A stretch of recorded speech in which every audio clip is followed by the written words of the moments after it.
can't deny. I can't find what you can't hide right inside my mind. What I do right now. What I do right now for you.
Take a dive before you dry, y'all. It's the only way to live. You can't be without it, baby. Yeah, I know. Yeah, I know. Yeah. Try before you sign off. Shit can kill you sick. Real stories. It's the only way to live. Fancy cars and the smiles of the ocean. Purple sky, let that night come with peace. Anywhere you wanna be. Anywhere you wanna be. Yeah, yeah. Hold up your sign, though. They ain't count on that. They ain't count on that. They ain't count on that. Show what you gon' do. They don't want all that. They don't want all that. They don't want all that. Rush.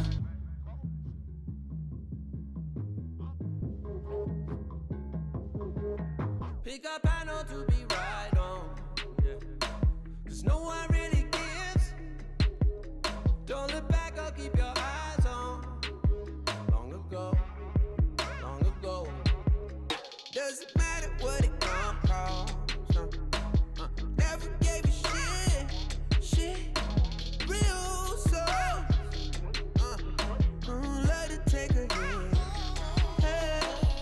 Who's getting high on emotion? Look around. People fight all their life for some peace. Yeah. Look around. Fancy cars and the smiles of the ocean.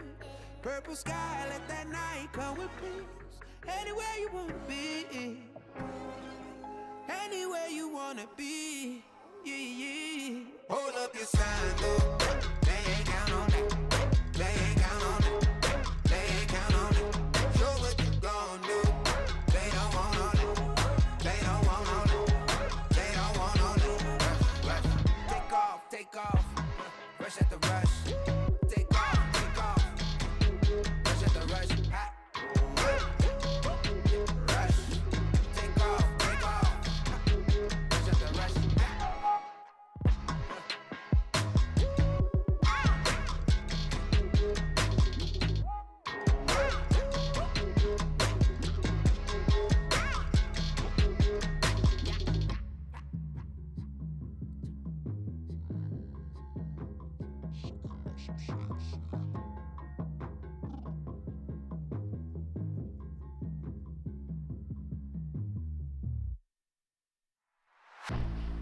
I was born like a fire in the eye of a hurricane. Always told, stay in line, be alright, better play it safe. I walk a different path, nothing can hold me back. I've passed the point of no return, something is calling me. It's in the air that I breathe. Bring me back to life again. Dancing with my fear, burning with desire. We gon' take it to the edge and come alive. Go to hell and back, just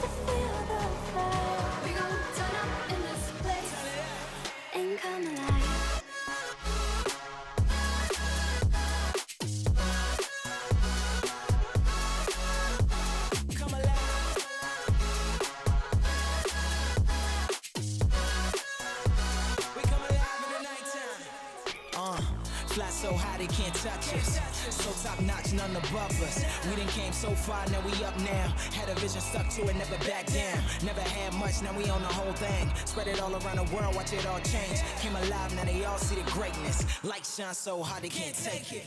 Dancing with my fear, burning with desire. We gon' take it to the edge and come alive. Go to hell and back just to feel the fire. We gon' turn up in this place and come alive.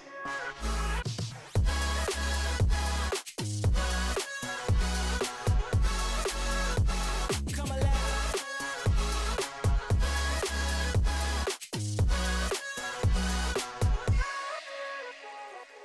I walk a different path, nothing can hold me back.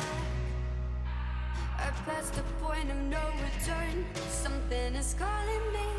It's in the air that I breathe. Bring me back to life again. Dancing with my fear, burning with desire. We gon' take it to the edge and come alive. Go to hell and back just to feel the fire. We gon' turn up in this place and come alive. Right.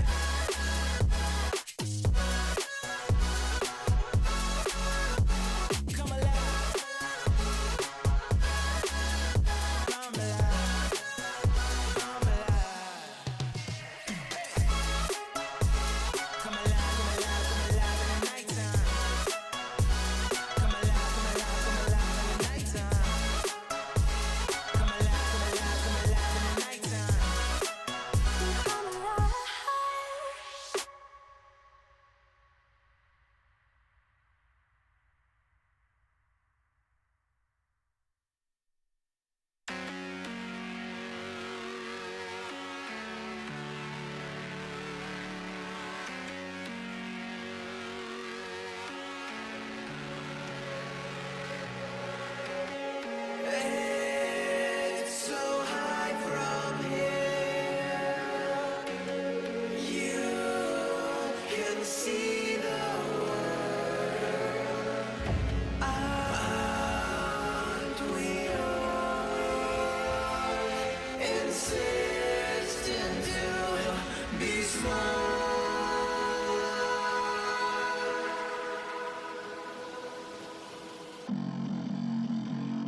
Welcome in, ladies and gentlemen. Rainbow Six Pro League, we're back.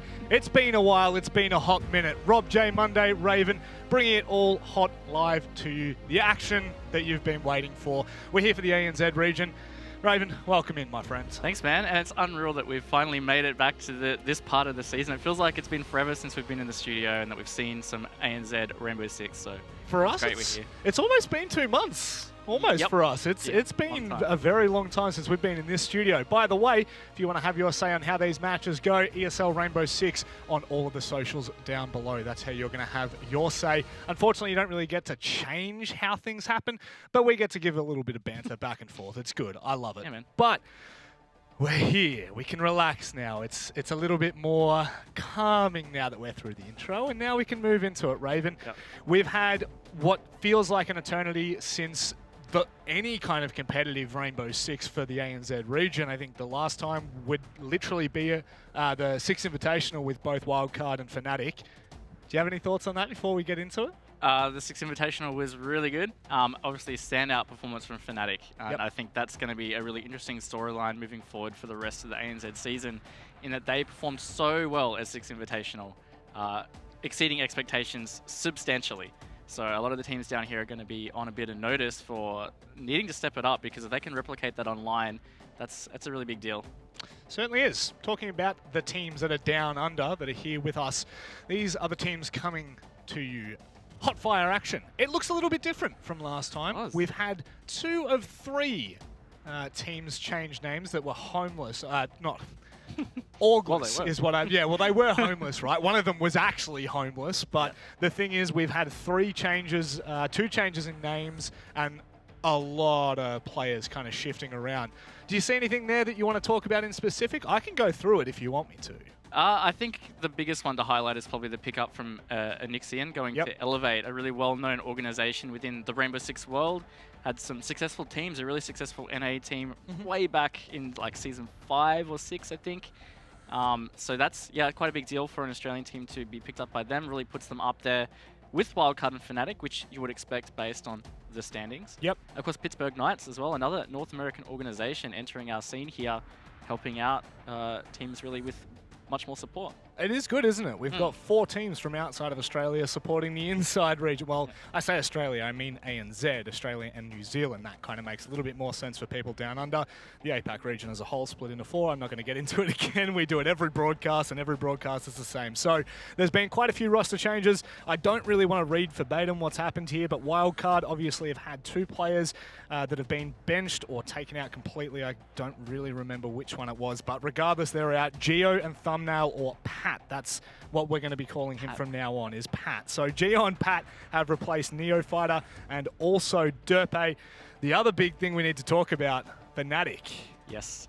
Yep. No more Virtue. No, they lost a big player in Virtue. That's going to be another talking point about Fnatic in general as we finish off the ANZ season, is they don't have Virtue.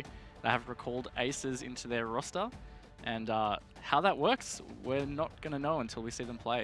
That's it. I feel like a lot of these roster changes, we've seen Anixian, well, rather not Anixian, Elevate, sorry, change their roster. Kanga's changed their roster. Pittsburgh Knights have changed a small part of their roster. Yeah. It's a little bit of chaos left, right, and center. Do you think this is going to kind of maybe put the second half of Pro League in the air? I think it does, because we don't know how many of these teams are going to perform with those roster changes, because even one small change can really make a big ripple effect. And considering there's 2 weeks left of matches for our sub-region, it's a lot of changes right at the last minute that could, it could really throw things up in the air. Changes, short amount of time to play with. It's going to be crazy. Let's have a look at the standings and see where these teams lie as we head into the second half. Play day, match day number 9. This is where we lie. Fnatic on top, Elevate just underneath them, TBD and Wildcard only tapering off toward the end of the middle of the pack. Pittsburgh,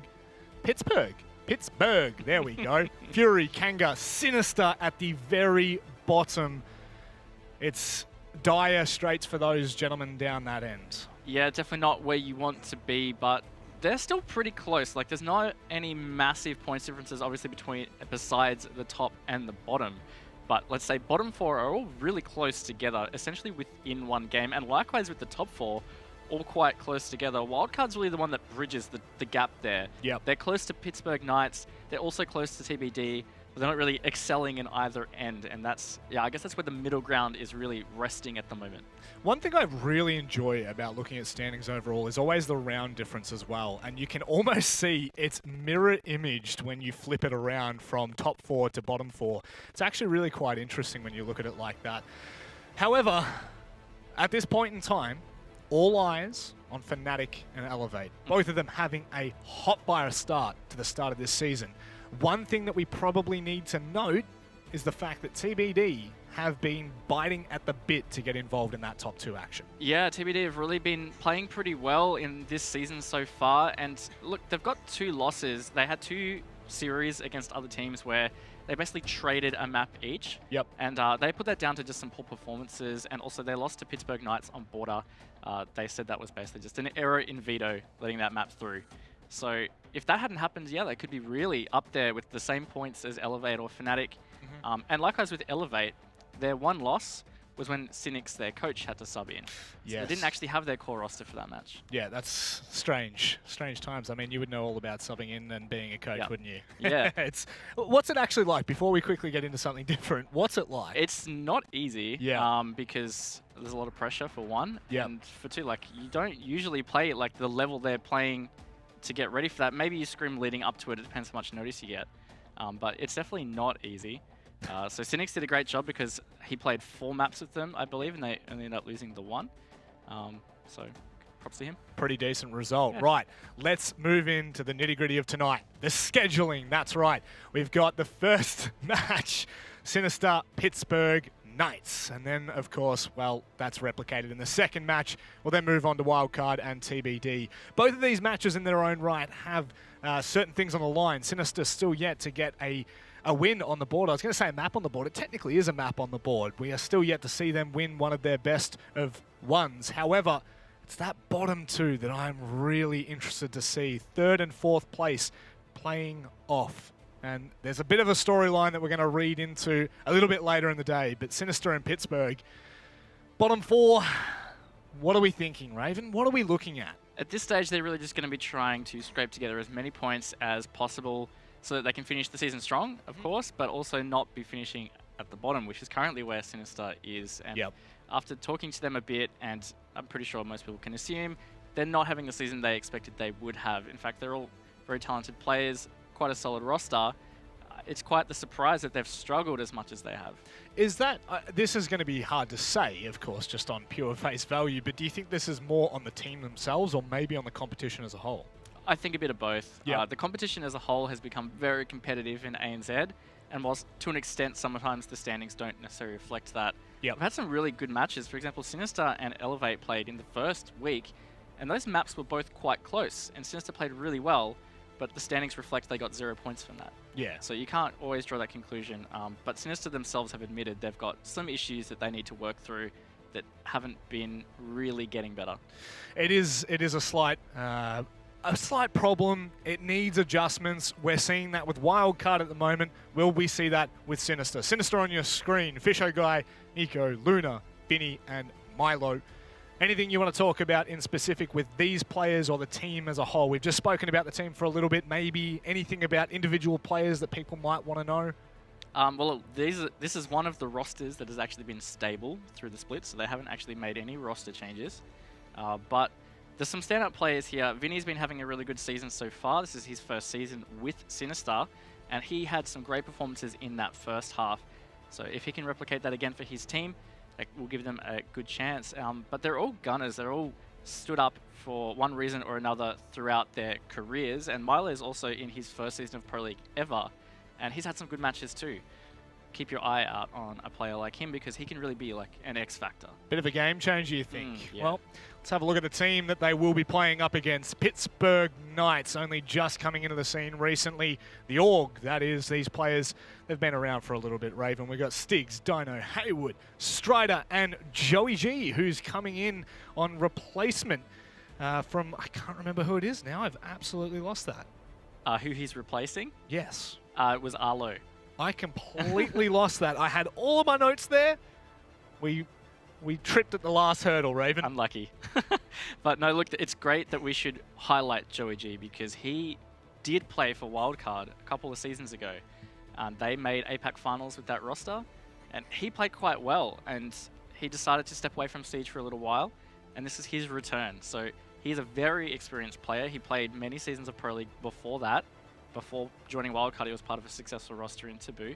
So this is a big injection of experience into Pittsburgh Knights, and that is something that not necessarily they've been criticized for, but has been part of their downside, was that their roster was generally lacking a bit of experience. Dino and Strider playing a season or two each, but that's really it.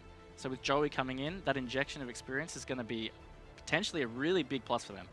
That is something that we're going to have to wait and see. So is it going to be Milo having the effect in the game, the X factor that we're expecting to see from Sinister, or will it be Joey G, the experienced player that comes into Pittsburgh? Will he inject some of that life? I don't know, man. I don't know.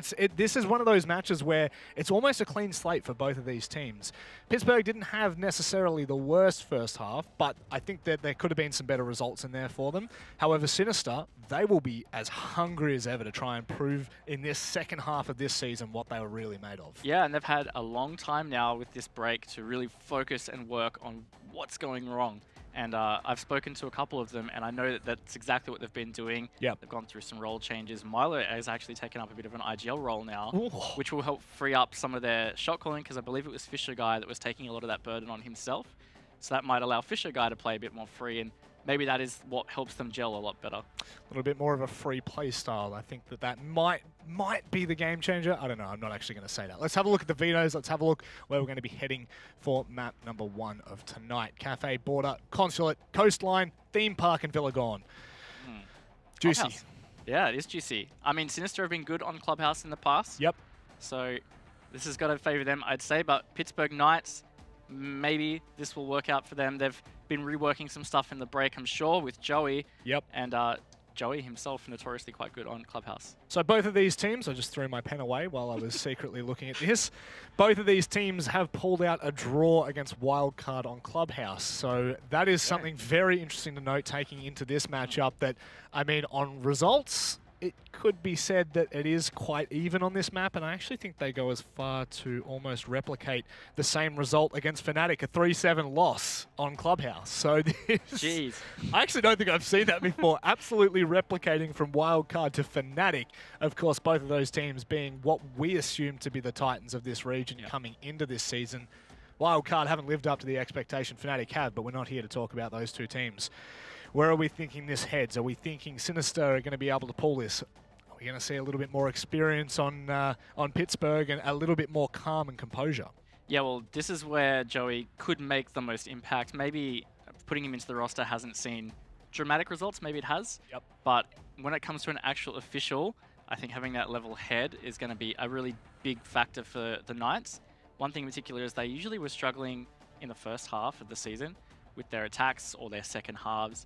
And I think having a steadier like Joey will help them finish out a full map. And I think if Sinister aren't ready for that, that's something that will help Pittsburgh secure the map.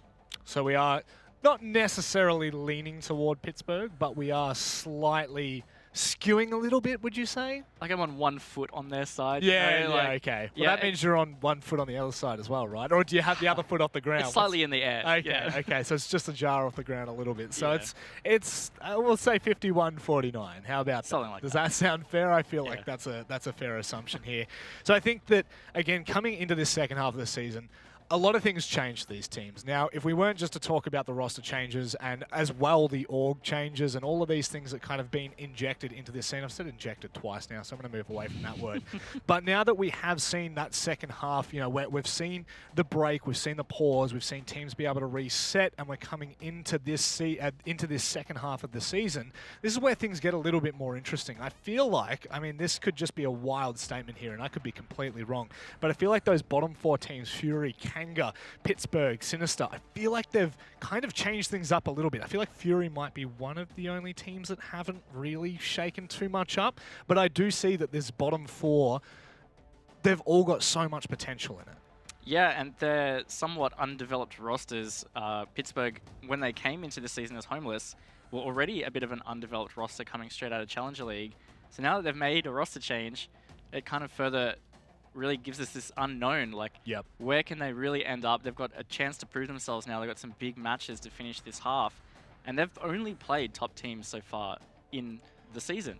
So now if they've got an opportunity to do that, it's this split. It's this second half of the season. This is where they can get those point grabs. Well, we're 51-49 in terms of Pittsburgh. Let's have a look what you at home think. Are we going to see something similar? No, we're going to see heavily towards Sinister. It's a shame, but it means that now we can kind of have a little bit of conflicting views here. However, do you see why that would be replicated more so for the community? I mean, there's a different logo on the Pittsburgh side, so maybe some people are like, oh, I don't really know what they were doing in the first half, so let's just go Sinister. But, I mean, like, it's still pretty close. It's not a massive margin in favor of Sinister. And the draw factor there, which I wouldn't put past this map in particular, bringing out a draw. It's definitely a possibility. Well, the fact that we've already seen a draw from both of these teams against Wildcard, I still can't get over the fact that we've seen the same results from both of these teams on Fnatic and Wildcard. That is, I don't know, it's a little bit of a quinky-dink, and now we get to see how this matchup's going to lie. I don't want to ask you for final predictions, but can you see a world in which this scoreline will blow out? I would be surprised if it's a blowout.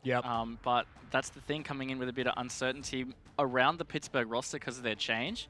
I mean, another thing to note is that they do now have an organization that is giving them that support. So maybe that in itself might give them some kind of performance boost.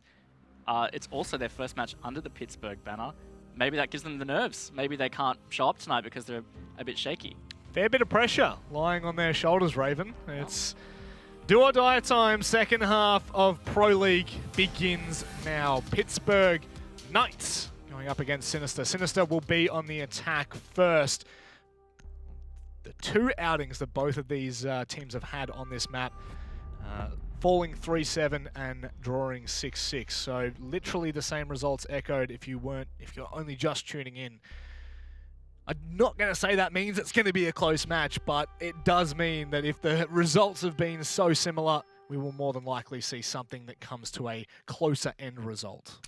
Yep, and the Maverick ban is a great ban for Clubhouse. He assists a lot with hatches and that CCTV wall, getting that open without having to worry about a bandit trick or wall denial in general. So having him out and the Thatcher is a massive deal now, because dealing with that hard reinforcement is going to be a massive challenge. Yep. We will see Maestro taken on the defensive side. That's Sinister's ban coming through. And Knights, where will they choose to go for their final ban? It's going to be Mirror. Both strong defense bans as well for Clubhouse, particularly that Maestro being able to play on Catwalk in particular for a CCTV defense, and the on-site intel in itself with Maestro is so strong. So not having that available will just even things out a little bit there. The defense not going to be able to lean on that, especially in the late game. And Church is going to be the first bomb site here by the Knights, bringing out the Kaid, of course, to get those hatches, which means that Habana and Thermite will have a terrible time trying to get hatches open with no Thatcher and no Maverick on the board. That's for sure. Stigs showing face on the castle, picking on to the Legion. No changes in the camp of Sinister. That Kaid, will it buy enough time? Will it just be enough of a menace to maybe consider a different approach from Sinister? By the way, I love this UI. Ubisoft, you've done me well. It was the one thing that always just used to hinder my experience in the tiniest bit, was not understanding who had what left, what drones were still up. This is a very welcome change, and I love it.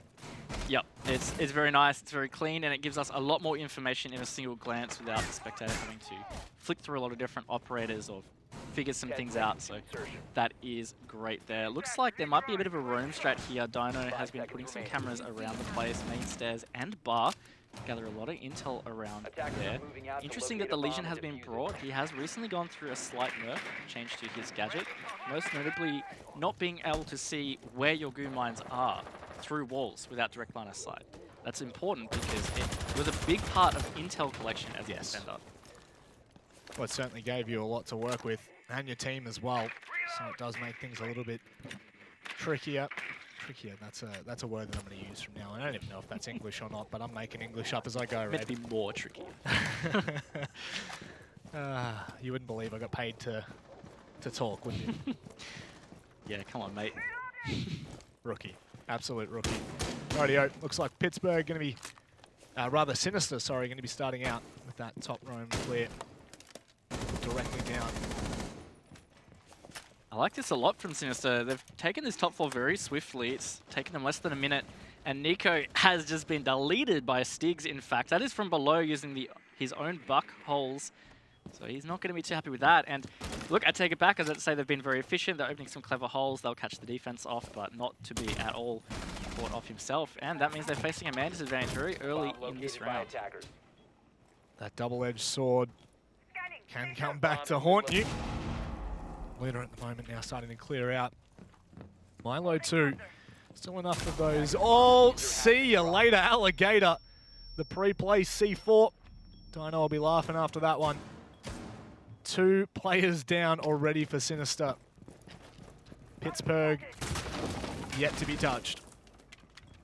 That's a great start for Pittsburgh on the defense there. Just the intel game winning out hugely. Getting some big picks. Fisho has been taken low as well. So Sinister not doing too well. Finally do get their first frag. It's Fisho guy. But down to a minute here, and they're going to have to progress forward a bit more pace, because if they're going to try and get this church wall open, if Kaid does have an electric claw free, actually he doesn't. So that wall may be able to get open easier. They are starting to find some extra space. Problem being, that man down, that man disadvantage. It's going to be a little bit more complicated. Still, 2 C4s remaining. Pittsburgh Knights, 1 on Strider, 1 on Haywood. We'll be able to slow this down a little bit further. Fisher guy has been able to creep deeper onto Pittsburgh here. The timing every day of the week for Strider. HP advantage as well as the wide swing. 20 seconds left, Raven. Not looking good here for Sinister. No, they're very split as well. Luna on that hatch. Vinny has gone down main stairs. She does get 1 though into church, which makes it a little bit more even. Vinny has pushed all the way down the hallway, trying to find an angle to get a pick, but Stiggs takes him out, leaving it all up to Luna. And it's not going to be. Knights will close out that first round. Never really looked in doubt, did it, Rob? No, right from the get-go. I believe, oh, now I can't remember who it was that found the opening kill. Stiggs. Stiggs! See, this is why you are the Batman to my Robin. You just find every way to help me, don't you? I appreciate that you called me the Batman. Oh, every time, dude. Every time. I'm merely but the space filler. Oh, yes. I'm the person that assists you, Raven. You do not assist me, I will tell you that much. Oh, wow. Thanks, man. You lead me. As did Stiggs in that round, finding that opening kill. Like you said, Raven, they did not look back after that one. No, it was a really strong defense, opening it really well with a nice peek through the buck holes from Stiggs. And that will give them some good confidence moving forward. And really important here that Sinister don't get too in their heads about it. Statistically, that will be their hardest attack for their attack half due to how the bans have played out. So, in theory, it should get less tricky for them now. But it's still not going to be easy, of course. I always love the in theory, because in theory very rarely works, doesn't it? We always sit here and we like to try and give certainties, and the amount of times we're completely bamboozled by something that those attacking operators end up pulling out. The rabbit out of the hat, if you will. Although, like you're saying, great start for Pittsburgh now. 10 seconds left before insertion. And just to reiterate for those of you at home, 5 seconds Sinister, left before insertion. I'm not going to say that this is kind of their season that's on the line, but you would have to expect if they're not able to pull any points away from this matchup, they may be looking straight down the barrel, staying at the bottom of the table. Yeah, and they're not going to be happy with that at all, given that they were coming into this season quite confident. They've got a nice looking lineup in front of them here, and just not being able to record those results can be really frustrating as a team. So getting past that and actually being able to get some results feels good, and they won't want to finish the season without getting that at some stage. Yep. For damn sure. Sinister starting to clear out that bottom floor, but still need to be so cautious. This is where things started to go a little bit Haywood, if you will, rather. Go. Nice frag grenade. Trying to cut off the singular. However, it does not connect. Sinister will slow their progress back down. This is the real impact here of these bans, not being able to use that Maverick or the Thatcher to deal with this wall. The impact, the Bandit trick coming out beautifully there. Fisher has found a pick though to make it a bit easier for Sinister. It was the smoke, so potentially a late round help for them on the attack. And the wall has opened, so actually not a whole lot of time burnt off by that. Maybe 15, 20 seconds longer than you'd expect, but still quite good for Sinister. Minute 30 left. Luna's now got the line toward Cat. Nico finding Dino to begin with. Eye for an eye. Slowed back down here for Sinister. There are no hurry just yet. Every time I look at that clock, I expect it to be so much lower, but they have certainly been very good with their time management. Now with the 2-man up, could not possibly see this going sideways, but I say that, we have seen it many a times before, so maybe don't hold on to that fact just yet.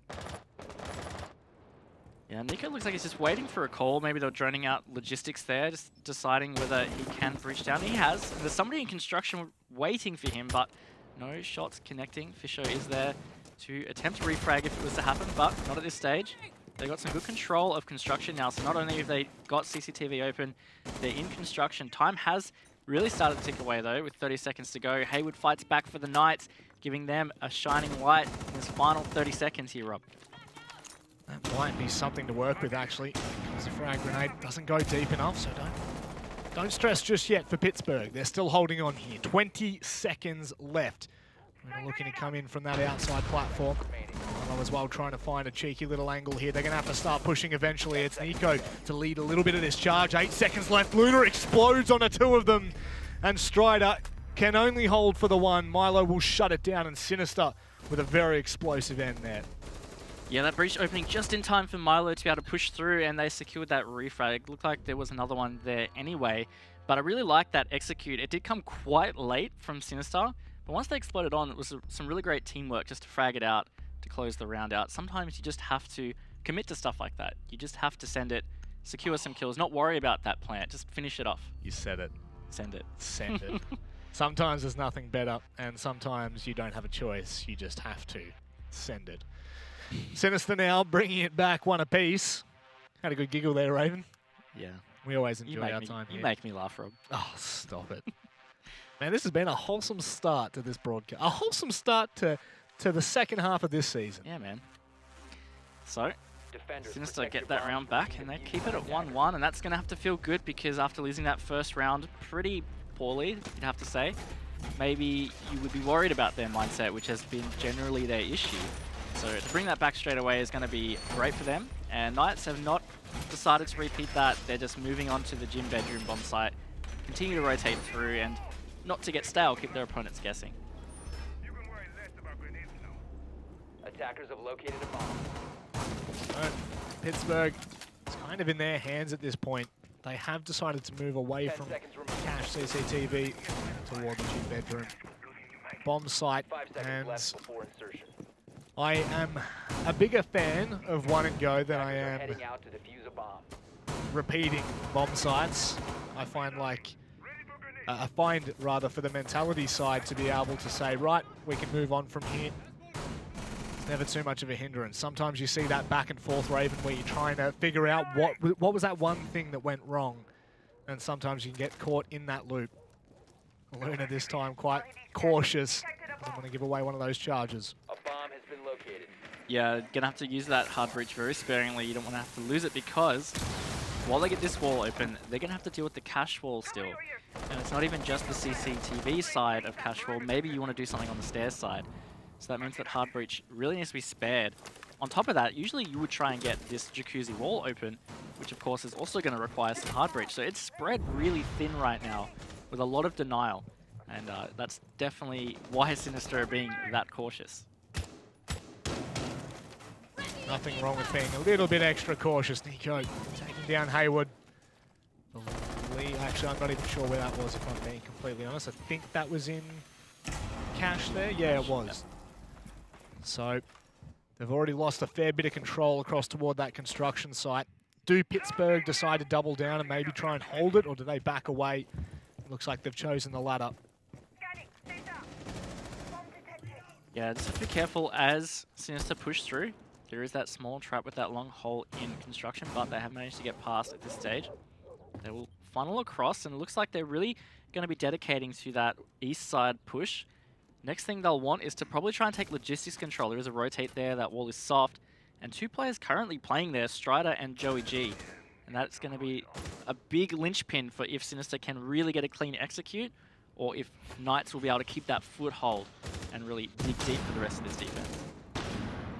Minute left. Now they start to edge a little bit closer. Luna will be able to open up onto Joey. They haven't spotted the player out in behind. That's going to be the free kill for Strider. Can he find a second? Maybe the third as well. Pulls the sidearm out, but it's not enough. 50 seconds left off the clock.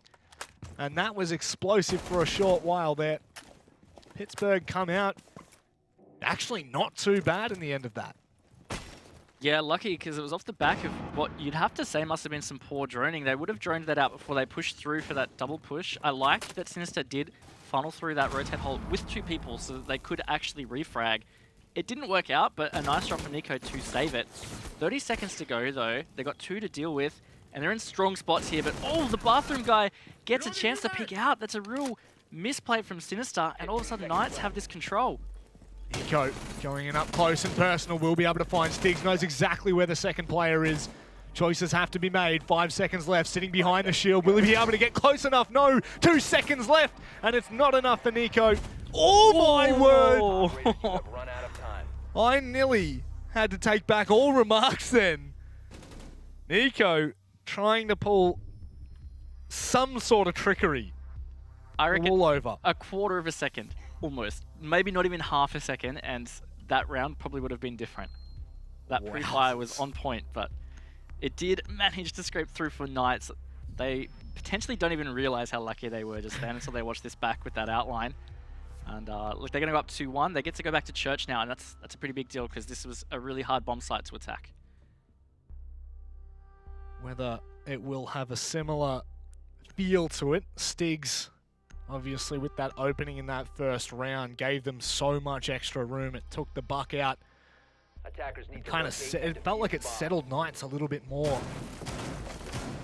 It gave them a little bit more room to breathe. So the importance of that, will it be echoed? Will they even need it this time? You can bet your bottom dollar they're going to be feeling a lot more comfortable though after winning that last round, regardless of how close it is, regardless of whether they knew or not how close it really was. After taking that third round, it gives them even more time to come into their place. I think every defense that Knights secure as well is going to be really positive for them, not just obviously because they're winning rounds, but because of the way the bans have come out here, it's clearly going to favor the defense. Like, it's a defender-sided map as it is, but these bans make it hard to attack, especially Church. So if the Knights come out with this half maybe being 3-3, that's tough, and that's going to put a lot of mental pressure onto them going into their attack half, because you'd be expecting a lot more out of your defense.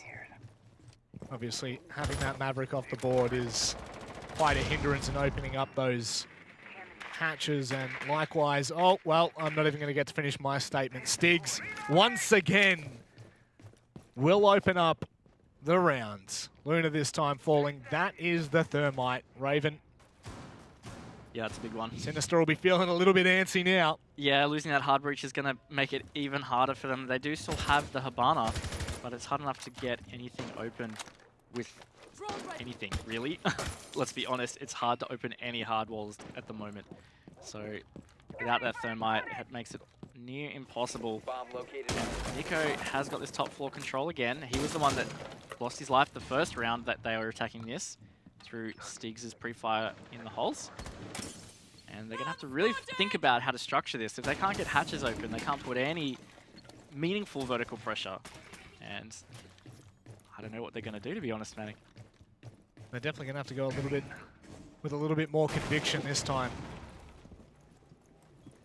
And hit this nice and deep into that site. That's not exactly the way you wanted to start either. Fisher guy taken down. Dino will back it up with the C4 to ensure that there's no further life form in that kitchen, barring Vinny. Nico has given them once again another way back into this round, but it's going to be a little bit, still a little bit of a tricky journey at this point. Yeah, Vinny was lucky to survive that C4 as well. He was pretty much on top of Fisher at that stage, ready to pick him up. I think he managed to lose a little bit of health. Just noticing that Vinny hasn't got a kill yet so far in the game. Definitely a highlight play for Sinister, so maybe a concern for them that he hasn't been able to really get in. Starting to push blue as Nico's in oil pit. Looks like that might be the teeth in their push. A nice nade from Nico. It's a very solid nade, but returned in kind with a C4 from Strider. Nico thought it clear, and anything but maybe a little bit unfortunate. A foot a little bit deeper, a little bit further away, and it might have been okay, Raven, but not on this occasion.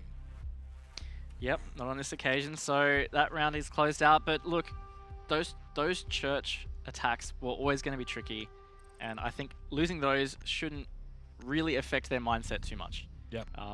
They're expected to lose those. I mean, they obviously shouldn't be going into it thinking, we're probably just going to lose this or whatever. But at the end of the day, you've got to try and find something positive to help your mindset. And looking back at it, I'd just say that was always going to be our hardest attack. Yep. It's done now. They don't have to worry about church for the rest of this attack phase. It's a little bit calming, a little bit soothing. However, I guess one of the main concerns that I'm kind of seeing in ebbs and flows is the fact that Nico seems to be that one player that continues to bring it back, that continues to give Sinister a movement in the rounds that they're even close to winning. You know, Nico, I think it was a 2 or 3K in that third round there. Both times they've been a little bit more pressured, or rather they're putting a little bit more pressure onto Pittsburgh. It seems to be Nico opening up these rounds with those opening kills. So again, this is probably to be expected, right? I'm not saying anything that people at home won't expect, but it doesn't have the same feel for Pittsburgh. It kind of feels like an overall effort at this point. Yeah, and I think that just comes down to the fact that they are the ones on the defense. They've got a lot of power at the moment in the way this matchup is playing out, and they're playing some really balanced lineups here. They've got a lot of good intel, and a lot of operators that they can frag out on, and a lot of these players are actually very capable fraggers. Yeah, I think that's really presenting itself within the way they're playing. It does do so, and I think, to be honest, the 3-1 start for Pittsburgh, I would believe that you would echo this, does seem to be the similar fashion to what we're seeing. It's not like it's, you know, sometimes I feel like there are rounds that kind of just go awry and all of a sudden it's 2-2, or maybe even Sinister would have the lead. But I feel like Pittsburgh have really been able to double down on this, and so far, so good for them. I'm seriously concerned for Sinister at this point. Yeah, they need to tighten some things up for sure. Yeah. But if I was Sinister, I'd look back at this and say they had a good round attacking CCTV and Cash. It did end very close to the end of the round, but their final execute and even their early push was quite good. And even if you look back to their gym bedroom attack, where they were literally half a second away from winning that with Nico's pre-fire, that attack was pretty good too. They got into CCTV quite swiftly. They cleared out Cash. It had good progression. It's really Church that's been the biggest struggle. Yep. And to an extent, they can kind of write that off. Yeah, they can just put that in the back pocket and walk away. Again, I hate saying that something is a defended-sided map, but we do see that Clubhouse does tend to lean more toward that way. I know that we're probably more so on a defensive-sided meta, so I don't really need to keep pushing on that. But from this point onward, it's now realistically Sinister's chance to get back into this and try and equal out these this scoreline. Maybe 3-3, maybe we see it come back, and a 4-2 I think would even still be fitting heading into that second half. Would you agree? Yeah, I think if I was Sinister, look, if they can win 2 attacks, great. Yep. Like, it was never going to be easy. The bans have made it even harder to attack on, like you said, an already defender-favored map. I hate it. Yep, don't like saying it, but it's true. And look, one thing to say is, like, statistics put things in pencil, but the teams put it in ink. Oh. So if it's defender-sided, you could be a great attacking team and just change that. I'm just going to say, you've changed from Batman to Alfred. You've just gone from, like, you know, being the lead role into the, I was going to say the I can't even say it. Philosophical. There we go. Oh, It there we took me go. a little Good job, while. man. Character. Yeah, that was literally. I feel like if you go back and play that, I was tripping over my own words before they even came out. I on could see mouth the there. struggle. That was- Oh, That's man. a great start, isn't it? It's maybe Ah, you're fine. Rob just sticks to the more basic words.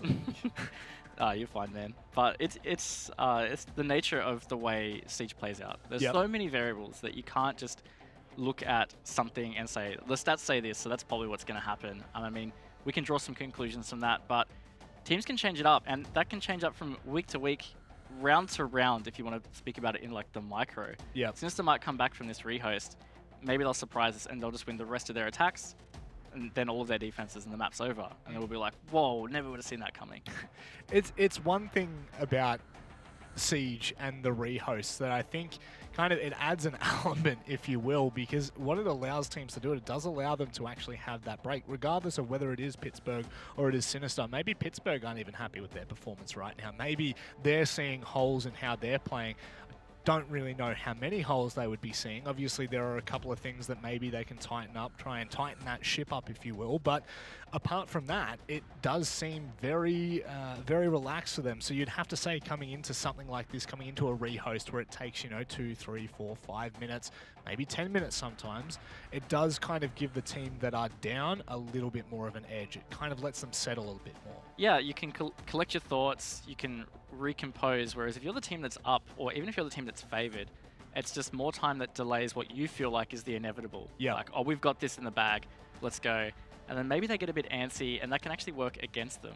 So, yeah, you're right. This really could be a variable that assists Sinister more so than Pittsburgh. I felt like I was telling you something then, and I wasn't sure whether you were agreeing, and I was like, hang on a second, you have the full experience of this. You can definitely shut me down here if I'm wrong. But I honest to God, I do think that when you come into these matches, when you are looking down at the deficit, it is a lot easier for, teams to be able to take a breather, just kind of maybe get a little bit more level-headed, because I feel sometimes as esport players in general, not even just Siege players, but we do get in our own heads quite often. And, it kind of, you end up digging yourself into a hole that sometimes you can't get out of. And I think that it's one beautiful thing about the two best of one formats that we roll with is the fact that you can actually have a small little break in between and compose yourself.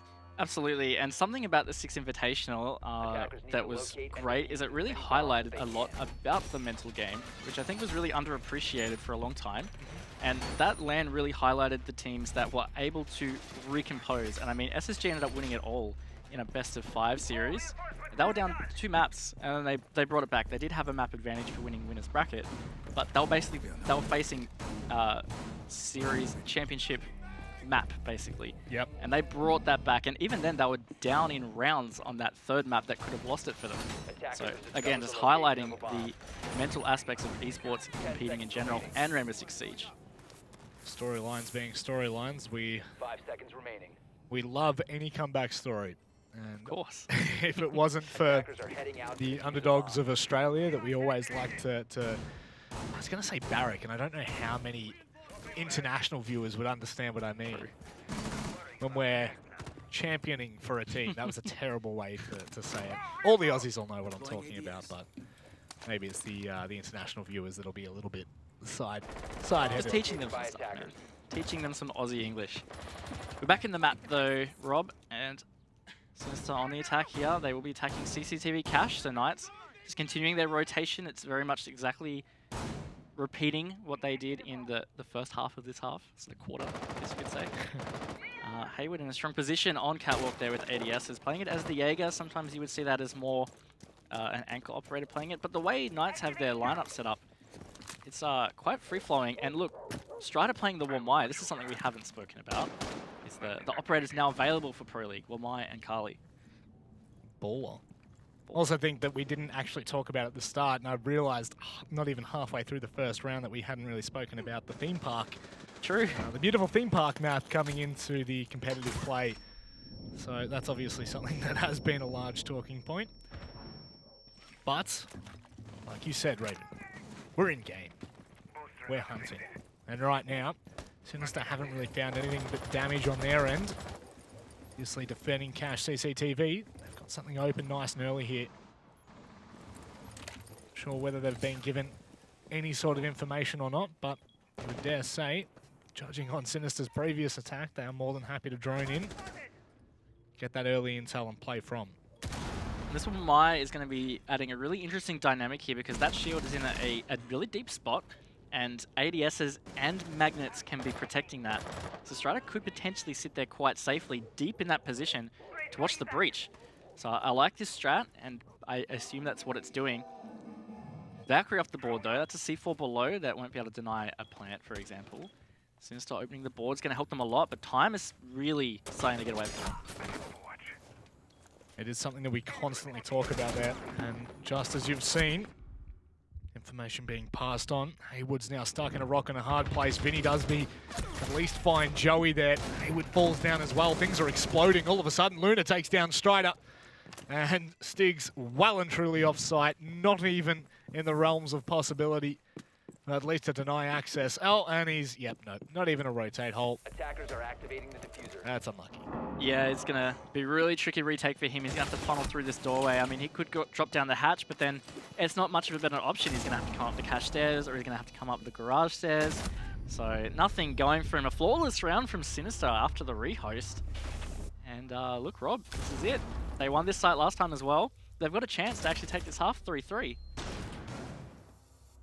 Do love seeing a good story where we get to talk it up a little bit and then it comes through and you're able to see the full fruition of what we had maybe discussed previously. But there is one point I would really like to note right now, and that is Nico's performances in those opening duel, currently going 3 kills to 1 death. By the way, shout out Dev Marta, absolute whiz on the spreadsheets. Yep, that is true. And if you guys didn't know, he is an absolute spreadsheet nerd. He really is just a whiz, right? Like I've spent 3 years in esports trying to perfect how I tell stories, how I go back and look at rounds and look at certain points in the map. And, you know, for the longest part, it's been all on paper. I've got books upon books.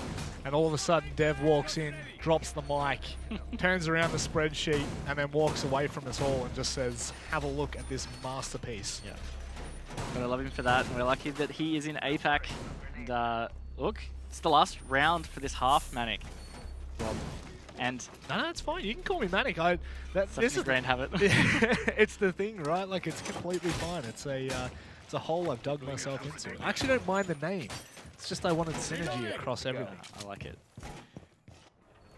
I fear for Knights, to be honest, because I feel like coming into this, they would have had a lot of expectations of themselves, more importantly. And if they have this half at 3-3, no doubt they're going to be disappointed about it. Yeah. It's a beautiful little story arc to start our first match back into the second half of Pro League. A team recently picked up by Pittsburgh Knights were previously homeless in name and quite literally as well. Humble beginnings into a fair bit of pressure, obviously, regardless of what Pittsburgh are putting on their shoulders right now. There is still pressure attached to it. There is, and time management is going in Sinister's favor yet again. CCTV wall open nice and quick, but it's not as contested. It's this next part that worked out so well for them last time they attacked this, and that's taking cash and construction so that they get a better opportunity to take out logistics. Nico watching that rotate. They seem very much aware that somebody is down here on this roam, playing billiards at the moment. Vinny in a bit of a tricky situation there. Could get peeked from that double window if he stops watching it. Air shield exploded. Will delay them from getting through to construction, but that just gives them time to drone it out. You would have to say, once again, the time management has been quite good from Sinister. Minute 45, and they're already finding their way into cash, starting to put the feelers out in toward construction, like you're saying. The drones. Strider at the moment just playing patiently on that first floor. A little bit more of a viable rotate, which last round was definitely not the way. That being said, though, there's something to be pointed out here about playing a downstairs roam on this bomb site. If you take your time to get back, you're kind of stuck, because you can get cut off at main stairs, especially if Jacuzzi wall's open.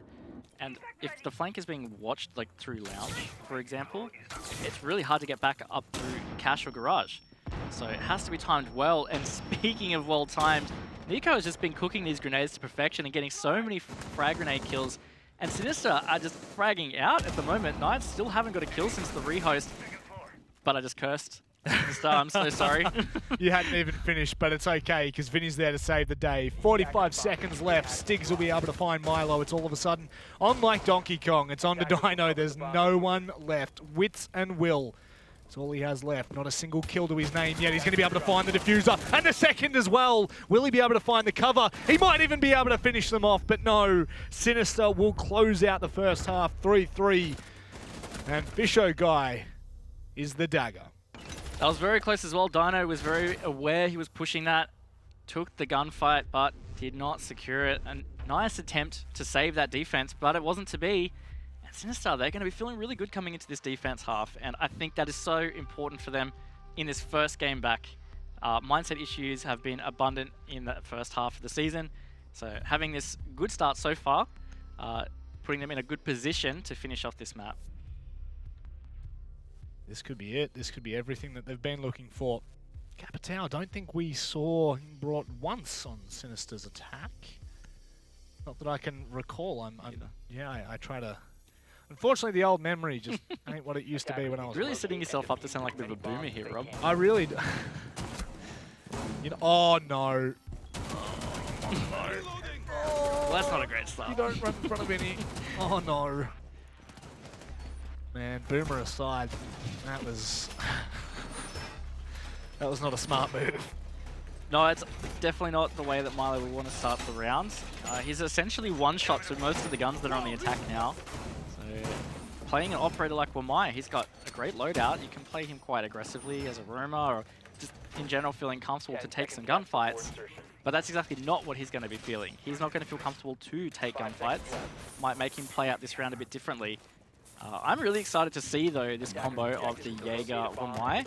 I mean, we saw the rise of the Mozzie Mute combo, which is also in effect here. But now we get to see this Wamai Jaeger combo. Well, this might be one of the first times we see it for the competitive side of R6. How well they will be able to use this in the coming months, we'll wait and see.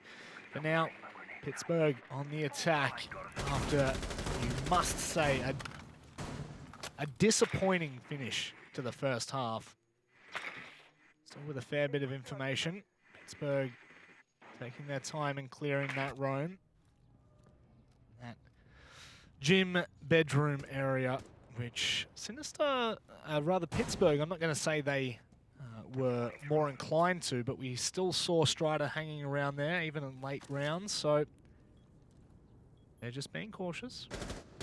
Big thing here is where exactly is this electric wall placed, because they don't necessarily need to trick the wall at all if they can't shoot that claw off in the first place.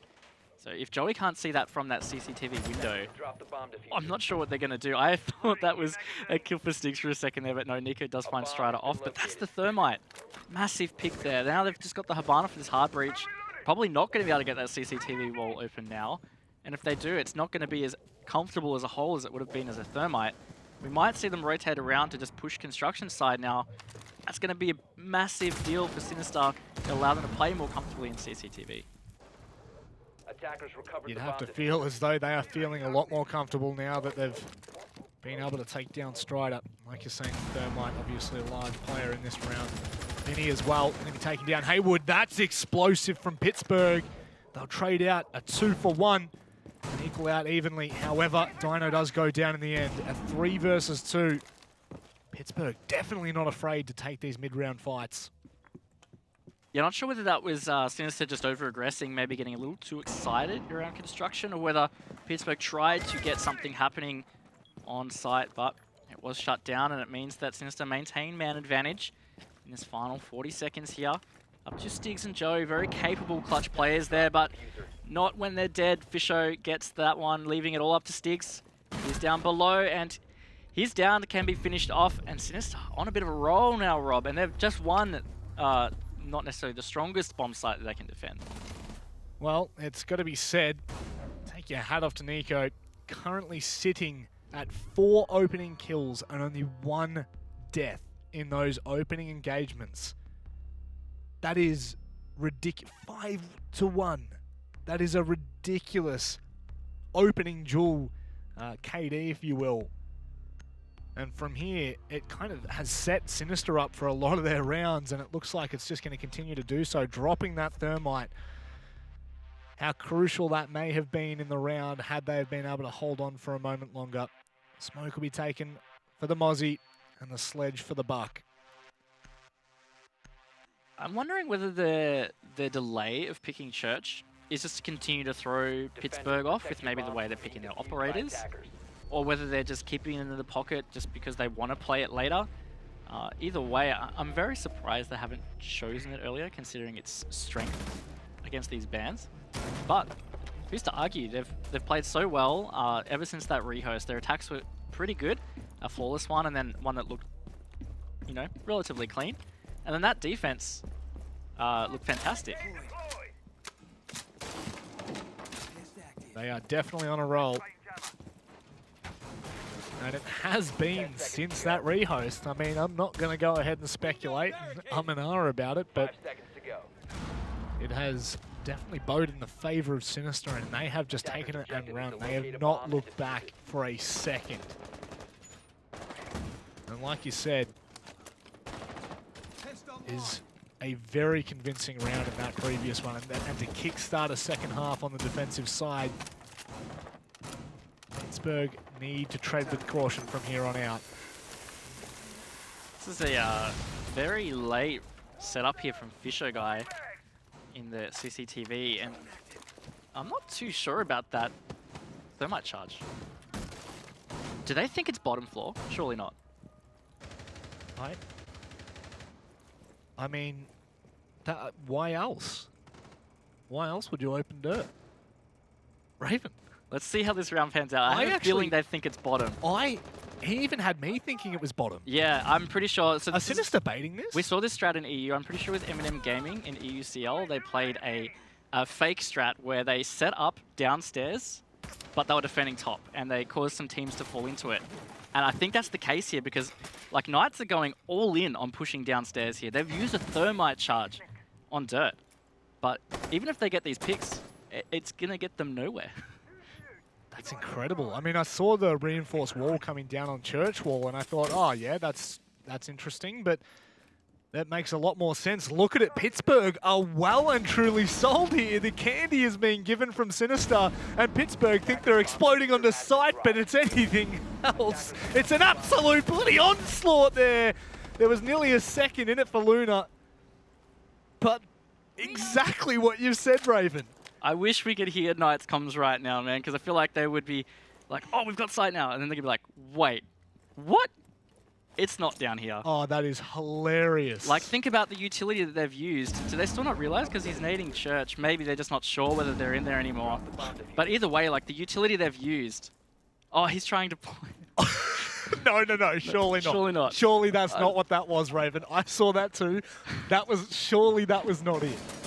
Either way, it's definitely going to be a Sinister round here. I'd say Rob, unless Dino can pull out one of the biggest clutches of his life. But Sinister have sold the candy, and they're getting away with it here. It looks like it's going to be up 5-3. Wait and reserve that judgment. But with no utility use on site at all, Sinister can sit very comfortably with their man advantage.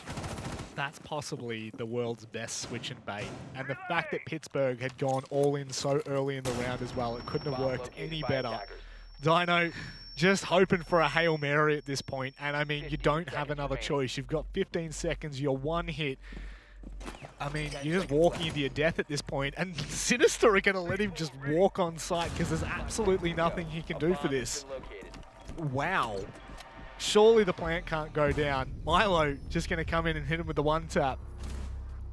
Well played, Sinister. Like, that's all you can say. Well played. I mean, like, even if we saw it from a different region first, or Eminem invented the strat, they just pulled it off, and it worked so well. I love it. Oh, man. That's given me the biggest giggles. That was very well played from Sinister. It's just the fact that, like, Pittsburgh went all in. Like, surely they must have thought that there were, like, 3 roamers, and they're like, oh, we're going to catch him here, and it's... Yep. I think the biggest thing to really say about that play is not just did it work, that's going to be one of the biggest games of mindset ever. Because Knights after that are going to be so like, what did we just do? Like, how did we mess that up? And then Sinister, on the other hand, I mean, like, I said I wanted to hear Knights comms. If we were to listen to Sinister's comms, I kind of feel like they would have just been laughing their heads off, man. Because to pull it off, I mean, it's going to feel so good. And that's going to be a massive deal for them. A big mindset team. They're 2 rounds away from taking this map now. Sorry. This is what happened with me and Dev the other day, and I'm sure he's sitting in chat somewhere or listening. I got the giggles, and I couldn't stop. Very, very hard for me to stop once I start, so maybe Sinister are going to finish them off nice and early here. I still cannot believe how well that worked. It wasn't even that it worked, it's just to the extent that it did. Yeah. Pittsburgh went all in. They showed all of their cards. I want to bring it back to what I was saying at the start of that round as well. I was saying, why haven't Sinister chosen Church yet? I said maybe they're trying to bait it out of Knights with their operator picks. But actually, they were saving it so they could actually pull off that trick. The fact they hadn't chosen Church yet meant that they were able to do it. You are truly Batman. You can see the future. I can't wait to watch that round back later. Yeah, that is...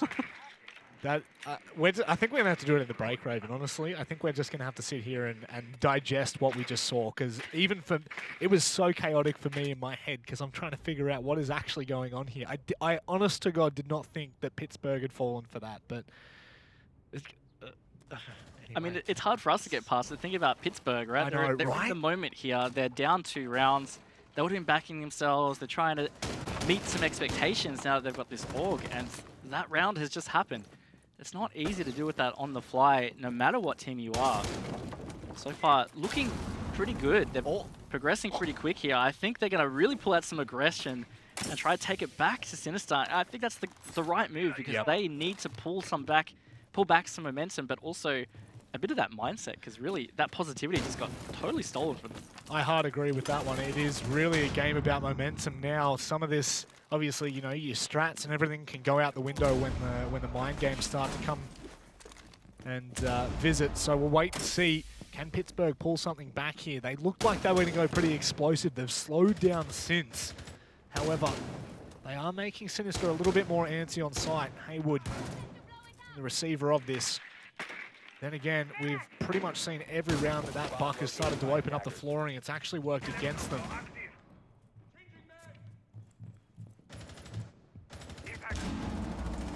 They really want to try and get this church wall open and make this push happen, but getting lit up through the floor is Haywood almost getting the pick, but actually almost refragging that impact nade, not hitting the target. Luna taken very low, equal to Haywood, in fact.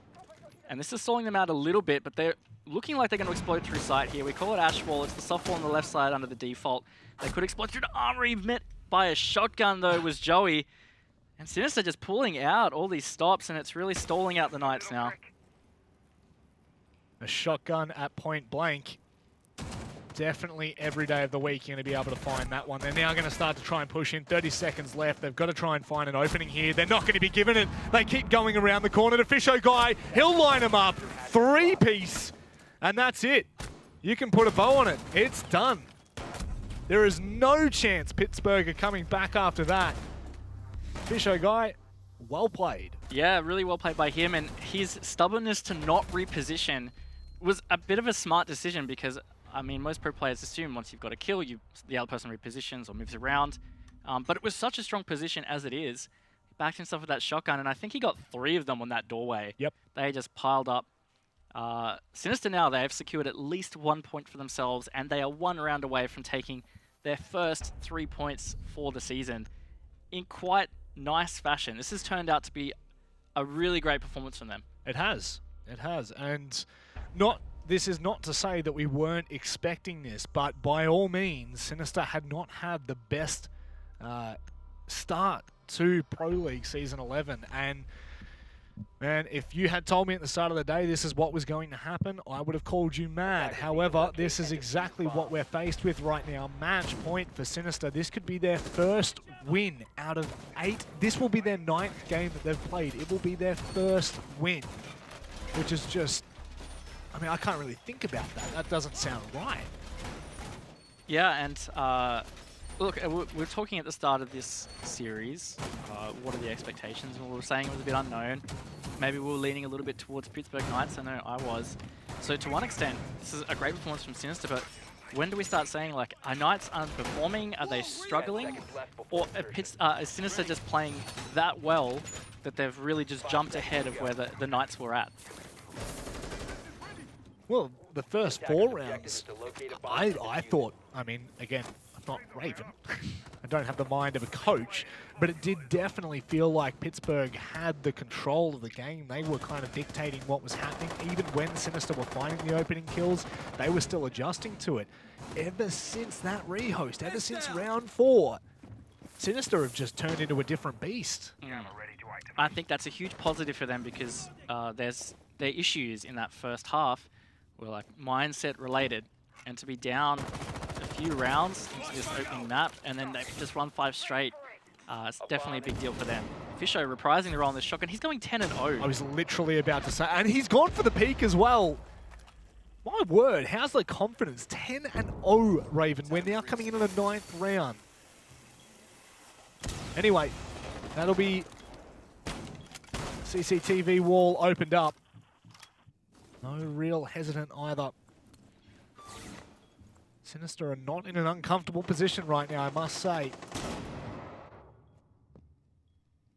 Got some roamers as well playing downstairs. They can use for denial. Looks like Knights are going to push master bedroom side across though.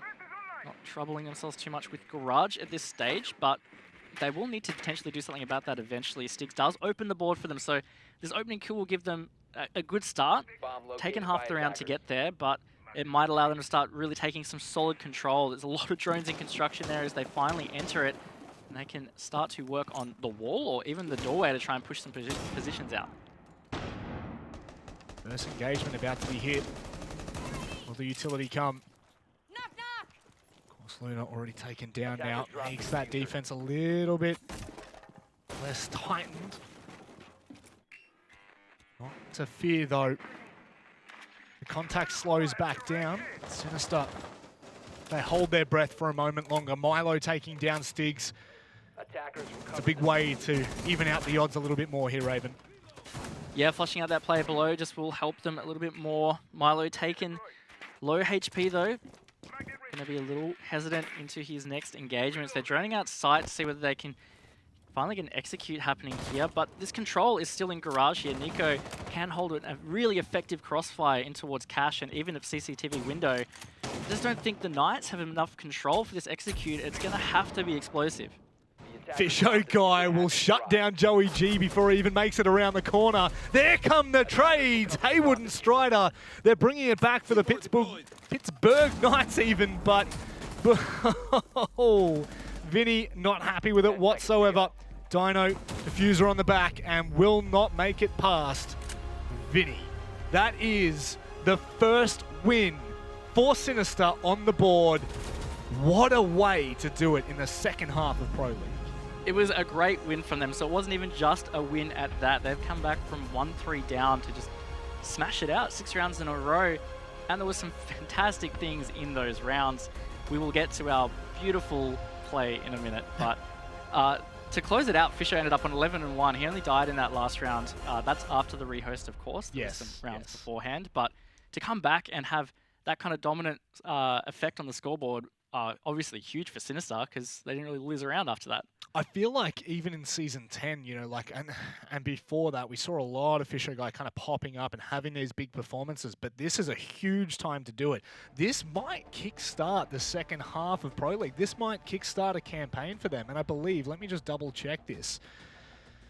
Yeah, so Sinister and Pittsburgh, mind you, have both played the better teams in Pro League, leaving that bottom 4 completely open, and it's free for grabs for Sinister right now. It is, and it's like we were saying at the start of the show when we had the standings up, the top 4 and the bottom 4 are all close to each other, but each group isn't close, if you know what I mean. Yeah. So if Sinister are able to replicate these performances in the rest of their matches, or the next map as well, they could quite easily finish in 5th. So I would say after the first half, they wouldn't have expected that of themselves. No. I think a lot of people probably have written them off. but they've given a really great argument as to why the first half, they're just not going to think about it. Yeah, they kind of just put it on the back burner and now they can move forward, right? Because coming into this, we were making the really big statement, 8 matches, only 1 draw, only 1 point to come out of 8 matches is not a great way to kickstart Pro League Season 11, let alone any kind of season. So I think that this revitalizes them, right? Now what I need to see from Sinister is for them to back it up. That is where we see what they're worth in this second half. Yeah, we've got to see some consistency, and also Clubhouse has been a good map for them this season, but also in the past. So it's got to be replicable on other maps, and we'll just have to wait and see how that pans out. It will be interesting, Raven. It will be interesting. We're going to go to a short break on the other side. We're going to see if they can pan it out.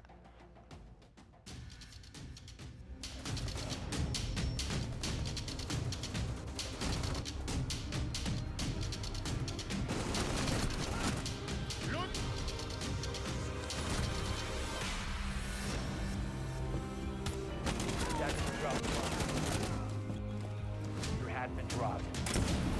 Attackers return to bomb.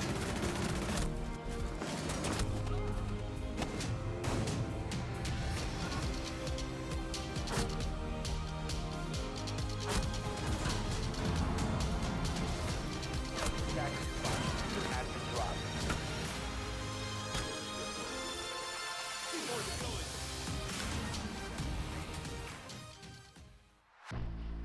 I was born like a fire in the eye of a hurricane. Always told, stay in line, be alright, better play it safe. I walk a different path, nothing can hold me back. I've passed the point of no return, something is calling me, it's in the air that I breathe. Bring me back to life again. Dancing with my fear, burning with desire. We gon' take it to the edge and come alive. Go to hell and back just to feel the fire. We gon' turn up in this place and come alive.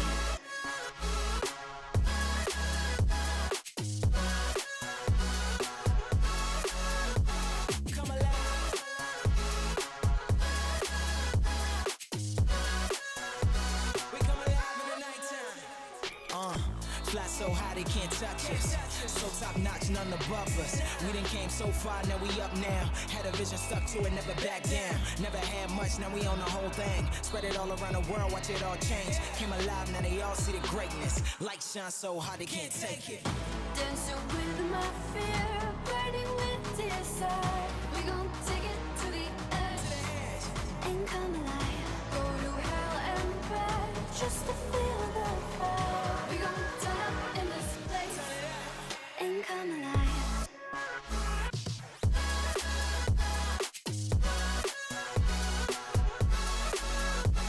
Come alive.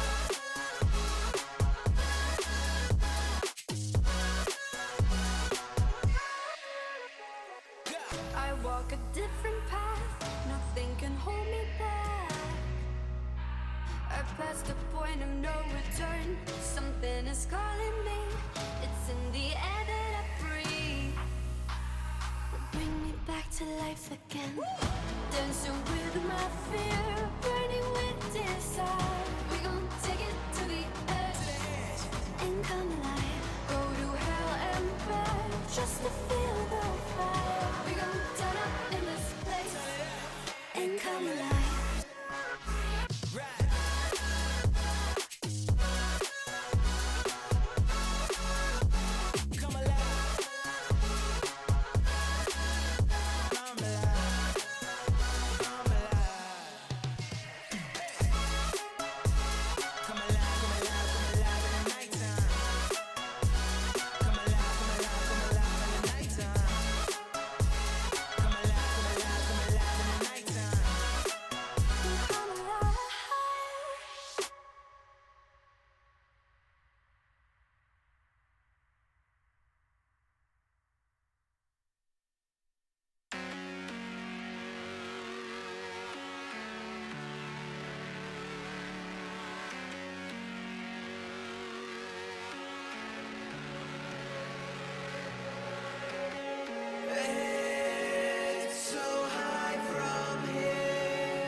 Welcome back in, ladies and gentlemen.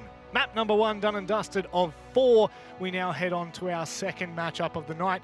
Believe it or not, it's the same team. Sinister taking on Pittsburgh Knights. Rob J. Monday and, of course, Raven bringing you all the action. There we go. We got there in the end. Yeah, no, we got there in the end. Is there anything you'd like to comment on for that last matchup? Sorry, the chair's just a little bit awkward as well. Finally got settled. I think before we bury map 1 in the books, we have to talk about the fake out, right? That bait and switch from Sinister was beautiful. It worked so well, and yeah, look, Knights, they fell for it hook, line, and sinker. Sinister managed to get the win after that round, and I just would never have seen it going back the other way after that because of the massive shift in mindset that would have created. Yeah, and I feel like there were so many storylines that started, right? Pittsburgh absolutely came out swinging on that first round. Second round, we see Sinister claw back in, and then from there, you know, Pittsburgh start to take a bit more control, and they're a rehost. And from that rehost spawned this incredible run for Sinister, and it just didn't slow down at all. Yeah, and I mean, that could just point out to the fact that maybe the player that DC'd just might have had a hindrance that was really affecting the whole team in general. Yep. We'll never know stuff like that. Maybe it's something we could ask in the interview later, but either way, they were just like a completely different team once they came back from that rehost. And the stuff we saw was much cleaner siege. And on top of all, their issues that they faced in the first half of the season just never really seemed to have arisen in that map. Yep, yeah, no, and they had a, you know, we've seen them go up in many series and then kind of taper off. Like you're saying, we did not see that whatsoever. So let's have a look at the veto for map number 2. Pittsburgh taking on Sinister. Now, I can't remember whose map pick that actually was. That probably would have been something important to have written down. It, of course, was Sinister's in that previous match. Damn! We were so close to the first match day, giving us a bit of theme park, but they've snatched it away from me, Raven. They have, but Villa is great. I love watching a bit of Villa. It's one of my favorite maps, actually, to cast and to play. I would have loved to have seen some theme park, though, and I think we're going to see teams bait out the theme park veto quite a lot. Yep. So I wouldn't be surprised to see it like at the tail end of map vetoes. And why do you think that is? Do you have a theory as to why that is, or do you think it's more so to try and keep it in to take other more important maps out? So when you know there's a map that a lot of teams don't like to play, or that teams just generally don't play, you want them to have to ban it out so that you can then use your veto towards something a little more effective. I think a lot of teams, if they've stratted theme park, will be able to comfortably bait it out towards the end, knowing they don't have to ban it. Because if it comes to it, they've got some strats, so they're okay playing on it. Whereas some teams will just straight out say, rest of the season, we're just gonna. That's one of our auto bans. Like we're never playing that. Yeah. So you can use that to your advantage. It's one of the it's one of the things that I've always found interesting in the veto process is obviously how you use your effective bans. In best of ones, I feel like it's not as prevalent, but obviously in the best of threes where maybe you let something slip in the first veto and then come in for that second round veto to try and ban it out. I always find it really interesting where it lies, but unfortunately it's just the best of one and I was just kind of going on a tangent there. But we do head to Villa. I'm just having a look for any results. We've seen a 4-7 from Pittsburgh against Elevate, and I'm thinking no one other result, which was Sinister being defeated by TBD 3-7. So both of these teams don't have the best results, but I don't think that's a good indication at all. No, and I mean, like we had that pretty much going into Clubhouse as well. I mean, both teams had that draw against Wildcard and then the 7-3 loss against Fnatic. Yep. But I think coming into Villa, all that kind of stuff is just out the window. Yeah. Especially after what we just saw. Sinister look completely different to their first half. Talk about confidence and taking it in. That is, I think, going to play a large portion. Let me ask you real quick, Sinister or Pittsburgh? After that first map, man, I'm kind of feeling Sinister. Like they're really starting to, feels like, reach the potential that people maybe expected of them at the start of the season. Yeah. And they had rounds where they had man advantages that they actually closed out, and like that was a massive issue for them in the first half. Yeah. The amount of rounds that they had 3 versus 1 man advantages, or even 4 versus 1 man advantages, and they just lost them a lot. That didn't happen to them on Clubhouse, and so if they're able to continue that, I think they can take Villa. Well, look, I think the community was onto something in that last match. They clearly knew something that we didn't. They knew they were going to throw the fake in there. Let's have a look at what you think for this matchup. We are going to be seeing a very similar, actually, if not more heavy skew towards Sinister, and I think after that last performance, it's very clear why. Yeah, and there's a bit more in for the draw here, which is fair enough as well, but I think either way, yeah, we can see there's some good support for Sinister coming into this map, and it's justified. They played really well on Clubhouse, there's no doubting that. Yep. And to the other end, Pittsburgh played not that great. Yeah. So, like, they never really seemed like they adapted that well to what Sinister were doing, and once that fakey round came out, it was kind of done at that stage, it looked like. Give him a little fakey fake, give him a little candy. That, I cannot believe how much of a momentum killer that had to be for Pittsburgh. But they need to pick it up now. They need to take this into map number 2, refresh themselves, Raven, because it's back-to-back games here in the ANZ region. It is, and that's the thing about having the 2 best-of-ones back-to-back. There is no rest against your opponent. You get them on one night, and that is it for the season. So if Pittsburgh want their revenge against Sinister, it has to be in Villa. And will the operator bans have as much of a play on how this goes as opposed to Clubhouse? Because really, we didn't see many attack rounds 3, in fact, in the entirety of Clubhouse. Seeing a Thatcher ban come out again, pretty common. Not too surprising, and also very strong on Villa.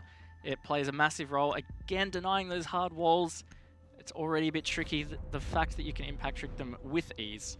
Maverick, gone again, Manic. We're in the same situation we were in Clubhouse. Surely not the Maestro and the Mirror. I feel like they're just... Maestro and Mirror are 2 pretty common bans that we see on the defensive side. Will we see either of these teams shake it up? It has... I mean, I'm just upset we don't get to see our Thatcher boy, but that's all right. We will move on from that. Mirror taken off. No, here comes another just like the other, Raven. It's very much mirroring the first map, and look, they are strong bans, and that is why we are seeing it. Mirror is fantastic for intel collection. She's a pain to deal with, and Mute is actually, I love this ban because he is also, speaking of a pain to deal with, those Mute jams can be a pain to deal with, and without EMPs, you'll actually have to be a bit creative with dealing with them. And if they're on hard floor, you can't even just go below his IQ or ping it out for a buck or something like that. You have to be able to get through the doorway. So the mute ban is going to be helpful for the attack. Finally something to help the attack. So we will be heading to Aviator and Games, as we do have little breaks in our flow of our conversation. I'm going to be quickly filling in this gorgeous spreadsheet. Today's lesson, kids, spreadsheets and how they work. And DevMart are starting on that. So let's see whether Pittsburgh are actually able to get back up on their horse, excuse the pun, with the Knights. They have got defense for the first half, and that will help them a little bit to be able to get back in their groove. There's nothing worse than trying to back up a bad map with trying to attack. Because especially with these bands, it's not going to be easy. They're not going to be around the bush. They're not going to be easy attacks. They will probably require a bit of aggression and some coordinated fragging. So peeking together, getting refrags, that kind of thing.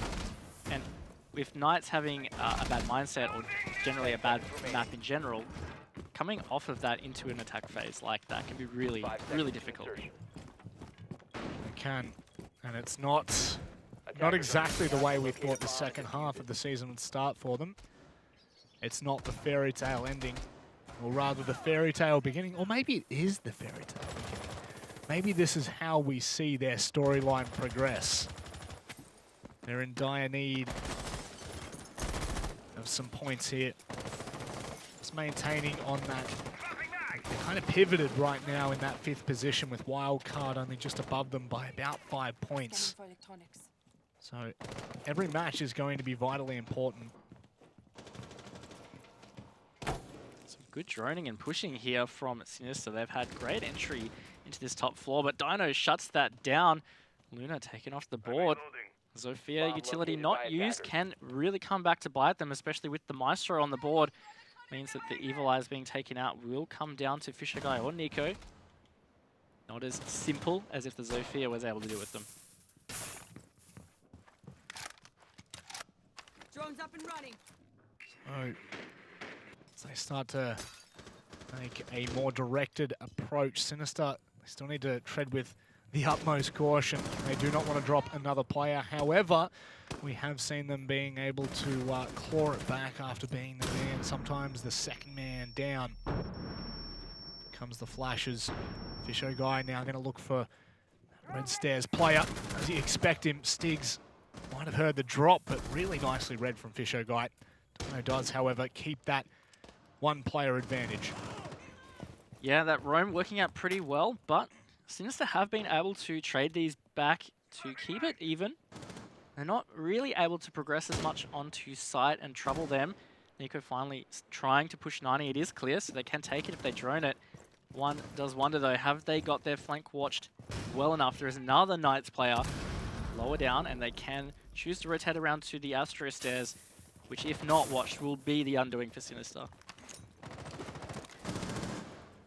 Reloading. See something there, Red?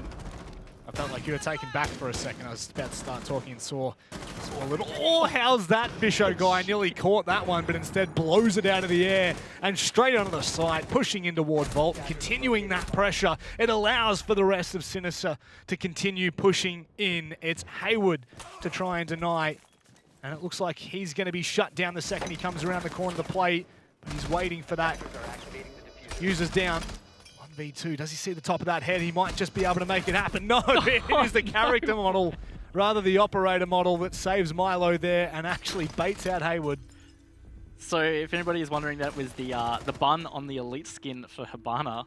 I was going to say, that bloody bun sticking over the top of the counter, Milo would have been cursing the fact if he died to that, but actually it kind of helped him. Yep. Because it baited out the shots of the defender, knew the position, he was able to pop up and pre-fire it. And a great start from Sinister, winning their first attack. And again, really spiraling Pittsburgh into a terrible position. Yep. Just losing that first defense on top of how they lost Clubhouse. I mean, it feels like it's been forever since they won a round. It's probably almost been an hour. Well, yes, actually it would be, including the rehost and even longer than that maybe with the pause and everything. This is not... I mean, that would have to be frustrating for Pittsburgh. I'm sure, look, when you think about it, I'm sure that's not at the utmost forefront of their mind when it comes to how long has it been.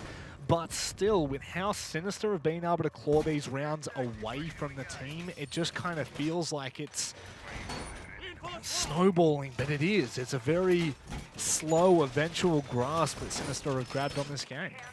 Yeah, they need to slow the bleeding, so to speak, because if it keeps going, it's just going to get away from them. And I worry for them if they can't get this round or the next round. It can be really difficult to bring back.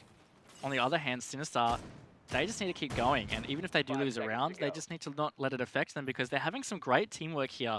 They traded out a lot of those kills that were coming out at the start of that round on the roam. They traded those out, and then it was a great execute on Decide, just refragging to keep that man advantage and get the plant down. It's a great siege from them so far. Apologies for nearly cutting you off there. Oh, that's fine. So as you do, Dino, feeling comfortable to go for that? May as well. And now backing away to the southern side of the map, looking across toward Aviator. Strider's going to back him up here as well. So Sinister are going to need to be a little bit more cautious on their approach from that southern side. However, that is completely and entirely up to them whether they will approach from there. Fisho guy, first floor already, just clearing out, looking toward the Astro stairs.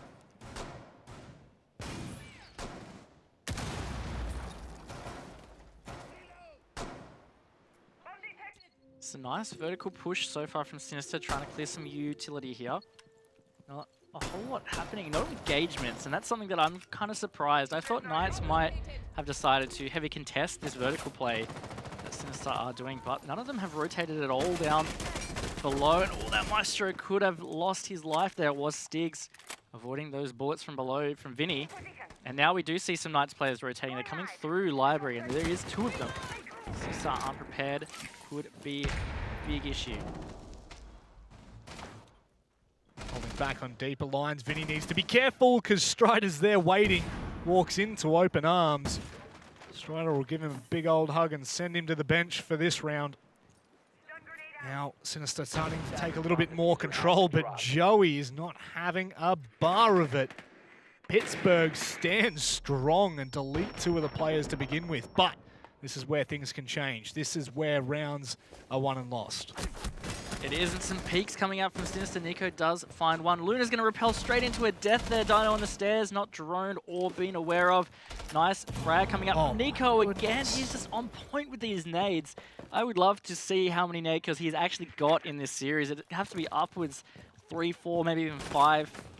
It's going to be all up to him in this round.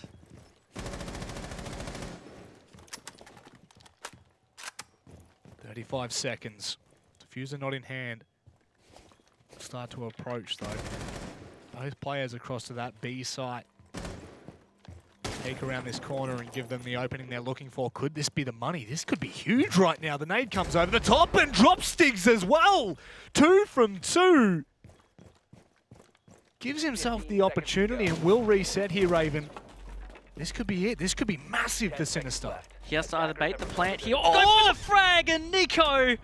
What a nutty round from him. He gets 2 grenade kills and a nice peek and closes it out. Rob, oh, this man is unstoppable so far. A 3v1. Words escape me, Nico. What a way to bring that back. I believe that's now 5-0 in the first 2 rounds. But let me just bring it back for a second into map number 1. Nico stood strong for Sinister more times than I can count. Multiple frags in rounds, opening frags. I believe there was a KD of around 6-1 on opening duels, 5-1 even on opening duels. That's 6 rounds that he had a huge impact on. And now it's transferring into Villa. If you're Pittsburgh right now, you have to be concerned about this. On top of that, this again just piles onto a potential really bad mindset that's starting to build in the Knights with how map 1 finished off, losing 6 rounds in a row. And now they've lost 2 rounds in a row here, sure. But the way they lost that last round, it was a 3v1. And 2 of those picks that Nico got were grenades. So they're not going to be feeling very good at all, and they have to do something to bounce back here because if Sinister keep running away with these attacks, I just think it's a runaway train. 10 seconds to insertion. It has certainly felt that way, Raven. And just to give clarity, that is now... Attackers are moving out to locate a bomb. Oh my goodness. That's 8 rounds in a row from Sinister, from map 1 to map 2 now. Pittsburgh, there are definitely concerns and questions surrounding this, but again, I don't want to put that much pressure on Pittsburgh. They're not in the worst placing in terms of the ladder. However, they were looking to start on a strong note with Pittsburgh Knights, and it hasn't happened as of yet. Stiggs is very close to the remainder of Sinister here. Droned out, but not pushed out of position yet. And with that, will fold his cards and try to back away, but Fisho guy, unrelenting, holds the line and shuts him down. There's nothing happening here for Knights. I like the decision to try and play that little bit more aggressive to, you know, put Sinister back in their box. But it didn't work out for Stiggs, and to be honest, he was kind of alone. Maybe they'll try and play a refrag differently, or they were using his position a little more strategically, but either way, wasn't a refragable position, and neither was that. That's Hayward dying at the top of red stairs really early here. That's 2 picks in the first minute, essentially. Sinister steamrolling ahead, getting a lot of map control, and they have a lot of time to be able to push to site. We're saying that it is full steam ahead for Sinister and has been ever since. I don't know whether he actually got that. No, he didn't. That's a little bit unfortunate. And the 2 nays that he's had. Oh, he baits out Joey G incredibly. The brain on Nico is just ridiculous. Fisho guy shuts down Dino as well. And look, Strider, you can try all you will, but the might of Sinister right now is too much. Unbelievable, man. Just Nico is hitting everything, it feels like, except for that one grenade. But he feels like he's hitting everything. And the confidence on Sinister is absolutely night and day compared to how they were playing in the first half. Just pushing through for refrags. They're barely losing solid man advantage. Especially on this map, it's been 1-1-1-1 when it needs to be. The only time was that Nico clutch. Either way, this 3 rounds in a row, Rob. 9 rounds in a row in the series for Sinister. Pittsburgh are just on the ropes, almost out for the count. It's just not looking good at all. No, I echo your statement there, Raven. It's been a very, very tough start to the night. This can also be the issue with the format that we have, where we see 2 best of ones played on the same night with the same teams. If you all of a sudden have a drop in mentality, in momentum, in match 1, it is undoubtedly going to be crossing over into map 2. And for me, Raven, that's where you can kind of define the good teams versus the great teams. How do you manage that momentum when things are going wrong? Yeah, and it's about somebody just breaking that pattern, not letting it deteriorate, not letting it get there. And also in preparation.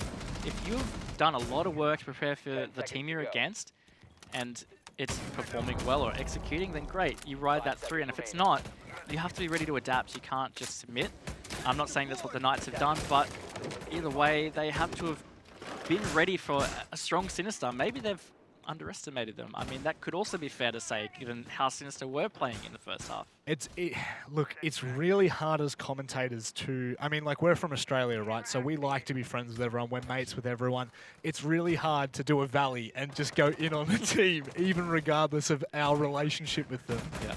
It is hard to give the facts that are there, but there is undoubtedly a sense of just being unprepared for Sinister, it feels, and that could come down to their placing on the ladder, Raven, like you were saying. It could come down to a number of things, but right now, Sinister are just looking heads and shoulders better than Pittsburgh. Yeah, they really are. Coordination is here for Sinister, and early on, before the series started, we talked about some role changes that Sinister were implementing, one being Milo going to an IGL role to free up Fisho a little bit.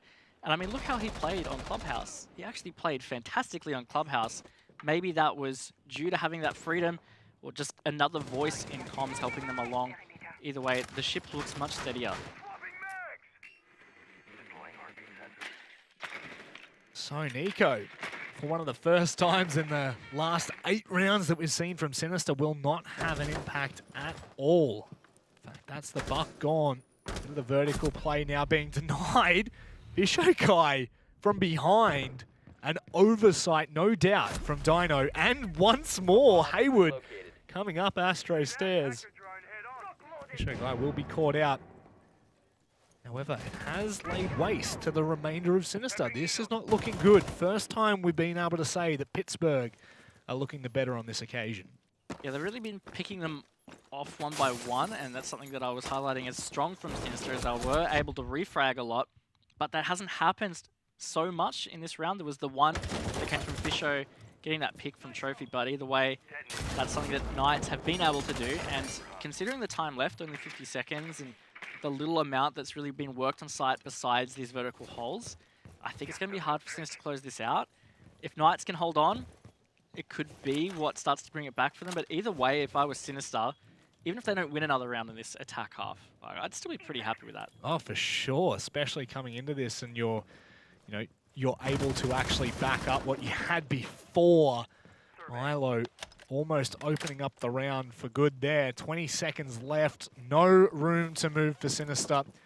They'll be backing themselves into a corner as they come in. Pinged out. Milo does get caught out. However, he will be able to find one. Now pushes in a little bit more aggressive. The shot through the wall won't hit. And with that, it will just be Luna to try and... Never mind. See you later.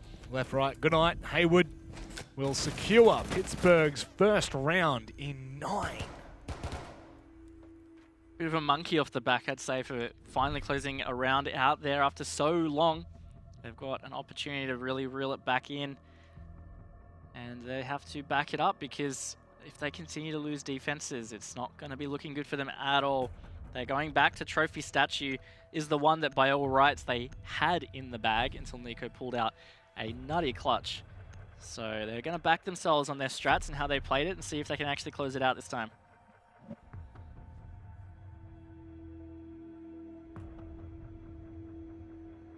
Can't stress enough that it is... It will come down to, at the end of the season, just the smaller games that have counted toward this. Both of these teams, both Pittsburgh and Sinister, have the lower level teams in terms of the ladder to go. So they've gotten the big dogs out of the way and they can really start to make a bit of a dent in their own point system here. Luna, unfortunately, on the donut, but Joey G and Stiggs on the baguettes. The singular for now. As are Pittsburgh in rounds against Sinister. It is something to work from, and Raven, like you said, literally not even 2 minutes ago, about the fact that Sinister would be pretty damn happy with where they're sitting right now in this series. Yeah, it's a good spot to be in an attack half on Villa to have already had 3 rounds in the pocket. You can let one slip by. Maybe there was a really big error in droning or something like that. That seems to say, hey, you know what? We really messed up the droning. We'll fix it next round. And that's like a really important way to try and deal with mindset.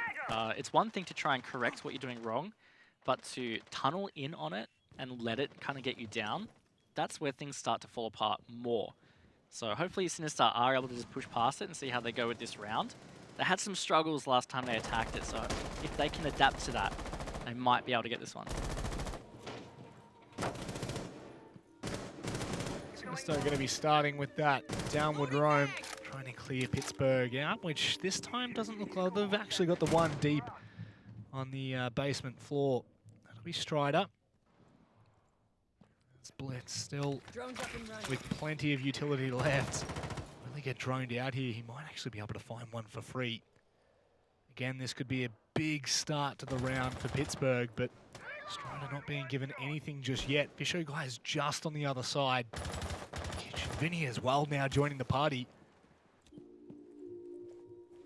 Seems like they have a pretty good inkling as to where he is. Will he edge around the corner in time? He's going to be able to spot the foot and the head, but Strider will rip his off before he gets a chance to even make the decision. I have to wonder whether that was droned. I mean, Vinny looked pretty certain someone was down there, but also uncertain at the same time. And he did lose the gunfight in the end. Maybe they could have used another drone. There was the Ash sitting in the kitchen. He might not have had a drone on him, not sure. Either way, that kind of felt like it could have been preventable. So not good there for Sinister. They will look like they're going to get this wall open though. Nice nade to push away the player on the other side. Though Strider finds a pick. That means that there is a solid man advantage into the favor of Knights coming into this final minute. There's one big problem in this. Nico still has the nade. Oh no, wowzers. Milo. A little bit unfortunate there with that C4 coming through the floor. At least it only drops him for the moment. He's going to come in deep onto the wall. We'll back that up with Revive. Luna just trying to hold down the staircase, but time is of the essence here, Raven, and it is slowly falling apart. Make that quickly falling apart. Luna will find one, and I don't know whether there is enough in this round for Sinister to be able to even have a sniff. You can see one of the Pittsburgh members just literally waiting for the footstep. Strider. 3 kills? 4 kills? A lot of kills. I think it was 3 in the end. Yeah, a good round from Strider. And Knights are starting to back it up. That was really strong. Some errors from Sinister really appearing here. I feel like, again, Vinny's death could have been preventable with some better drone work, or even the Ash that was in kitchen. Yeah, maybe they were holding the flank at the bottom of the Astro stairs at the China door, but they could have pushed for a refrag or something. Something better could have come in that situation. Really stemmed from that. So they have to get past that now. Final round of this half. Can Knights secure their final defense? They're going back to Aviator Games Room where they were essentially dismantled last time. It was a pretty strong attack from Sinister. It did come down to a 2v1, but either way, Sinister looked pretty comfortable. Defenders, protect your bombs from being defused by attackers. So Pittsburgh obviously very hungry to keep this at the 3-3 scoreline. In fact, it's not replicating, but it's quite similar to how we saw Clubhouse pan out, in which kind of led into the eventual comeback of Sinister. Will we see something similar from Pittsburgh? That's the real question right now. We are constantly questioning the resilience of these ANZ teams. Coming into map 2, there's always, there's pressure, but there's also relief knowing you have that second chance. And if I'm being completely honest, Pittsburgh have done a good job of making this a chance, of making this an opportunity to come back in the series and possibly take the win and the loss at the same time. Again, every point is quite crucial. I mean, you brought up a good point about the way Clubhouse played out, and we're kind of seeing that. Oh, Dino. Come on, Dino. Kind of seeing that in that Sinister were up 3-1. Knights have got that round now, and that's where we saw Sinister win 6 rounds in a row. So history has a chance to repeat itself on this map in the opposite though for Knights, but maybe with that first pick, not going to happen. Felt a little bit antsy, a little bit pressured and pushed from Dino to make that work. We saw him attempt a run out a little bit earlier in the map, and it didn't really come to any avail. And this time Nico was going to double down, find Strider as well, leaving only Stiggs, Joey and Haywood to hold down the fort. Stiggs, how much longer he's going to stay alive for? Maybe just enough for Haywood to get into position to try and capitalize on some distracted members. The C4 is going to come through, but he's going to be denied. Milo on the receiving end of those, rather on the delivering end of those bullets. Sinister really shut down this aggression nicely there, and you have to question, Knights have got 2 rounds in a row to bring it back. Maybe they're still being a little over-aggressive. I like the consistency to stick with what has been working, but maybe you could argue for this last defense, especially on Aviator Games. You don't have to have some like gnarly roam happening. You don't have to be peeking everything. And that's kind of what Knights have done, and half the round gone, it's essentially a 5v1 at this stage with Joey downed. Oh, now it is. Now it is. Nico making short work of Pittsburgh, it feels. Pinged out and, well, eventually to come to the demise. Stiggs, there is only so long you can live for at 90. And eventually it's too hot to handle. A flawless round to finish the first half for Sinister. A great half from Sinister at that. Stiggs essentially done and dusted in 90. They had players watching all the way from the top of main stairs, players watching from the trophy double. No chance for him to get out of there alive. And Sinister having that advantage out of their attack half on Villa has got to feel pretty comfy for them and also put more pressure back onto the Knights. And we talk about a game of ebbs and flows, of the tales of 2 halves. That is an incredible first half to walk away with, just saying, well and truly comfortable for Sinister, but it does feel like there was a small comeback mounting from Pittsburgh, and has it been all but diminished? Has Sinister taken the sting out of the sword of the Knights? Yeah, we will have to see how Knights bounce back in their attack half. Stranger things have happened, and I'd maybe even say that these days it's not so strange that sometimes with bans like what we're seeing with Thatcher and the Maverick, Villa actually comes into its own as more of an attacking map. It's happened a few times where it just seems like the attacks should not be winning, especially as comfortably as they have, but they are. Yep. Even Elevate earlier in the season, they had a fantastic map on Villa where they played little to no hard breach, but they were winning strongly, and it was just based on the back of good teamwork and lots of refrags. 5 seconds left before There's insertion. been an abundance of that for Pittsburgh, if we're being completely honest, and I think that's not... I don't think that that's telling of Pittsburgh as it is of Sinister. It's definitely been looking very promising for the squad that was on the bottom of the ladder. Mind you, they're now drawing with Kanga at 4 points apiece. But that's nothing to take away just yet. They finish this, and they'll be feeling a lot more comfortable. 3 rounds to go for the defensive side, whereas Knights, well, they have a mountain to climb. However, Raven, you have just alluded to the fact that it's not out of the realms. No, definitely not. Bomb located Milo by playing a attacker. very aggressive position. I like the angle that he is getting there into the bedroom, but could be ended clearly with a nade. That being said, ADS next to him, maybe not. Will give Knights something to think about. They are burning those ADSs. A beautifully cooked nade, and Milo reads it and gets out of there. I like that from him. Delayed some time. A lot of utility used just to flush him out, simply.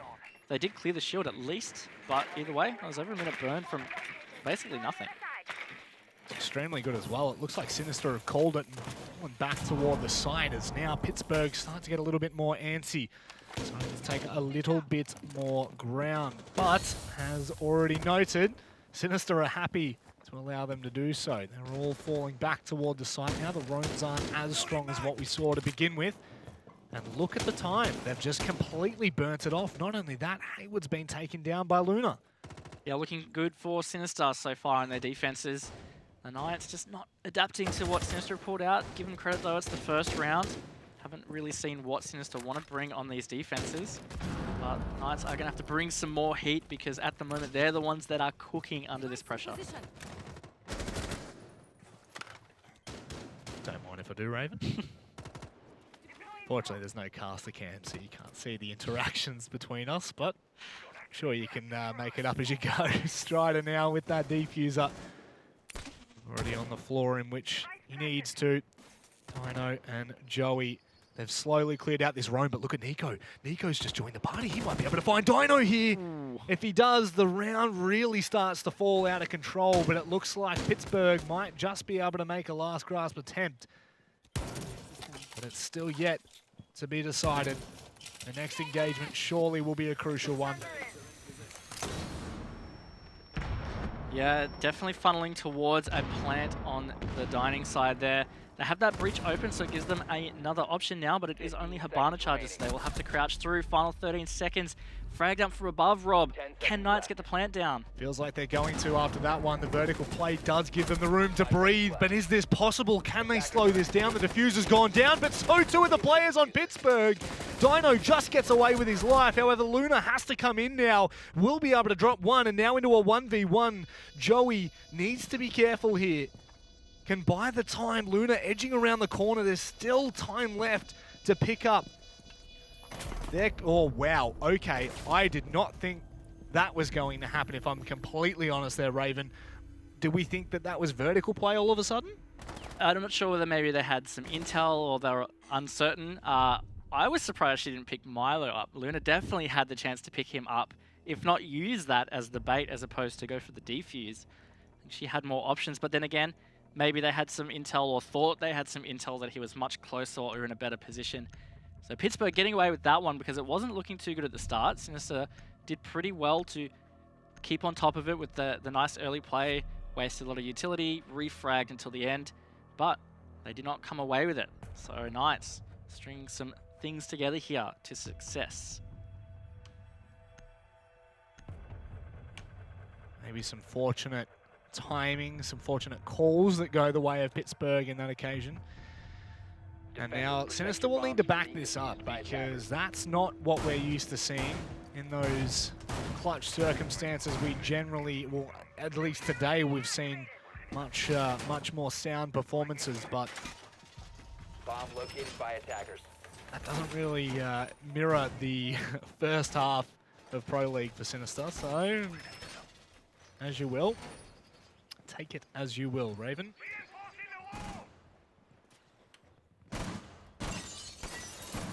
So Sinister have rotated to Aviator Games, and it's not gonna stick the strat that they had for Kitchen. To be honest, I like what they did for Kitchen. I think it worked pretty well for most of it.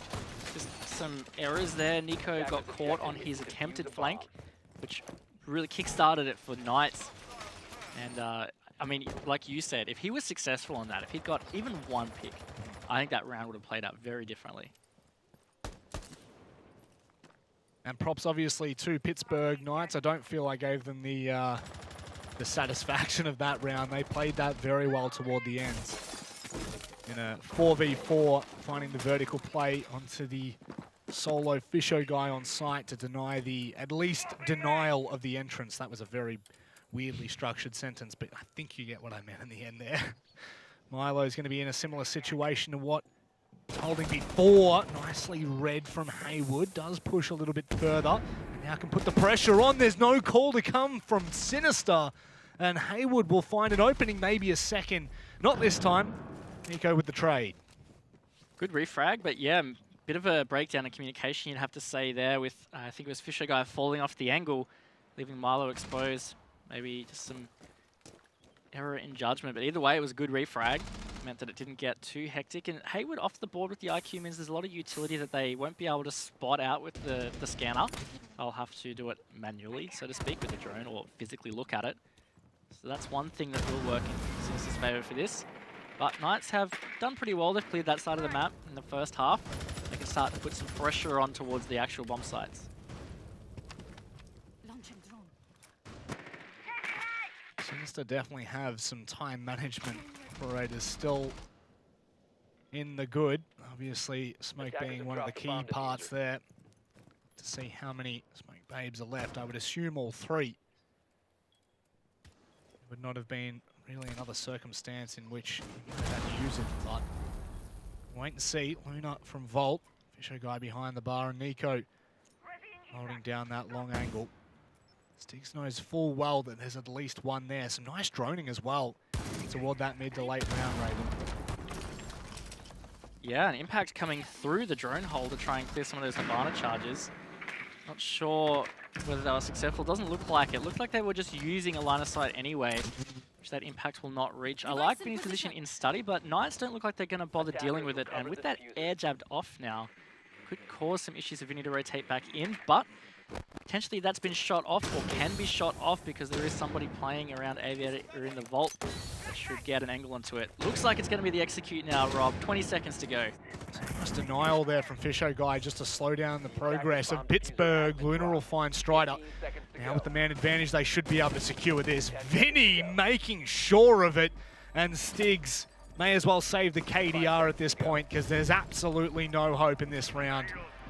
So he will. In fact, he'll take one with him to the grave, but Sinister with a extremely nice hold toward the later end of that round. Yeah, and it was that strong position from Vinny in study that did secure it for them. Playing as the Maestro, he could just pre-fire that Aviator door, and once the Fuser was stuck on site, there was no way they were getting back to it with him there. So nicely played from Sinister. Potential oversight from Pittsburgh after their good start. And now Sinister are only 2 rounds away from taking the map, and 1 round away for securing themselves at least an extra point.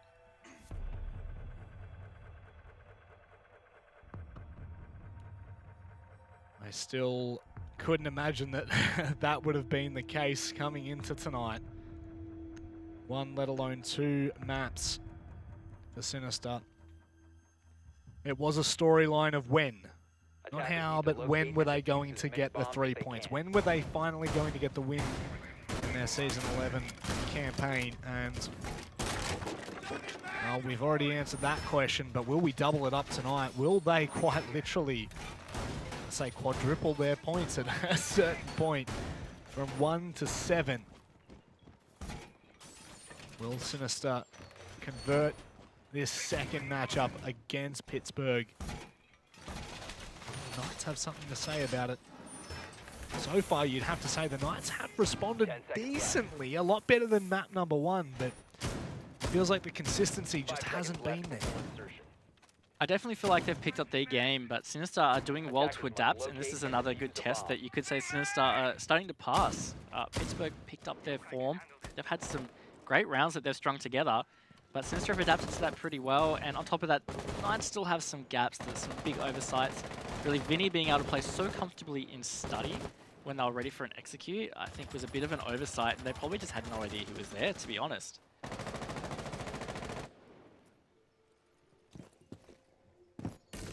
That'll definitely always a cost to the price of little intel. Again, taking their time. Milo's going to get a free kill as well. That's Joey going down. The Buck, who honestly has opened up so much of that vertical play. Pittsburgh are going to try to react to this, but it's just too late. Dino not going to be given anything. In fact, Milo's just been allowed to run back to site, scot-free. Yeah, and that's going to waste time because they're going to think, where is he? Is he still down in basement? We're going to have to set up another flank drone. They're going to dedicate, you could say utility, but drones in general to try and watch that because they're probably not going to hunt it, and they're not. They're pushing away. Dino can use some air jabs if he wants to, but either way, it's utility that is not being used on site. It's not necessarily hindering Sinister so much. So it's a great start for Sinister. Milo getting that free pick, essentially. He will be back on site, and the puck off the board means no vertical play from below. They can play more comfortably. Wow. Fisher guy walking right into a claymore. Steegs will come in to clean up. Given anything just yet. Just edging around the corner, trying to find that position toward desk. Luna nor any member of Sinister have really played Astro. I don't think Pittsburgh did either, if I'm being completely honest. I think that that was pretty much left free, bar that one round. Ooh. Oh no, Stiggs, you've got to hit those. Luna very lucky to be alive. Not really sure what Stiggs hit there, but she has managed to push back. Knights pushing deep though, getting a couple of picks, and now on site, picked off though by Milo, bringing it back. 2 versus 3, 40 seconds, they've still got some time, and they've got the man advantage. Spacing there from Pittsburgh, a little bit strange. Dino going down as he tried to obviously clear. Stat now just waiting. Still a chance for a flank here. It looks like Nico's going to do exactly that. Just too little too late. The C4 won't catch anything either. And Milo might just be able to slow this down. A 2 versus 2. Stiggs will find Nico, bringing it back. Milo, how good is your aim? How good is your brain? It's going to be tested right now. Already being spotted out. Raven, I cannot see this happening. He is going to continue to push. He will be able to down one. Will he just stick this right now? Is Stiggs going to be able to get into the position quick enough? It doesn't look like it. So Milo getting played a fool. Stiggs from underneath. You love to see it. Yeah, played well from Stiggs. Not going to be hunted down, especially after he picks off the IQ in Master Bedroom. Milo giving himself a great chance to clutch that out. He was going for the ace, but ending on the 4, technically 3 actually, because he didn't finish the one off in Master Bedroom. Pittsburgh, will be happy to finally secure that one out, keeping in tabs with Sinister, just not letting them get too far away. And really, Pittsburgh won't want them to be getting another round because even if Pittsburgh get a draw, there's no way they'll be happy with that. No. They're going for this win, and they're going to have to get 3 rounds in a row to do that. It's quite the tall order. Yeah, especially considering the way that Sinister has been playing. Yep. And that's the thing, right? When you talk about the way they've been playing, they've adapted incredibly well to the circumstances that they've had at hand. More often than not, Pittsburgh haven't been able to string together more than the one round. I think there's been maybe one occasion, we'll make that 2 occasions, where they've been able to find 2 consecutive rounds, but Sinister just not giving them a moment to kind of calm themselves and prepare for that next round. They've just consistently been making those adaptations that have continued to put pressure back on the Knights. We will be heading back down to Kitchen and Dining. Round in which we saw only narrowly going the way of Knights. 10 seconds left But before nevertheless, insertion. it still went that way. It did. And look, I really backed the 5 way seconds Sinister left played it before insertion. last time. I think they had a great roam. It delayed a bit over a minute, wasted a lot of utility, and then they bailed away to maintain or preserve their man count. And I think that worked out really well. It just kind of slipped away from them. And then maybe you could say some poor decisions led to Knights closing that round out. And I think they can potentially bring this back if they try not to change it too much. Funnily enough to say that, I don't think there was a lot that they should change. Maybe just some decisions.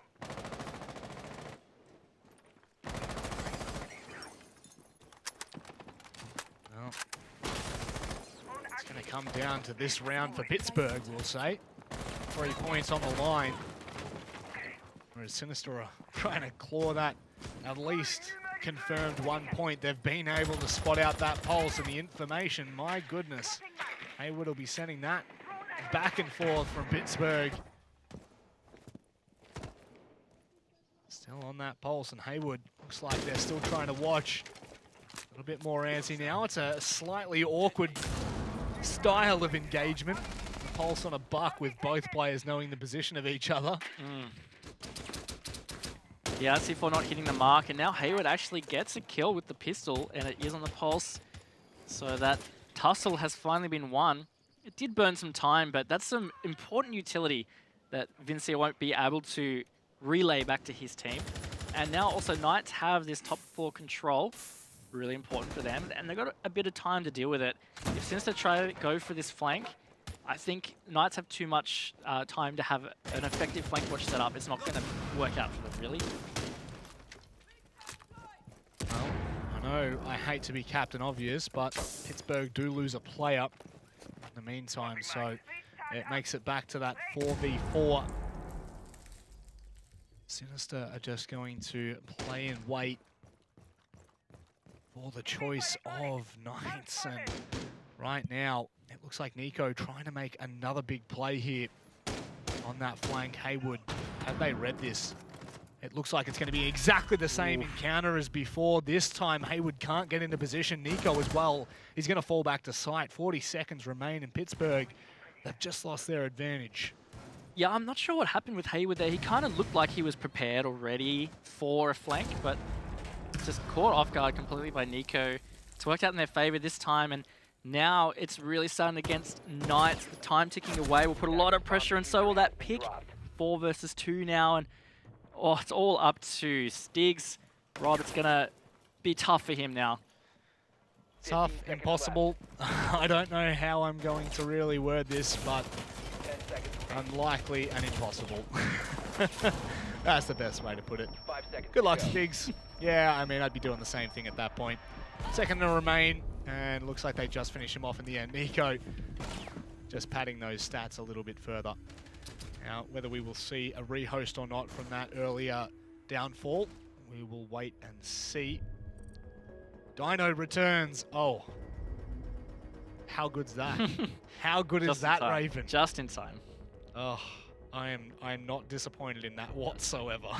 Yeah, he came back just in time, and it means that this can be preserved. Sinister, they're 1 round away. Let's point that out. They're 1 round away from taking another 3 points tonight, which would be a double win. Pittsburgh need 2 rounds to get themselves at least 1 point. And look, I'm not necessarily shocked, but this is definitely quite different to how I expected this series to play out. I thought Pittsburgh would be at least like tooth and claw right next to Sinister, but Sinister just constantly stepped it up, made necessary adaptations, and they're just getting away with things, and that's how they're here. That's how they are 1 point, or 1 round away, I should say, for securing a perfect night. 6 points to their name on the standings. It is a new beast almost, isn't it? The wake of the night, they have almost transitioned into whatever you would call this. Sinister are just having the time of their life right now, and rightfully so. You do have to highlight one player in specific, and that would be Nico across both of these matchups.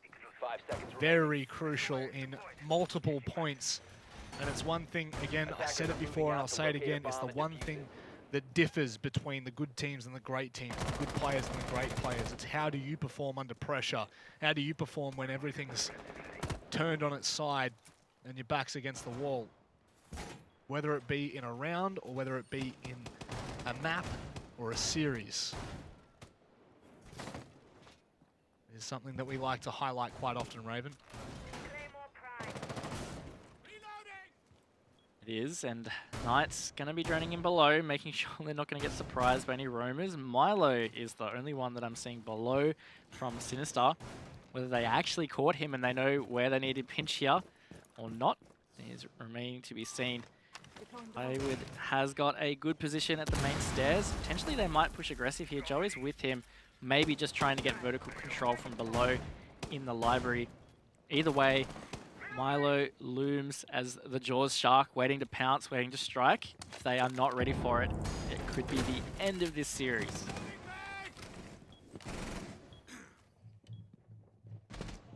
There's Nico. That's hey, yeah. Haywood, hello. Okay, Milo will find the first, but not the second. Milo shot past Haywood and found the kill. That's an opening. Stiggs as well takes down Nico. Fortunately enough for Sinister, the remaining 3 members are on site and not in awkward positions either. They can bunker down and double down as well as we hit that minute 30 mark. Use of the Jackal, good. I mean, it means that they don't have to be as thorough with their drones. They can use the Inox to find those footsteps and figure out whether somebody is actually on the roam. That Impact missing the mark, not getting any of those Hibana charges, which means that that hole will be rotatable. Stiggs finds Vinny, finally finished off, which means it's up to Fisho and Luna. They are on good anchor operators, and Fisho is in a good position here at the top of the main stairs. Can flank around, use this shield to get a pick. Could be the difference. Luna getting aggressive again as Fisho guy takes down Haywood. Surely this isn't how we see the round finish, how we see the map finish. A 4 versus 2. Fisho guy, 2 smoke babes left, will fall back to site. Luna now in a very awkward position for Knights to try and fight. They've still got to be careful of their pre-open Hibana hatch, or if you will, Hibana rotate. That smoke babe just buying more time, Raven. It is, and Luna is in such a good position, and this is the position that won them this defense last time. It was Vinny alive, though. But either way, they're not going to be expecting a player playing so freely in study. I wouldn't think so. That's a great smoke, allowing the entrance, and now this plant can potentially come down if they want to. Very well played from Strider. In fact, actually pushes through to find Luna. It's now an Fisho guy who goes in and has to try and find the engagement. Fisho guy, what a way, what a clutch. It all comes down to that, and Sinister will secure another 3 points in this series tonight. Fisho absolutely closing that out for Sinister. What a great play from him, getting that kill and the knife to finish the planter. It was Sinister all night really in the end. Rob, 7-4, doing justice to their performance on that map, and they're taking home 6 points. It is a really strong start from Sinister and something that they will undoubtedly be proud of. 6 points in 2 matches. 1 point in 8 matches. You couldn't write a better script than that. Yeah, they're definitely going to be happy shaking that off, finally securing some wins. And it's not just 1 win tonight, it's 2. And that's a big deal. That's showing some consistency. It's something we brought up after that first map. We said the big test for them now is, can they be consistent? Can they replicate this on other maps? Yep. And now that's a big check. On top of that, I said they haven't really thrown rounds. So another check against what was going wrong for them in that first half. I think the next step is, how do they show up next week? Well, that is where we kind of put our attention to, because consistency is great in a series, it's great in one night, but what is even better is watching the progression from, you know, match day number 1 to, or let's say the first half to the second half. How do we then see the polar opposite change? Do we see it continue, or is this just a lucky night? Is this just one of those nights where you're feeling it? It doesn't look like that, right? No, it doesn't. Like, a lot of the stuff they were pulling out, the adaptations they were making, plays that worked out well for them, it was consistent through both maps, throughout each round. A couple of mistakes here and there, some poor decisions, but like that will happen, and they are a team in recovery, you could say. Yep. So I think vast majority of the night was a pass for them. Do you think that this is possibly somewhat alluding to Milo coming into that IGL role? Do you think that that has alleviated some of the pressure from those other players? I think it probably, you could put it down to that. Yep. That's a massive thing to do, to change IGL or primary IGL, because usually teams have a couple. So like I'd imagine Fisho is probably still got a hand in some kind of shot calling or IGL duties, but it helps to have that pressure alleviated. And maybe that was something that was affecting the team. He was feeling too much pressure as a primary shot caller. Yep. And it was meaning that not only was he maybe not performing as well, but it meant his IGLing or shot calling wasn't as effective, and that was leading to the whole team kind of breaking down. So just having that fresh pair of, you could say fresh pair of eyes on the Yep. role, or fresh voice, I think it seems like it has helped them. Yeah, sometimes you know, the decay can start and there's only one way to stop it, and it's to cut it off. Cut the limb off to save the body, right? And sometimes that is a really bad analogy, because it sounds like I'm saying that they've brought Milo in and cut someone out. Like, do you know what I mean? That's not the case at all. It's just changing the roles around, Yeah. giving some players some more freedom can sometimes do them a world of good. However, Pittsburgh, I don't want to say it's disappointing, because by no means was that Pittsburgh's fault. That was not, that did not come down to Pittsburgh not playing well enough. Sinister had their chances to, Pittsburgh had their chances, but Sinister were just stepping up to the plate time and time again. What's the big takeaway for Pittsburgh here? Good question. Yeah. They've got to really, I'm not going to say go back to the drawing board or anything like that, but they have had a roster change. So let's be fair. They've Yep. brought Joey in. That's probably made some differences to their team. I'm not 100% sure how much they've changed with roles, or whether their play style in general might have changed a bit. Yep. It didn't appear so, but they also never really seemed to have gotten started.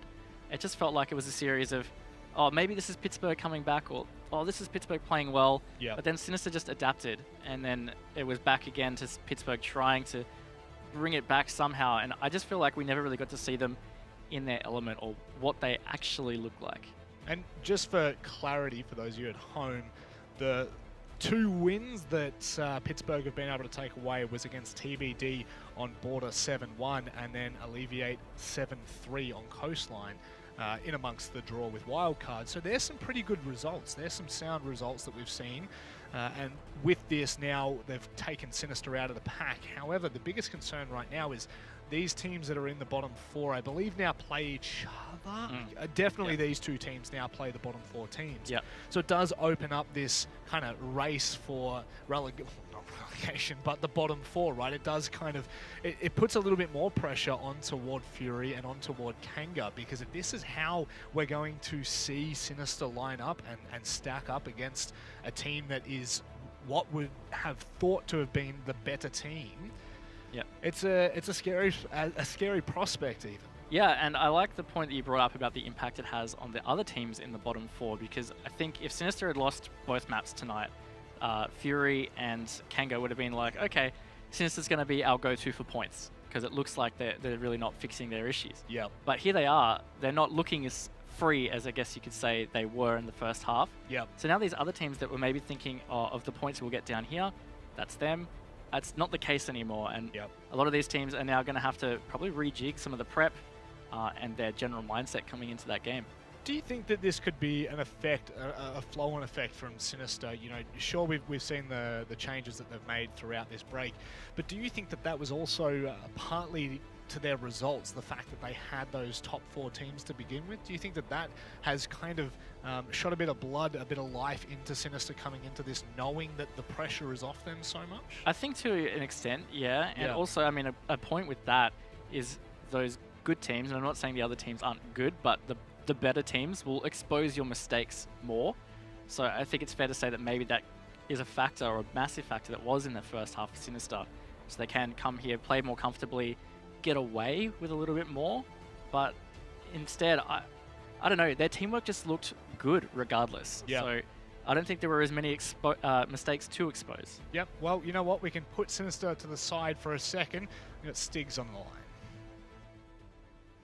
Hey, mate. How you doing? Hey guys, how are you? Oopsies, I've accidentally totally fluffed that up. I'm looking at the wrong thing here. My bad. How are you feeling after tonight's performance? Yeah, not too good. Really poor performance. No excuses for it. It was just horrible. But all we can do is learn, as I've been saying. So we'll try and learn from it.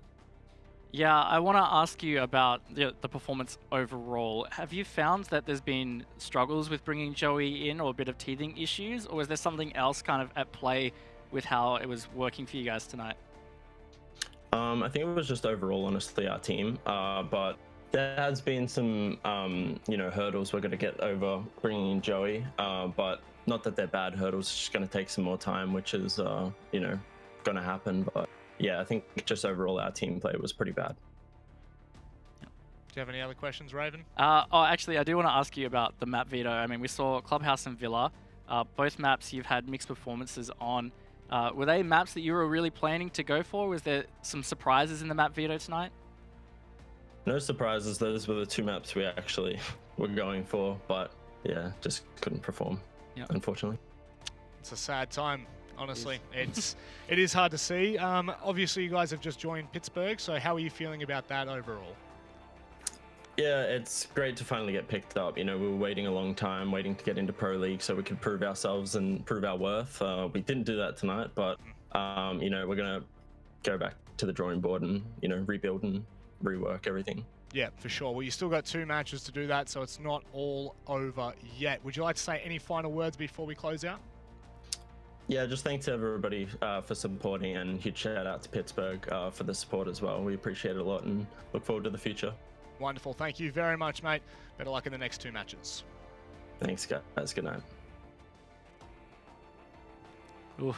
That threw me off so hard that when I saw the Sinister logo come up, I was like, am I seeing things right now? Yeah. Also, oh man, he just sounded so disappointed. Yeah, it is heartbreaking because obviously we spoke to Stiggs right before the end of the season, and he was pretty jolly, if I'm being completely honest. I believe Elevate was their last game before they closed out the first half, and it kind of felt like they were on a high, they were in good spirits, and coming in with a new org as well, you'd have high expectations of yourself. The org might not necessarily have those kind of expectations, but it's still going to be on your shoulders no matter what. For sure, and I mean, that's a big point. I brought it up at the start of the series, but maybe it did play some kind of factor tonight, just this background nerves being the first match under the Pittsburgh Knights banner might have just had that perceived pressure, or even, they might not even realized it, but sometimes it really just is in the back of your minds like, oh, this is the first night with our new org.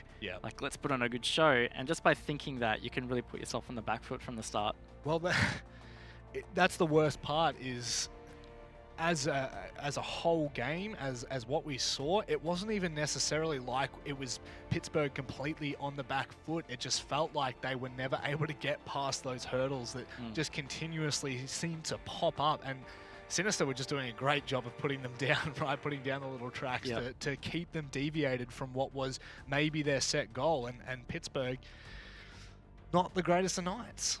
No, it wasn't. And I mean, we're going to come back to it a lot, and I'm sure it's going to be watched a lot on social media. That trick play on Clubhouse. Yeah. I think that was really the nail in the coffin. I mean, Pittsburgh did come back a bit on Villa, but it really depends on a team's overall mindset. But something like that, when it happens, can just it can ruin your night. Because even if you're trying to come back, it can be a struggle. It can feel forced.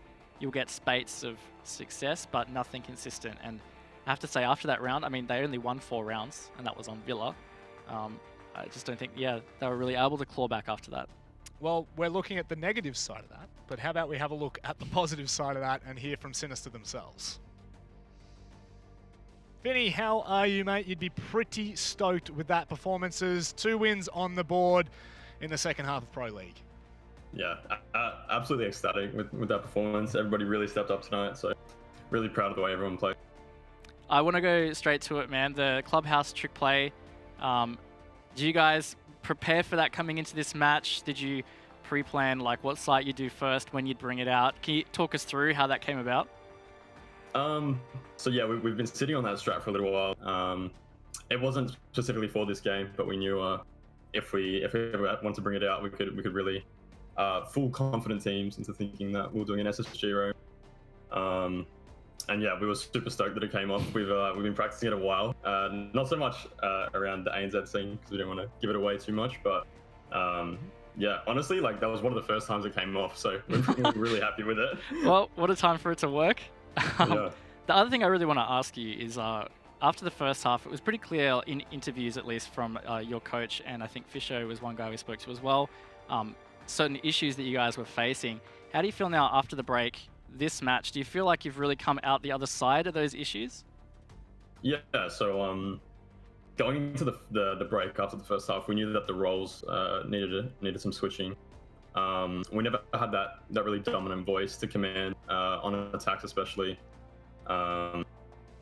You know, to really drive our attacks forward, and we found that Milo was definitely our most dominant voice and the one that could stop us from stalling, which was definitely our biggest problem during the first split.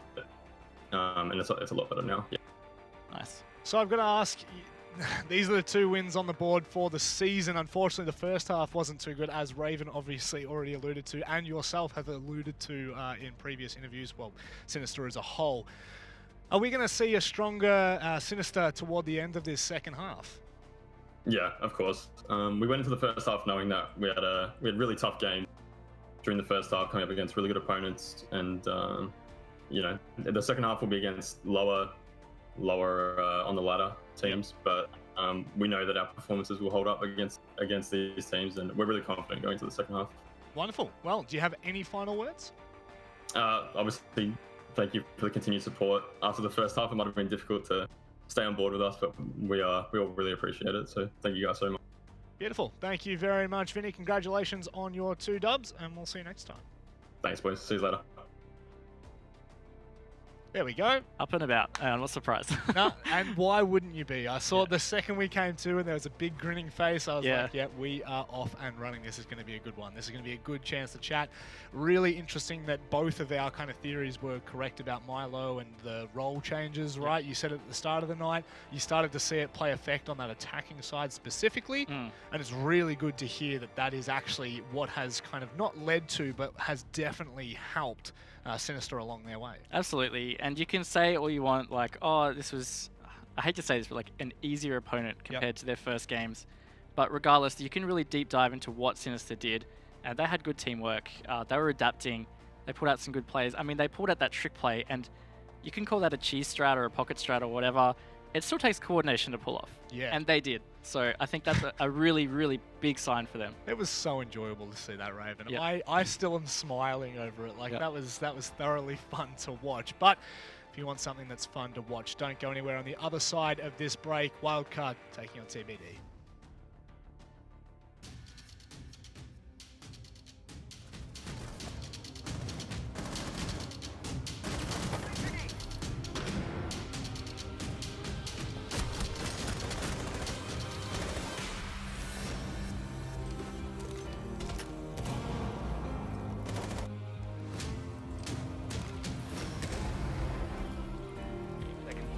Attackers have recovered their diffuser. Attackers have dropped the bomb. Attackers have recovered their diffuser.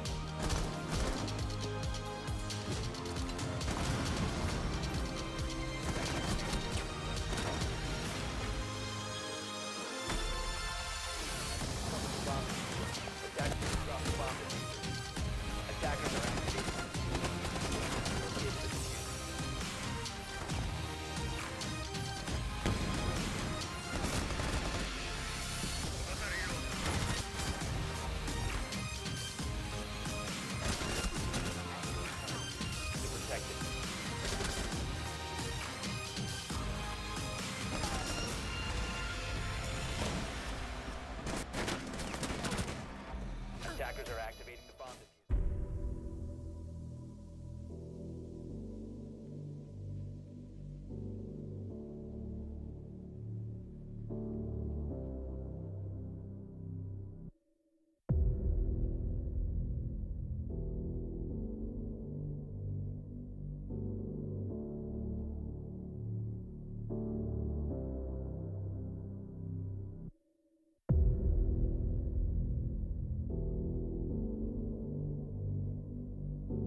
yeah.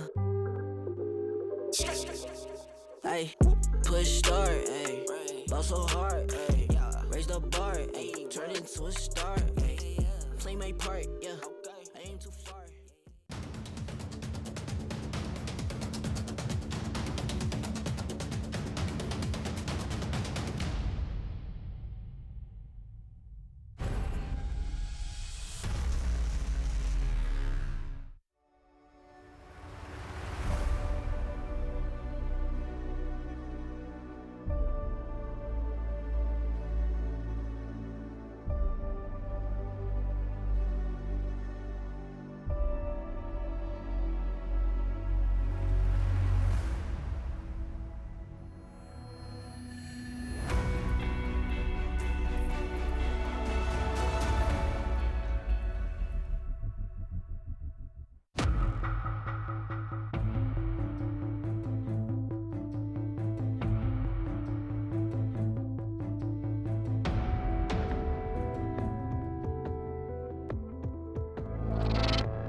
Welcome back. We're here for the third matchup, the third installment of 4 installments tonight. Rob, Jane, Monday, and Raven bringing you all of the action here in the ANZ Pro League.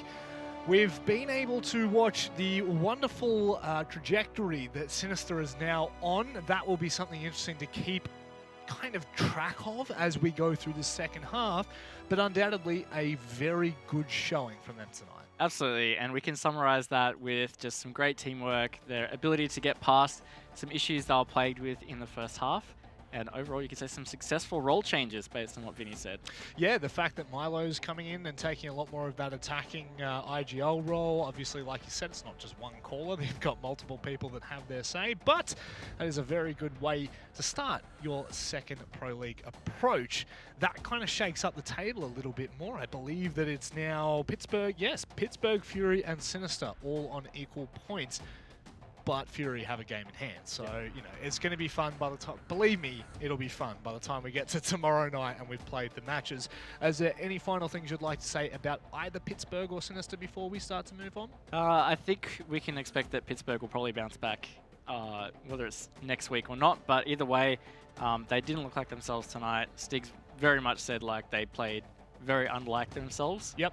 I think that was quite obvious. So whether you can say it was just a bad night for them, capitalize with the fact that Sinister were just extremely well tonight. Yep. I think that's the real mixture of the two teams.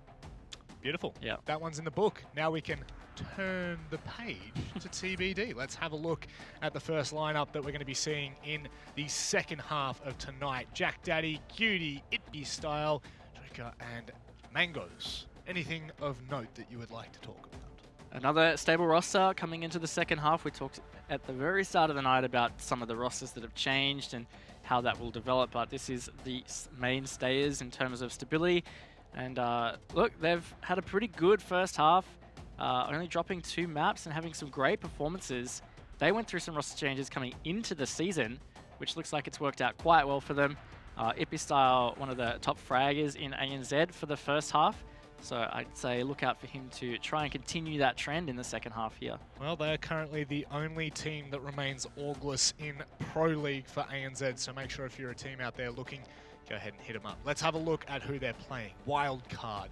A team that was once thought a titan of ANZ coming into this season has been diminished. They have been shot in the Achilles heel, if you will. They've made some roster changes of their own. I think, Raven, I will allow you to expand upon all of this. Yeah, so if you are not familiar with what's happened to Wildcard, they have benched Neofighter and Derpe, and they have brought in some fresh blood, being Geo and Thumbnail. I believe Thumbnail is transitioning towards Pat, but they are 2 fresh players to Pro League. It was their first season, this season.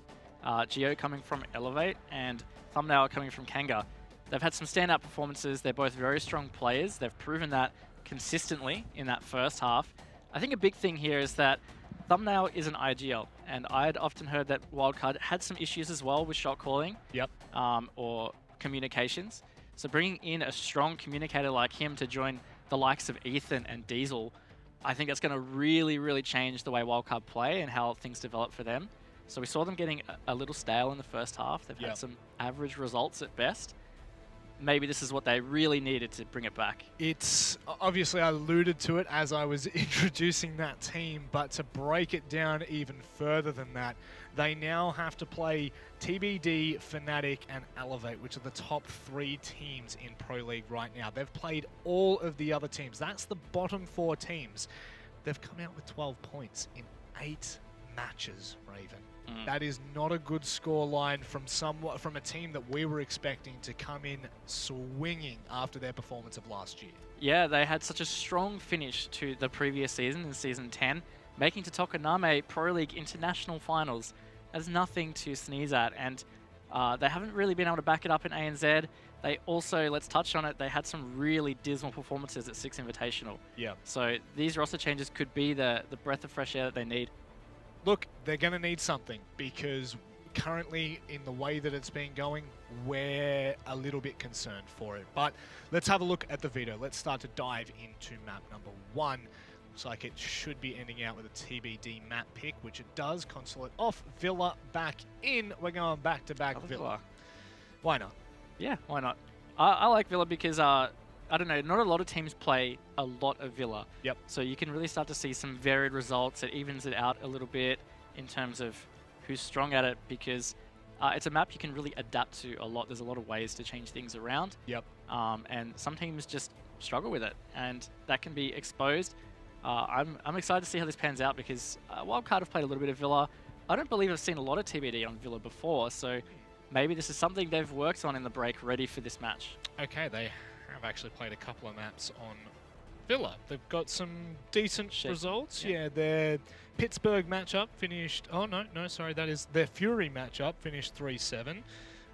Their Kanga matchup finished 7-4 their favour, and Sinister, they defeated 7-3. Those 3 teams I wouldn't really be trying to highlight for this particular matchup because Wildcard, when they're on, they can be a completely different beast. And I'm out of all of the storylines, out of Elevate coming out and you know, reaching second place by 1 point, all of these other places, even Sinister coming back in and having an absolute banger for match day number 9, it's Wildcard. Yep. What they have done in the break, how they are going to adapt moving forward, I think this is a huge storyline in this season. It's massive because obviously they've been a giant name for ANZ before they were even signed with Wildcard as Auglis. So for quite a while, this has gone very deep for them. This is a really big roster change, and considering just how, let's just not beat around the bush, how atrocious their first half was based on expectations, I think they've really answered that with dramatic changes. Yep. So whether it pays off, this is the chance now because it's against TBD. They're a good team. They've had good results. So if it hasn't paid off, it should become pretty obvious, like very soon, tonight. Please, tonight. Let's have a look at what you at home think of this matchup, where you think I think that's what I expected. 76-15 with a 9% draw. I don't even think the 9% draw is even possible at this point, actually, to be honest. You watch commentators curve. Now it's going to happen. Do you think that's a fair reflection? Yes and no. I mean, Wildcard have that massive reputation. Yep. TBD being Auglis, not as well known. I think a lot of the audience that would see this poll on ESL Rainbow Six would be like, well, I'm not really sure about TBD. I know who Wildcard are. Let's vote for them. And I mean, I have a lot of faith in what they've done with their roster, and I think it is going to work out for them. So I personally think Wildcard will take the map, but I'm ready to be surprised because TBD have pulled out some great performances so far, and maybe this is their chance to rise to the occasion. Well, that's it. Will they rise to the occasion? both of these teams have the 3 best teams left in the region. So this is a huge start for the second half of Pro League, and it's going to be on Villa. Wildcard taking on TBD. So many storylines coming into this second half of Pro League. This is where TBD stands strong, and this is the road to redemption for Wildcard. I cannot stress both of those storylines enough. That is exactly it, and the operator bands can have a big say on how this plays out. We saw Thatcher and Maverick band on this map, last played by Pittsburgh Knights and Sinister. Thatcher starting off again. If the Maverick comes out, wow, we're really starting to form a bit of a trend, Rob. But no, it's the Buck. We've got some differentiation thank here. Goodness. That was not. I'm not gonna say it was gonna tilt me, but it was gonna tilt me. I was gonna be pretty mad if I didn't see my my little fire dragon horsey boy again. Just write me off, send me home. Well, he is in, so that means that hard breaching will be probably more popular. I mean, it was still successful in that previous game regardless, but there's more options available now with that Maverick on the board, and we're seeing an Echo ban for the first time tonight. He's actually seen a lot of bans previously, but I mean, in the first series, not at all, and we didn't really see him played much either. Does that really show that people just aren't used to him being available anymore? He hasn't really been nerfed or anything like that, so... I really feel it is. Echo literally... You would be hard-pressed not to say the name Echo in a ban phase in pretty much, I want to say 70% of matches nowadays. Yeah. And so the fact that, he was left in 2 of the matches previously, it does beg the question, players may not just be used to playing it. So anyway, let's divert back into the real storyline here, not one of Echo, more the one of the attacking side and how they're going to be approaching this one. Locate and defuse as many bombs as they can. Anything that you'd like to make note of? A couple of things that I am noticing. One with TBD is obviously they've got a strong focus on roam clear and flank watch. They've got the Nomad and they've got that Jackal. So they're both going to be handling that aspect, which is going to be what you would say early round phase or early round setup in clearing out that roam and setting up your flank watch. But on the other hand, seeing again a Wamai pick, actually seeing that trend quite a bit tonight. We've seen a bit of play. They've actually gone for it over a Jaeger. There's no Jaeger in this defense lineup. I'm all for when the new operators come in, seeing how teams actually capitalize on maybe a lesser known operator, a lesser known gadget, utility, however you want to put it. I think that it does kind of throw a spanner in the work. However, kind of tit for tat in a certain aspect there. A little bit of denial, a little bit of this, a little bit of that. It is up to TBD. They will be approaching from the northern side, of course, across to one bedroom. Ethan, Nagoyo, into the ward, Astronomy. That hard wall in toward Stat is going to just be a little bit of a, more of a thorn for TBD's approach. And as such, they don't put too much emphasis across there. Quickly point out as well, Pat on the wildcard side is Thumbnail. We were referencing him as Thumbnail previously, but he has transitioned his name towards Pat. And Style entering into master bedroom, a little slow on the roam clear here, just being thorough, which is good. A C4 not hitting the mark there. Not sure if that was intended for Jack Dad or somebody else in Astro. Either way, it's going to make them pull back a bit and play even more cautious at this stage. Ethan rotating back towards site. And look, TBD are really taking their time. It's very different to the previous series that we saw. Both those teams were really quick on their initial entries here.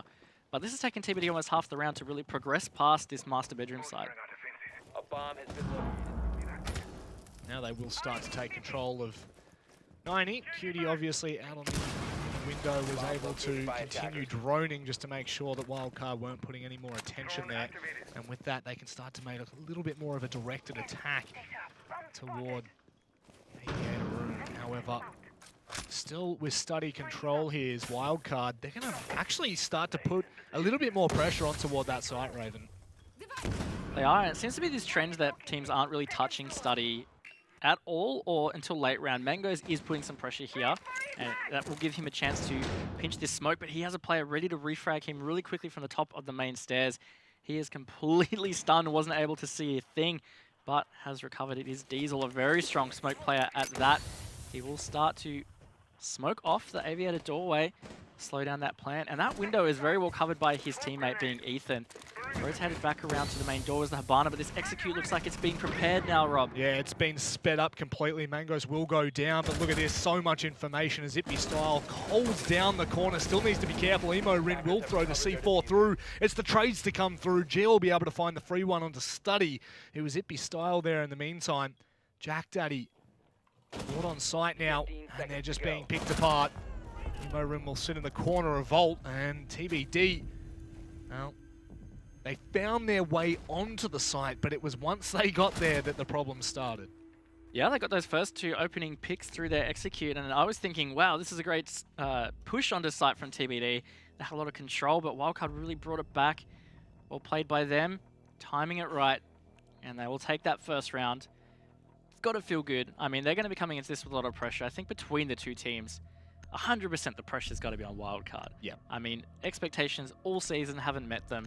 They've made 2 massive roster changes. Yeah. So people are going to be putting them under the microscope and really criticizing them if this doesn't go well. There is an element of pressure and an element of concern for Wildcard just because of just where they were to where they are now. Just 2 polar opposite play styles, if you will. And that's okay because they've now got the chance to restart. They've got I would say this is a completely fresh roster, a completely new style that they're going to have to adapt to. Whether they've had enough time, I actually don't know how long Gio and Pat have been a part of Wildcard, whether they knew well before they were joining. But you would have to assume that there was some assumed knowledge there, rather than just being thrown in the deep end of a professional Rainbow Six team. So whether they're going to stand up and play to the expectations that we have come to know, that's another story altogether. Attackers' objective is to locate a bomb. Finding it very interesting that they've got Diesel on the Clash here. I mean, Clash is an operator that you don't see played a lot. Some teams have some cool strategies based around her, and this is something that Wildcard are pulling out here. And he's playing quite aggressively on this top floor, and maybe just trying to get that early intel, bait some of the room clearers to try and push him aggressively and make a mistake. I'm really curious to see how it plays out with the use of that Clash. Attackers dropped the diffuser. This time TBD making a lot less of a time-consuming round. In fact, they've pushed pretty hard into Study and Aviator, so they have taken a fair bit of control as they have so many drones just above red stairs. You're going to be able to see that early intel there. Jack Daddy holds tight for a second. Ethan just needs to be a little bit wary. He's been able to spot that out though. Now we'll just sit and wait for that intel to be given across to Wildcard, but in the meantime, Gio does go down. Greatest start for Wildcard. Big loss as well, being the Maestro. A fantastic operator to have late round, so to lose that early is going to hurt them. And Gio has proven to be a strong anchor player, and a clutch player at that, hitting a couple of big clutches when he was playing for Elevate in the first half of the season. So massive loss there. Ethan getting some intel for his team still on the bottom floor. He's effectively quite pinched here though. He's got 2 players that could do a push onto him. He will see it coming. He's got the scanner out. There's no doubt about that. He knows that player's on him. He sees him, he crosses. The engagement coming out. He does come on top of that Joker. Taken out, he gets a chance to reposition. Maybe he can find another. Well, they're actually going to flush on through here and try and take him out. That they have done as well. Ippy Style will be able to find that kill. Secure what was a pain in the backside. Pat with a nice C4. Cutie runs for cover, but it's too little too late. And with this, Diesel's just going to sit there with the Clash and buy more time. The flick nearly hits from Emo Rin. This time not connecting.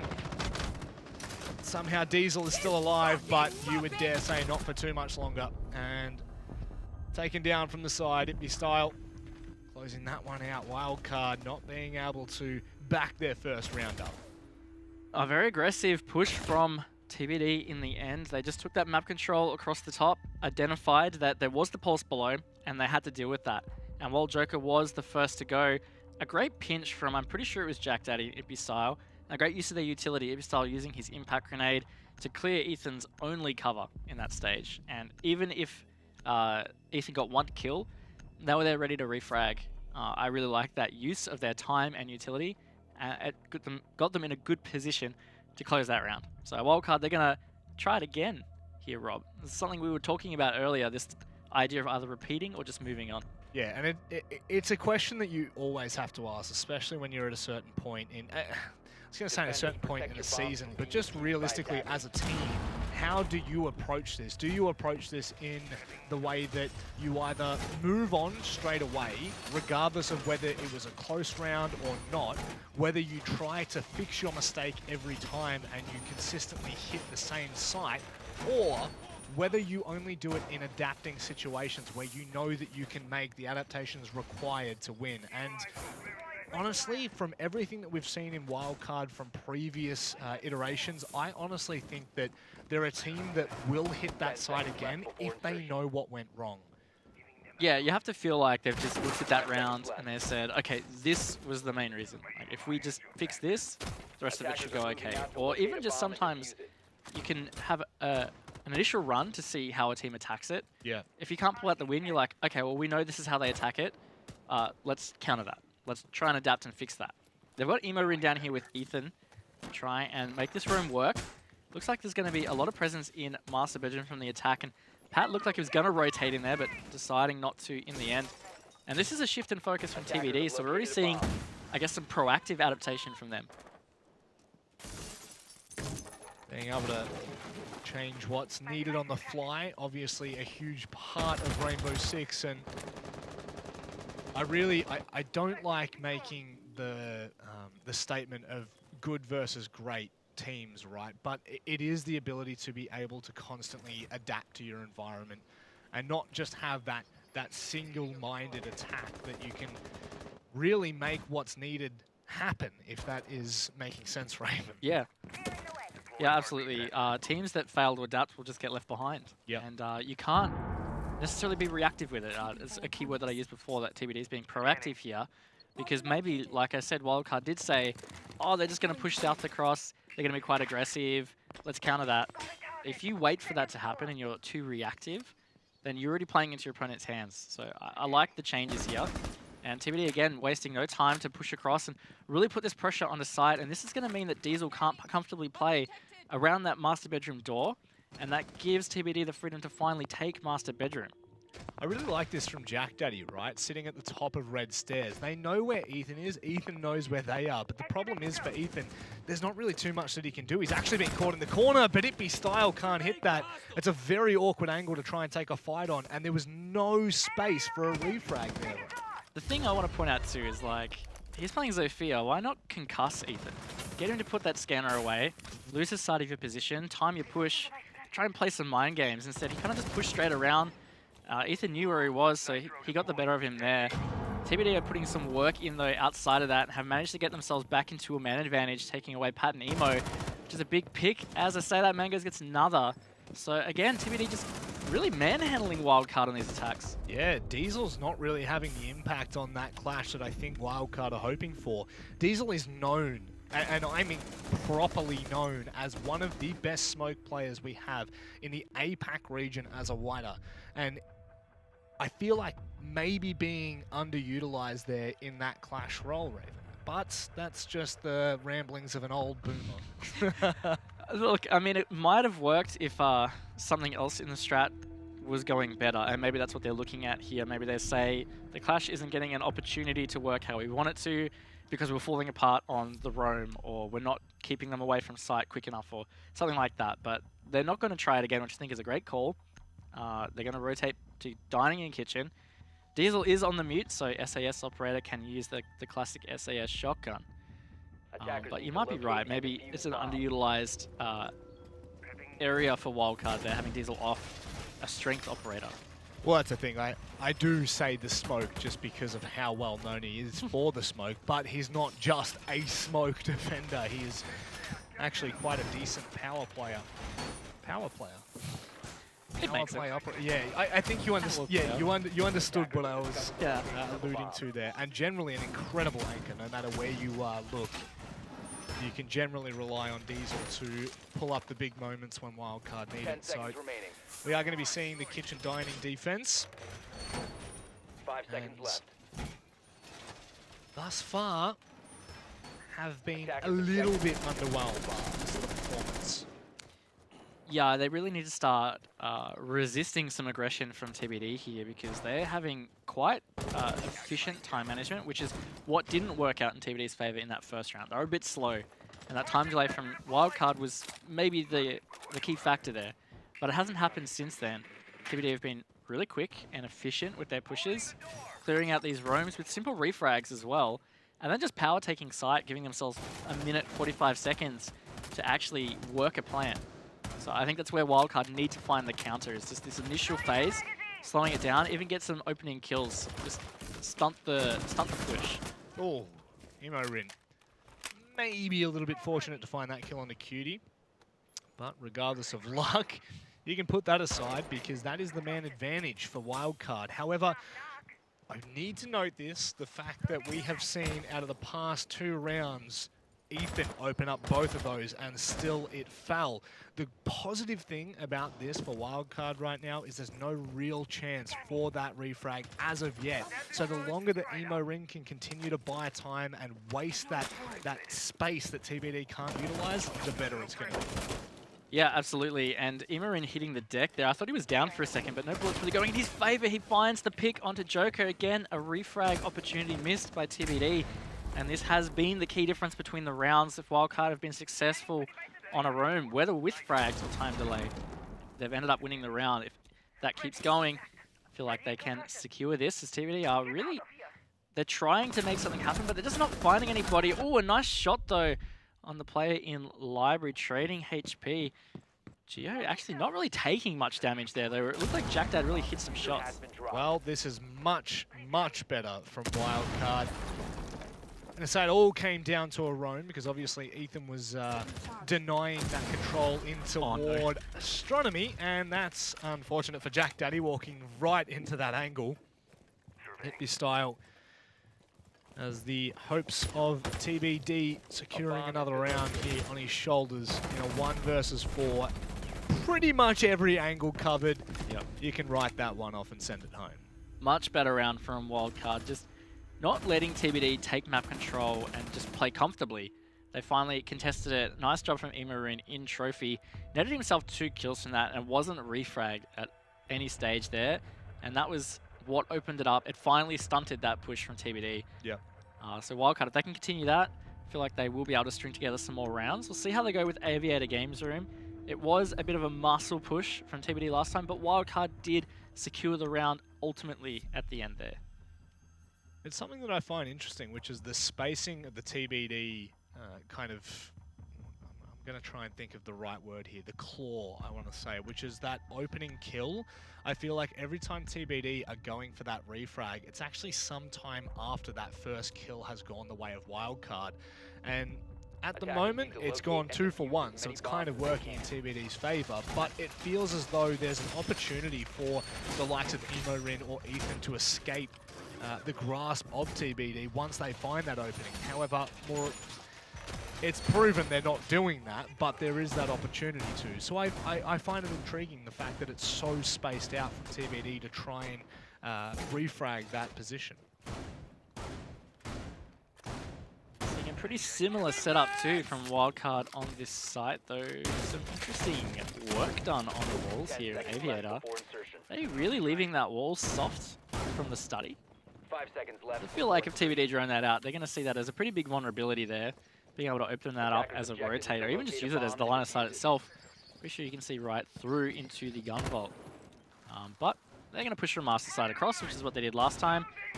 And see whether TBD can contest it. They did last time.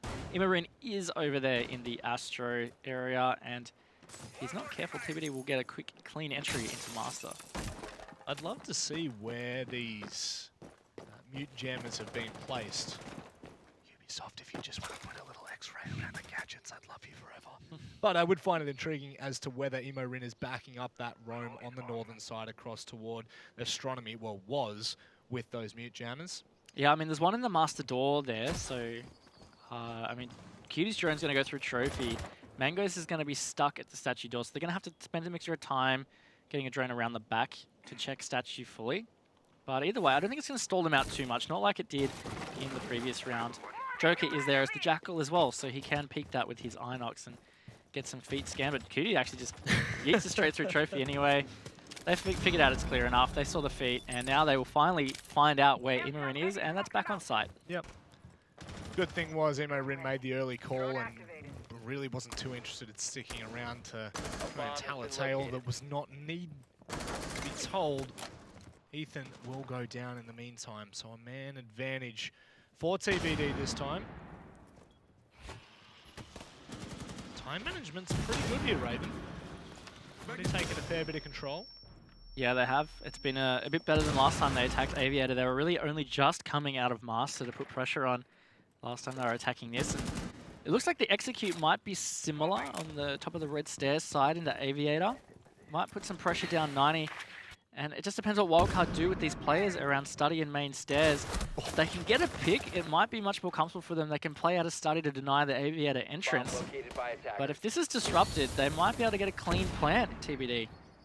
That pre-aim on the angle, the pre-fire as well, nearly catching Ippy Style out, but Ippy Style styling on Diesel. Unfortunately, getting caught in the corner of Study with nowhere to go, nowhere to hide. That's the 3 smoke babes, actually, that Wildcard can no longer use. And with that, TBD are definitely going to get this diffuser down. Not again. Pat's going to be able to deny the diffuser. Going to try to plant behind the vault wall, bait it out there, and they'll be able to execute perfectly. Geo now coming around the side from Study. Hasn't been able to spot it out. Maybe there's a world in which she takes down the diffuser and it's on, but just divide and conquer for TBD. Yeah, really just missed the mark on his pre-fire. Just a little too far to the right. I feel like if he got that pick, he might have just stayed comfortably in Study. Could have played the round out, but either way, there was some errors there from Wildcard. Diesel not being refragged in Study, which is the main purpose of the way they had that strat set up. With the Wamai playing top of main stairs, I believe the idea is that Diesel can play comfortably in Study, help deny plant, deny entrance through Aviator, and if he's to get peeked from that single window or the door, then Wamai is there to refrag. But Ibistar got the pick from the window clean, and there was no refrag at all, and that was really the key factor there, I think, that slipped that round away from Wildcard. Straw that broke the camel's back. That's it. A little bit of a sad story, but Wildcard have an opportunity to draw it out here. This will be the second time if TBD can successfully take this final round that we're going to see a 4-2 half in favor of the attacking side in as little as 2 matches. So you were alluding to that though, Raven, the fact that this map it's yet to be desired for a lot of these teams. It is the way you play and it is the way that you decide to approach it. It's really interesting, and I wouldn't mind trying to deep dive into some stats later on, but it seems that teams that either bring less hard reach or just try to use it less in general on attack in Villa seem to be more successful. It's a bit of a generalization just based on matches I've casted at least, but it seems to be the trend, and it's going that way tonight. And I'm dubious of this strat as well that Wildcard are doing with the soft wall into Aviator from Study. I think it's a strong angle, and if they were to lose Study, then I just think that's too good to give the attackers. And it has, obviously they're putting a lot of attention across there. This time we might be able to see a little bit more useful from Imorin. A little bit more use, I should probably say. Useful, I apologize. But Imorin, once again, backs away. He actually goes back up the stairs for a second. Had Mangoes thought that was clear and Jack Daddy goes in, there is a cheeky little kill to be had, but TBD are definitely crossing their T's, dotting their I's this time. Ethan's in a very interesting position. A bomb has been located. Whether he'll be able to find anything on that roam or not, yet to be desired. Some good entry again from TBD. Emo was there to try and contest early, but it hasn't hindered them at all. They've pushed straight through. They got the air jabs out for flank watch. That means they can start progressing across. I like the way that Impistyle is cutting that rotate at that study doorway. There's definitely a position that is being played strongly by Wildcard. So you would expect them to potentially be freely moving around there. Likely to be the Wamai, which is who was playing it last time. Jack Daddy not going to be given anything for his patience as Wildcard now double back to the site. Leave Ethan may have fallen back as well. Now come out the smoke babes a lot earlier than what we saw them last time.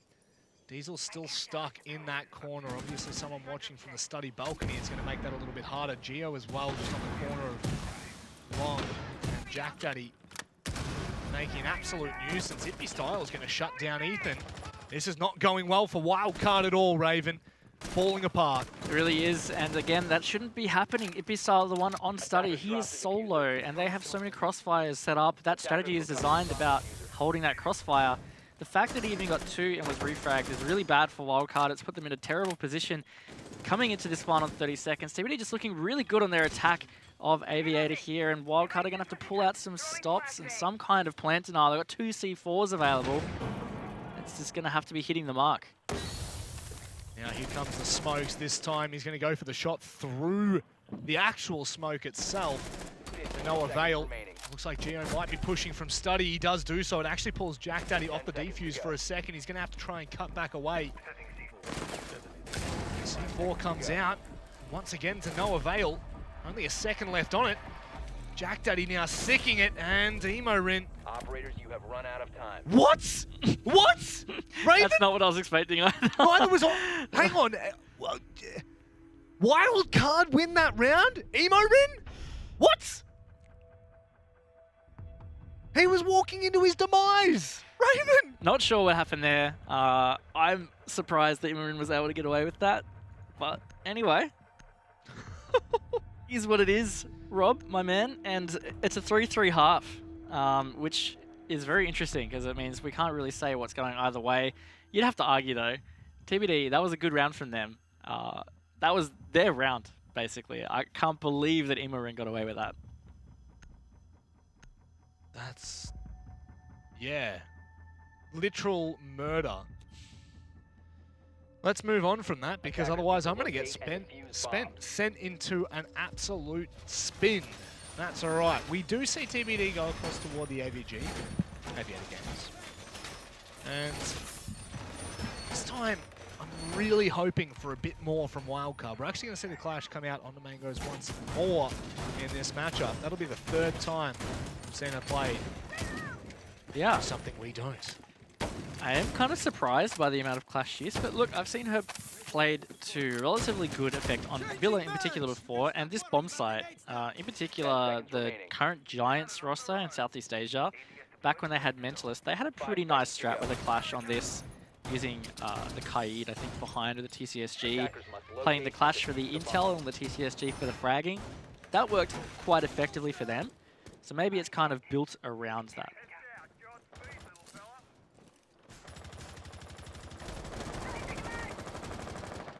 Joker at the moment, literally sitting on the window. The shotty as a secondary will blast Ethan to bits. But he will get away scot-free. No information given and an eye for an eye. They are now looking a lot slower here, Wildcard. A lot happier to play with that slow progression. Impistyle playing on the back of a bullet hole. Will be able to find a kill from the previously... Oh my god, Impistyle is having a day right now. Wildcard are in all sorts, Raven. Yeah, I just shouldn't be able to get away with that. I mean, a big alarm bell for me is he was just sitting on a soft wall in statue. The drones were everywhere for Wildcard, but somehow missing the mark. I mean, all it took was for a drone to swing around the corner, either give the comms or even a ping, and he could have been shut down. So that's bit of a yikes in the side of Wildcard in that first half of this round, because now they're in a huge man disadvantage. They're still going to deal with a clash, and the best operator they had to deal with that was Pat on the Zofia, and yeah, he's gone now. Wildcard, 2 operators down. Not the start they'd be hoping for on their attacking side. This is, after all, TBD's technical map pick, as much as a best of one can be a map pick. They were given the choice, and I can't remember what the last ban would have been, but they were given that option, and they decided to go with Villa. So we are going to see 90 being pushed from Wildcard now. A very spearheaded attack with Geo. They see the clash. Attackers have dropped the bomb diffuser. And that will definitely slow down the movement from Clash for now anyway. Yeah, I mean, good air jab in a way because it stops it coming down the hallway, but it's utility not used. And Jack Daddy, nice angle through the drone hole there, takes him out. Ethan tries to push aggressively through for the refrag, but that is caught by Cutie. And all up to Diesel. This attack has been, look, woeful at best from Wildcard. They haven't even done a single hit point of damage on TBD. Don't think they're going to either. They're not. Oh my word. An absolute flawless round from TBD. It starts with Ippy style and it ends with Joker. However, Wildcard are the butt of their own joke, my friend. That was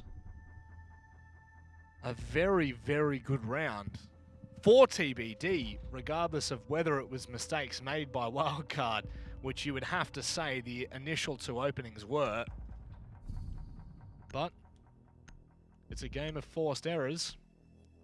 And if you can't capitalize on those errors, well, unfortunately, this is what it turns out to be. Yep, it sure does. And they're going to have to be much, much tighter on entry if they've got any chance of winning any of these attacks, to be honest, because I did not see them bringing it back after losing those first 2. Just based on the basicness of the error. It just seemed to be a lack of intel or some poor droning or something like that. Maybe just too eager. Either way, they really need to rein that in because TBD are playing really well at the moment. They're capitalizing on a lot of mistakes that Wildcard are making. Yep. And I just don't see Wildcard bringing it back if they can't fix this stuff. Well, if that's a way to use the clash, then we've seen it now. It's a lot better. 10 seconds to go. Because, 5 well, seconds to go. they won the damn round.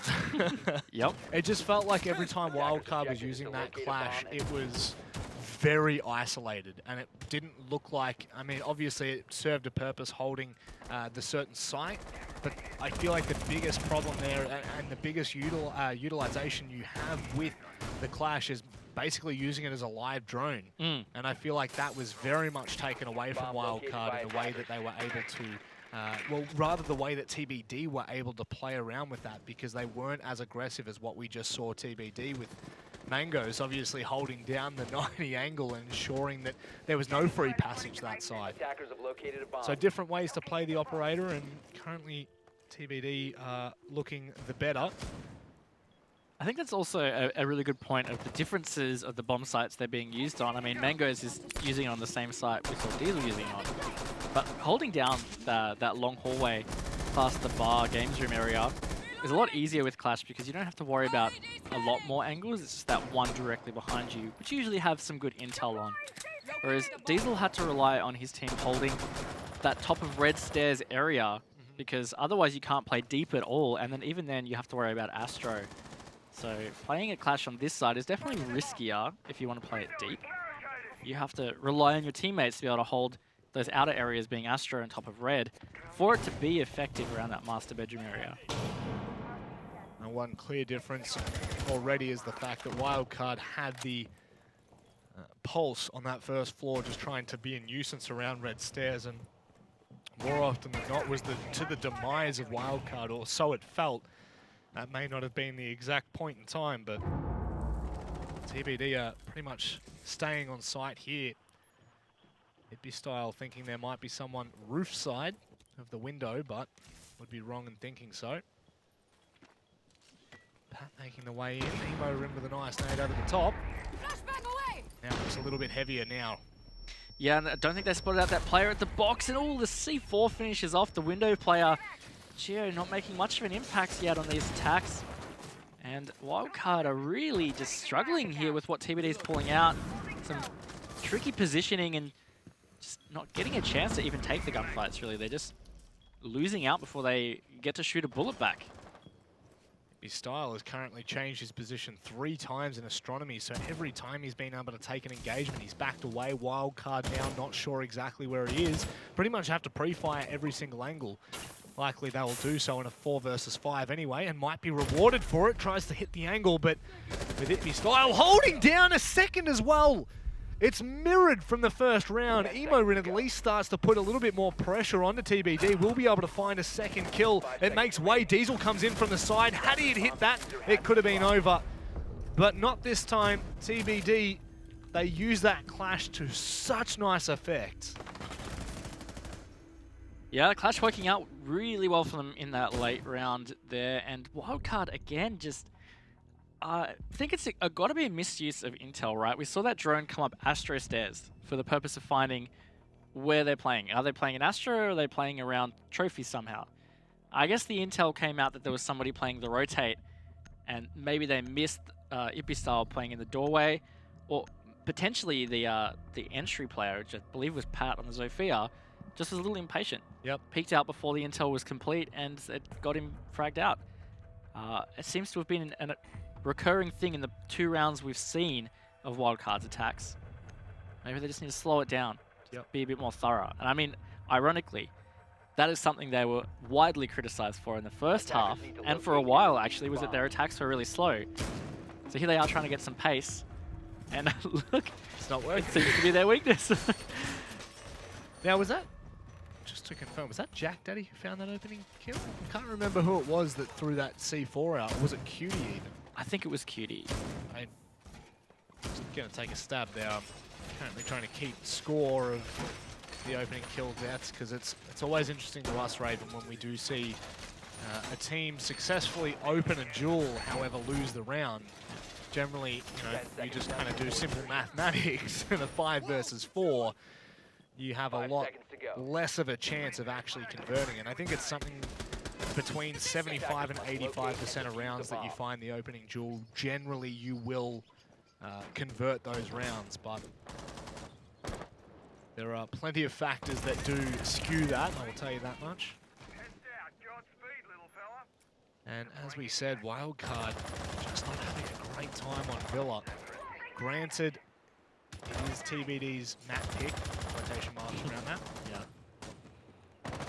It's a similar thing too. On their defense, the issue was that they weren't really resisting TBD often enough, and that the initial entry was too efficient, and it was working out too well. They were actually getting picks on it. It seems to be the same on this, in that Wildcard's entry is just not being effective, and it's allowing TBD to play these positions and get these picks. So they need to figure out more innovative ways or adapt to the way that TBD are doing these defenses, because it's the same thing, you could say, but just opposite sides. Yeah. What is it? What do they say? 2 sides of the same coin? Is that? Yeah, I think that's the right saying. It's very much an issue for Wildcard right now, and just hasn't been looking the Wildcard of past that we once knew. However, it does still leave a big gap open. The C4 pre-prepped here for Jack Daddy. The second they decide to walk on top of it, adios amigos, but it doesn't look like they're going to be going anywhere near it. In fact, they've been able to walk completely past it, and that is the C4 gone to waste. Unless...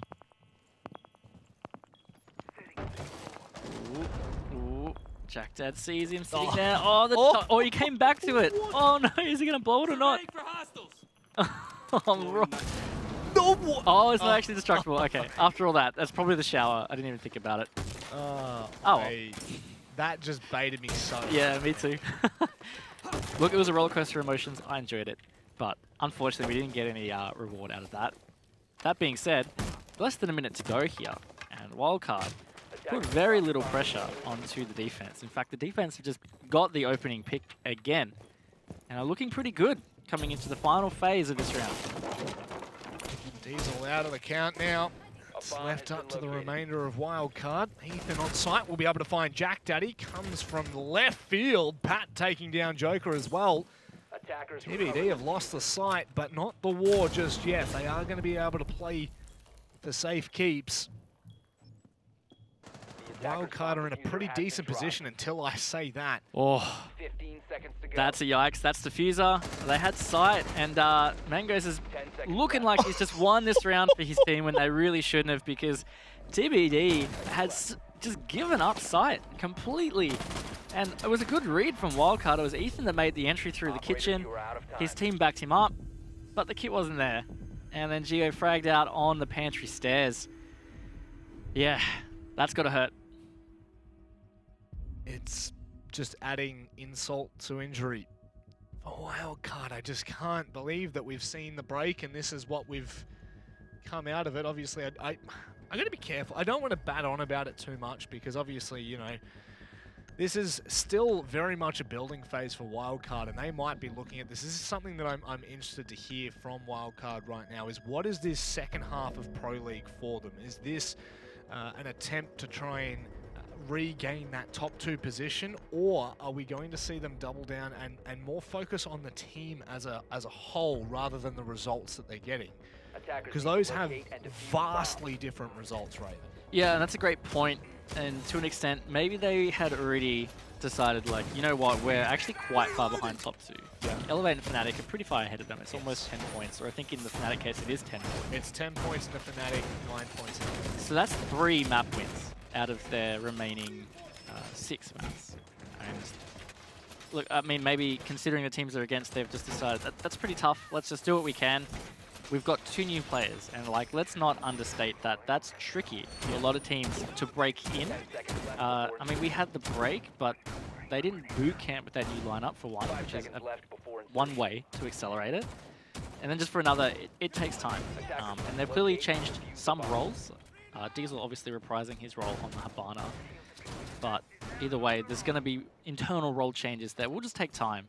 And some teams adapt to that really quick. A good example was Fnatic's change at the start of this season. Yep. They brought on Mentalist and Tex. That came in really quick, but they boot camped. Yes. So I think that's the big difference if you want to compare those 2 teams. When you put it like that, you can almost compare them like apples and oranges. Because they're 2 extremely different approaches that have had 2 very different workarounds, if you will, 2 different results. Plus that and Mentalist, I think, can speak for himself. And the kind of caliber that he brings, not that Pat and Geo don't. But, oh, Joker is actually going to progress there. Interesting. Yeah, I was not expecting that in any way. I could just picture him being like, hang on, boys, I'm going to get real close to my monitor, I'm going to squint. I can see him, but... Good luck with that. that. Man. I don't know. Nah, man. Either way, that was maybe not a necessary thing for him to do, and it's given Wildcard a bit of a sniff at the start of the round when so far in their attacks they've never had that chance. And it could be the momentum that gives them the next 3 rounds, you know? Like, sometimes that's all it takes, is just that little thing. It is the flow-on effect. Mangos is going to be in a similar position from round 1, playing at 90 and just slowing down any control in that hallway, which Wildcard have put a little bit of their presence across there. It's not like it depends on that to work. However, it could very much be a reason why they're having a lot of trouble. As you can see now, we're going to watch Wildcard come across a little bit more so, and still, I don't think they learnt from their previous mistake. Ippy Style, oh no, it was Jack Daddy last time, found a kill in that exact same position. Yep, using that drone hole. And yeah, you're right, they still took damage to it. Actually tagged under half HP just for being there. And again, time ticking away for Wildcard. I mean, we talked about maybe they were going too fast. I feel bad, but now I feel like they're going a bit slow. They got the opening pick that was kind of gifted to them on the back of Joker, just making a poor decision. And this stage, it's going to be just an absolute cluster rush on this side. Cutie still with Smoke Babes left as well. Humorin's going to have to go deep if they want to get into the site, and perfectly placed on those smokes. It's just shutting down all this time for Wildcard. They're not being able to buy enough, and that's going to be Jack Danny on a more aggressive line behind the couch. He's just swung into 90. He knows that it's clear. He's got one to find. He might even be able to line them up there. It's absolutely fallen apart, and Pat has no choice but to try and salvage something, and Cutie will not even allow it. TBD, what a performance in map number 1. Yeah, I wouldn't describe it anything other than dominant, honestly. I mean, like, Wildcard got 3 rounds, but TBD just looked so strong throughout most of that map. I hope Wildcard can bring it back. Maybe Villa wasn't the map they were hoping to play, or maybe it was just a bad map for them. I'm really curious to see how the second map goes, but so far TBD are just looking really good compared to how Wildcard are looking. And Diesel only sitting on 2 kills. That is not something we're used to seeing, especially with how impactful he is on that defending side. This isn't the wild card that we're used to seeing. However, that's not necessarily a bad thing. This means that it is sorry, I literally just went to say something and it completely left my mind. Transition period. I hate it. Yes, it is a transition period. Yeah. It's a time for building and a time for making those mistakes, because, I mean, everyone can attest to this. You learn more from your failures and your mistakes than you do from your wins. And I honestly think that as much as that is a really bad performance in wildcard standards, at least it's a benchmark for them to work off. Yeah, they can try and go from that. I mean, they didn't play particularly well at all, so No. it could be a great situation for them to be like, let's learn from this. It's only up from here. Like, let's just try to keep it going. How long can you do that for, Raven? Well, that's a great point. I mean, their whole season's kind of been like that, right? So let's say that the changes are now going to bring some a new breath into their progress. However, I really need to make sure that we don't take anything away from TBD, because they you enjoyed that one. They performed really well. They did. Regardless of the position Wildcard was in. They actually they really impressed. yeah, I think just off the back of their confidence, they were just not afraid to really push anything. Yep. And it wasn't always blind aggression. They had some pretty good team play in there. The one that stand out for me was Ippy Style and Jack Dad when they pinched Ethan down on that roam. That pulse was really the big factor for them not being able to take that master control or finally push through to statue. Yeah. And just that pinch and the use of utility to clear him, I thought was really good. It was.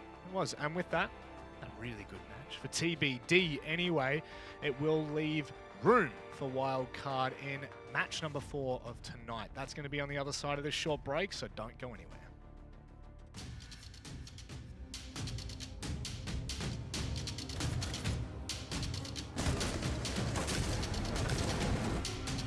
Seconds to go.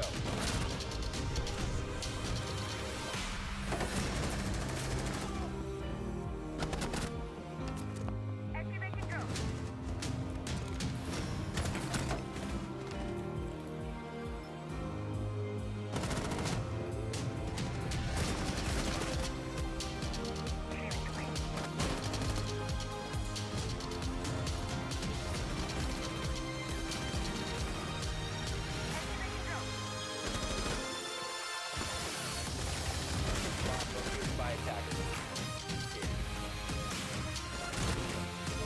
To go. 10 seconds. 15 seconds to go.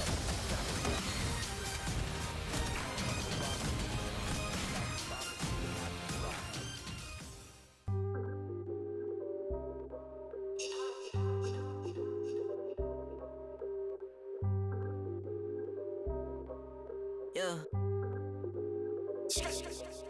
Ay, push start, ayy. Ball so hard, ayy. Raise the bar, ayy. Turn into a star, ayy.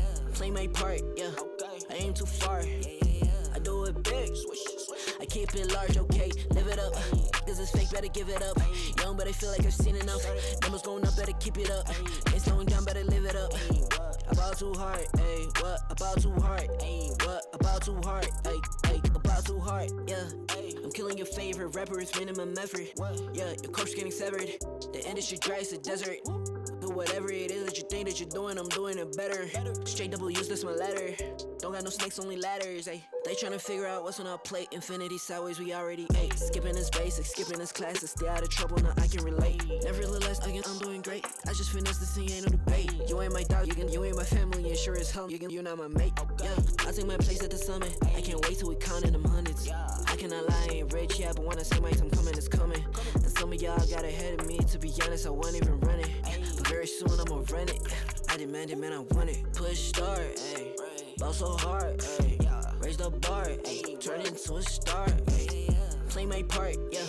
I aim too far. I do it big. I keep it large, okay. Live it up. This is fake, better give it up. Young, but I feel like I've seen enough. Numbers going up, better keep it up. Ain't slowing down, better live it up. About too hard, ayy. What about too hard, ayy? What about too hard, ayy? About too hard, ayy. They not gon' like this, don't like surprises. I cause a crisis, man, I'm a scientist. With the music I spice things, up to my liking. Man, I want nice things, nice things. That's not an AK, it's a Uzi. I pull up and shoot it to movie. I'm chasing the bag, not a coochie. Cut ties with the fake, now it's Gucci.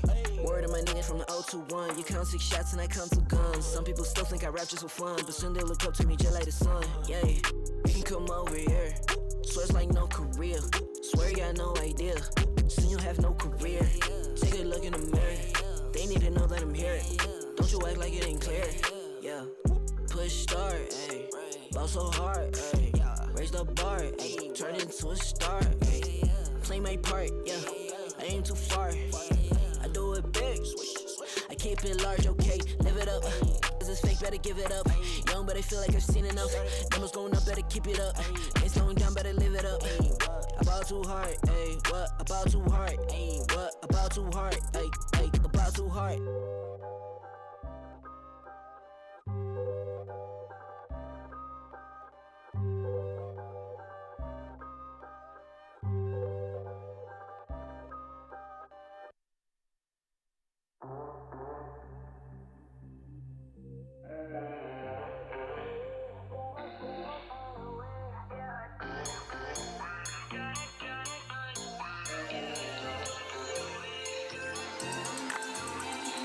Said I'd find a way to turn my heart into something gold. Knew I sold my soul to the devil long ago. I rode it all along on your wave right before it broke. Time was thrown down the well, so I let you go. What I do right now.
We only have one more match to go for tonight. It's sad, but it has to come to a conclusion sooner or later. Rob J. Monday and Raven to bring you all of the action that is TBD Wildcard. And match number 1, I was going to say, was awesome, and it was thrilling, and it was a little bit disappointing.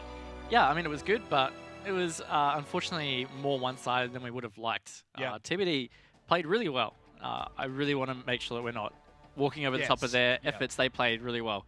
And Wildcard just played not that great. So really expect more from them. It's really hard for us because we probably want to sit here and ask more questions about Wildcard, because I feel like TBD have just been on the up and up and up and up, and they've always been this team that have just been consistently good, you know, and I feel like for the longest time, right now they're sitting on 18 points, only 3 points behind Elevate. Actually, technically, they're equal with Elevate right now in second position because of that win. So I feel like that's just business as usual for them, whereas Wildcard, we do want to be asking the questions. We want to be saying, what's going on, you know, like where, how, what went wrong? Yeah, and I mean, I think a lot of it's going to just end up coming down to stuff with the roster changes. They're still working in how that's meant to pan out. Yep. So you might be right, you alluded to a rebuild or a transition phase, and that could just be all it is. Yep. And maybe that's going to take more than just the second half of this season to really get on top of. Yeah, of course. And it can do so, right? It's not just something that happens quickly. Well, let's have a look at where we're going to head for map number 4. We are going to be seeing Wildcard's pick. I always like to reassure the audience that it's pick. Theme park off the board first. So 2 different styles of approach in the veto system from what we were talking about before, Raven. Yeah, I'm pretty sure it was TBD that banned it first last time, and that was their first veto last time. So, like I was saying, they're clearly a team that don't want to play theme park. Yes. So that could be used against them in the future. But look, Wildcard going to Consulate. They've been good on Consulate in the past, and I don't know, maybe that's hard to even bring forward now that they've had these roster changes. What they've been good at the past might not be what they're good at now. Well, that's the unfortunate side of it all. Yeah. Isn't it? It is, we are coming to a point where we're hitting a crossroad for Wildcard, and it is, are we going to see improvement, or is this the plateau? Is this as good as it gets? Unfortunately, I don't think Season 11 is where we really get the answer to this question, but it's definitely a place to start. It's a place to start poking and prodding the questions out of them. Speaking of the questions. What question do you want to ask, Not Rob? happy. Not happy, Jan. But I feel as though the way no one at home has any idea about what I'm talking about. But it's unfortunate. I'm sure you'll see at the end of it. We'll wait and see. But Wildcard for now, the ball's in their court. Yeah. I think that this is... Stop. I feel like... You got this, man. You got this. Is what happened Let's the go. last time. The ball is in their court. It's their turn to really show us whether this is something worth investing in. Whether for the viewer this is something that is a long-term kind of goal, whether that was just a one-off performance last game, which unfortunately when you look back at previous games, it doesn't show that. Yeah, and this next map will kind of dictate how we look at it moving forward. If they're still not really showing a strong performance on Consulate here, I think it's safe to say it's a bit of a slow burn in terms of how their progress will come with the new roster. But maybe they'll show up and they'll just smack TBD, and we can be like, okay, Villa was just a bad map for them. Who knows? This will be a very telling sign. I think that there were very clear issues on Wildcard's behalf on Villa. You saw it be style pull out, I think it was 3 2Ks like that so quickly, and it just didn't feel like there was any need for that to happen. So there are clearly either lines of communication that are being broken or protocols that are not being met by all the members of the team. Because, I mean, I'm sure you can attest to this. Sometimes when you've got your protocols, when you've got your go-tos and someone isn't listening, someone isn't doing what they need to do, it can crumble around you. So, you know, I really want to be careful in criticizing Wildcard too deeply, but we also need to look at the facts, which is it's not looking promising right now. Yeah, and that's a great point about just one person not listening or doing their job properly, or however you put it. That all has a domino effect. If someone hasn't listened and someone has to then reposition or cover what they were meant to be doing, that leaves a hole, and all it takes is for a good team to see that coming. And they're like, all right, I have that opening now. I can exploit that. And then it's over. Exploitation, my friend. That's what it's all about. Well, we're going to be going to Consulate. Who you got? Look, I'm actually going to say TBD. Yep. I want to say Wildcard, but I really feel like TBD after how they played on Villa. And they've had some strong matches on Consulate before. Yep. and they're the ones with the consistent roster. I think you can fair to say that form could carry through. Yeah, feeling like it's TBD. Well, let's have a look whether the community were watching the last matchup or whether they happen to see the poll and go, yeah, wild card. And I think it's, yeah, wild card. It doesn't really show a fair... Yeah. That is definitely not fair, especially after the first match. But it gives us something to talk about in the fact that Wildcard is such a well-known team in the ANZ region that we expect these kind of matches to be like, yep, cool, this is going to be business as usual. Wildcard are going to walk in and they're going to have their performance. They're going to put TBD down. Just hasn't been the case. Yeah, absolutely. And again, with this community poll, I mean, ESL Rainbow Six it's a global Twitter account. We have lots of global fans tuning in tonight, thankfully, for the ANZ Pro League. And they're going to have seen Wildcard at Tokoname Global Finals, 6 Invitational. I think it's fair to say that people would have that confidence that they can come up against matches, especially somebody like TBD, of course, who's Orgless. Like, you would think maybe the Orgless team aren't that great or something if you haven't been following the actual league. It is easy to do, right? I'm just saying, y'all tripping, you made a mistake. You can remedy that. You actually can't now because that's the final poll. It's a little bit disappointing. But I am going to swing in the favor of TBD too. I think that if the performance on Villa wasn't enough to convince me, I think their entire season has. And I think that that's a testament as to how far they've come and how far they're going to go. They've been a good team in this region for some time, and I think that it's just continuing on in that path. So honestly, this is where I'm happy to say that TBD is definitely the better team. They do have to prove it in the server, though. They do, and it's the telling time for Wildcard. Yes. I mean, Villa can potentially still be written off as that was a bad map, or maybe they'll just say, wow, our Villa is nowhere near as good as we thought. Let's just focus on another. But if they get smacked again on Consulate, well, then we can really start to put the magnifying glass on them and say, is this roster change really working out, or are you just playing the long game? And like you said, maybe that is their intention all along. It's just to play the long rebuild game. They're quite far behind that top 2 positioning, which is where the real big money is for the season. So maybe they're just saying, let's just learn and rebuild. Yeah, rebuild from there and try and, claw back what is lost. Would you say it's lost, or is it missing?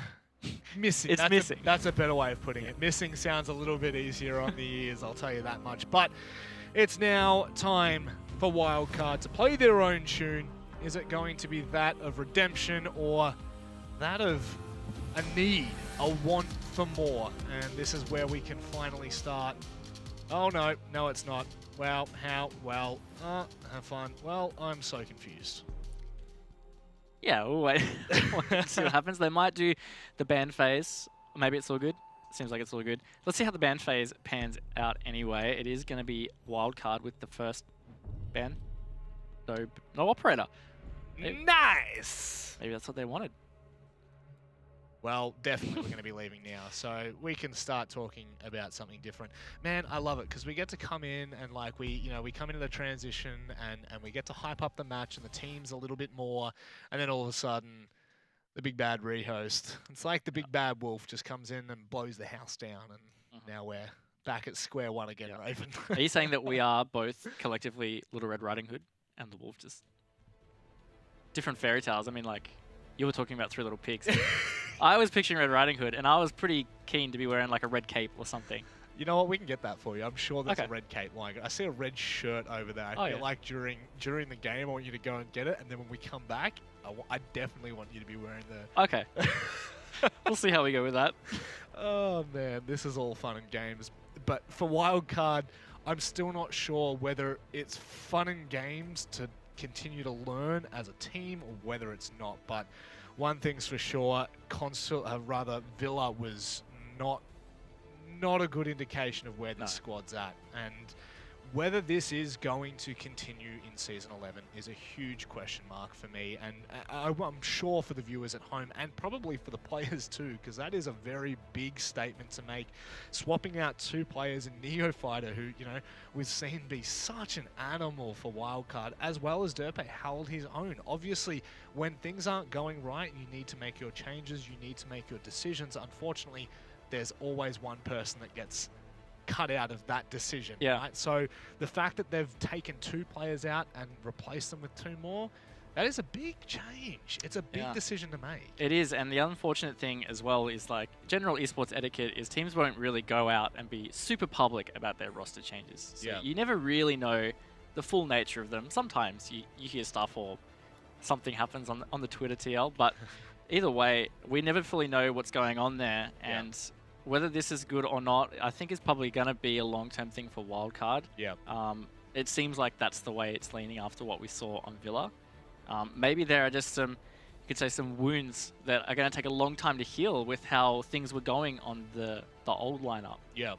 And that maybe these guys aren't necessarily like the full deep fix or the deep heal. It's just some band-aids that are slowly being put on, and eventually everything will just come together. Do we think that that's actually going to happen, or are we going to have to rip off some more band-aids before we get there? Hopefully not. Yeah, I mean, like, they're a likable roster. They've been playing so well for so long. They've got some great personalities, and they've represented Australia quite well internationally at Tokoname. Yep. Six Invitational was unfortunately not as great as Tokoname. Yes. But I really want to see them bounce back. It's always good to have stronger teams in ANZ, and they were filling that void for quite a while. Yeah. And in general, like, our Pro League has looked much better this season. We keep talking about top and bottom half of like the teams, but it's been much better. Like, those bottom teams have taken points off that top four. It has really kind of come back around full circle. You know, I think back to when I first started watching the ANZ region, which I want to say was about a year and a half, 2 years ago now. I know that's really fresh. I'm sorry for anyone at home that thought I was a veteran. I do see how far the scene has come in that short time. It's really the gap between the the gap between Sinister and Fnatic. Sure, there is a clear gap in there. There is daylight in there. It's nowhere near as bad as what it used to be. You used to be able to say Fnatic and be like, Yeah, totally. that's going to be an onslaught. Now it's kind of like, okay, if Sinister actually rock up on the day, it's game on. It's anyone's game at that point. Yeah, and I mean, it's actually funny. I was speaking to an American friend the other day that plays Siege, and he's been in touch with APAC Pro League before, and he was noting about like how it's different when he watches it, because back in the day it was just like, oh, Fnatic and maybe one other team will make it to APAC finals. Fnatic make it out. Everybody knows Fnatic. It's always just seemed really strong. Yeah. But he said it's really obvious that it's changed here. Yes. People are competing.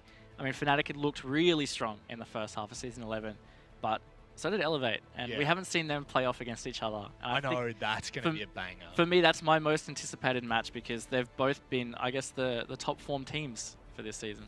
And they have been. I think the Elevate has proven their worth. I mean, last year, they did very well, and I'm sure you're going to attest to that as well, because there was a lot of progression. I can see the little cheeky smile on your face.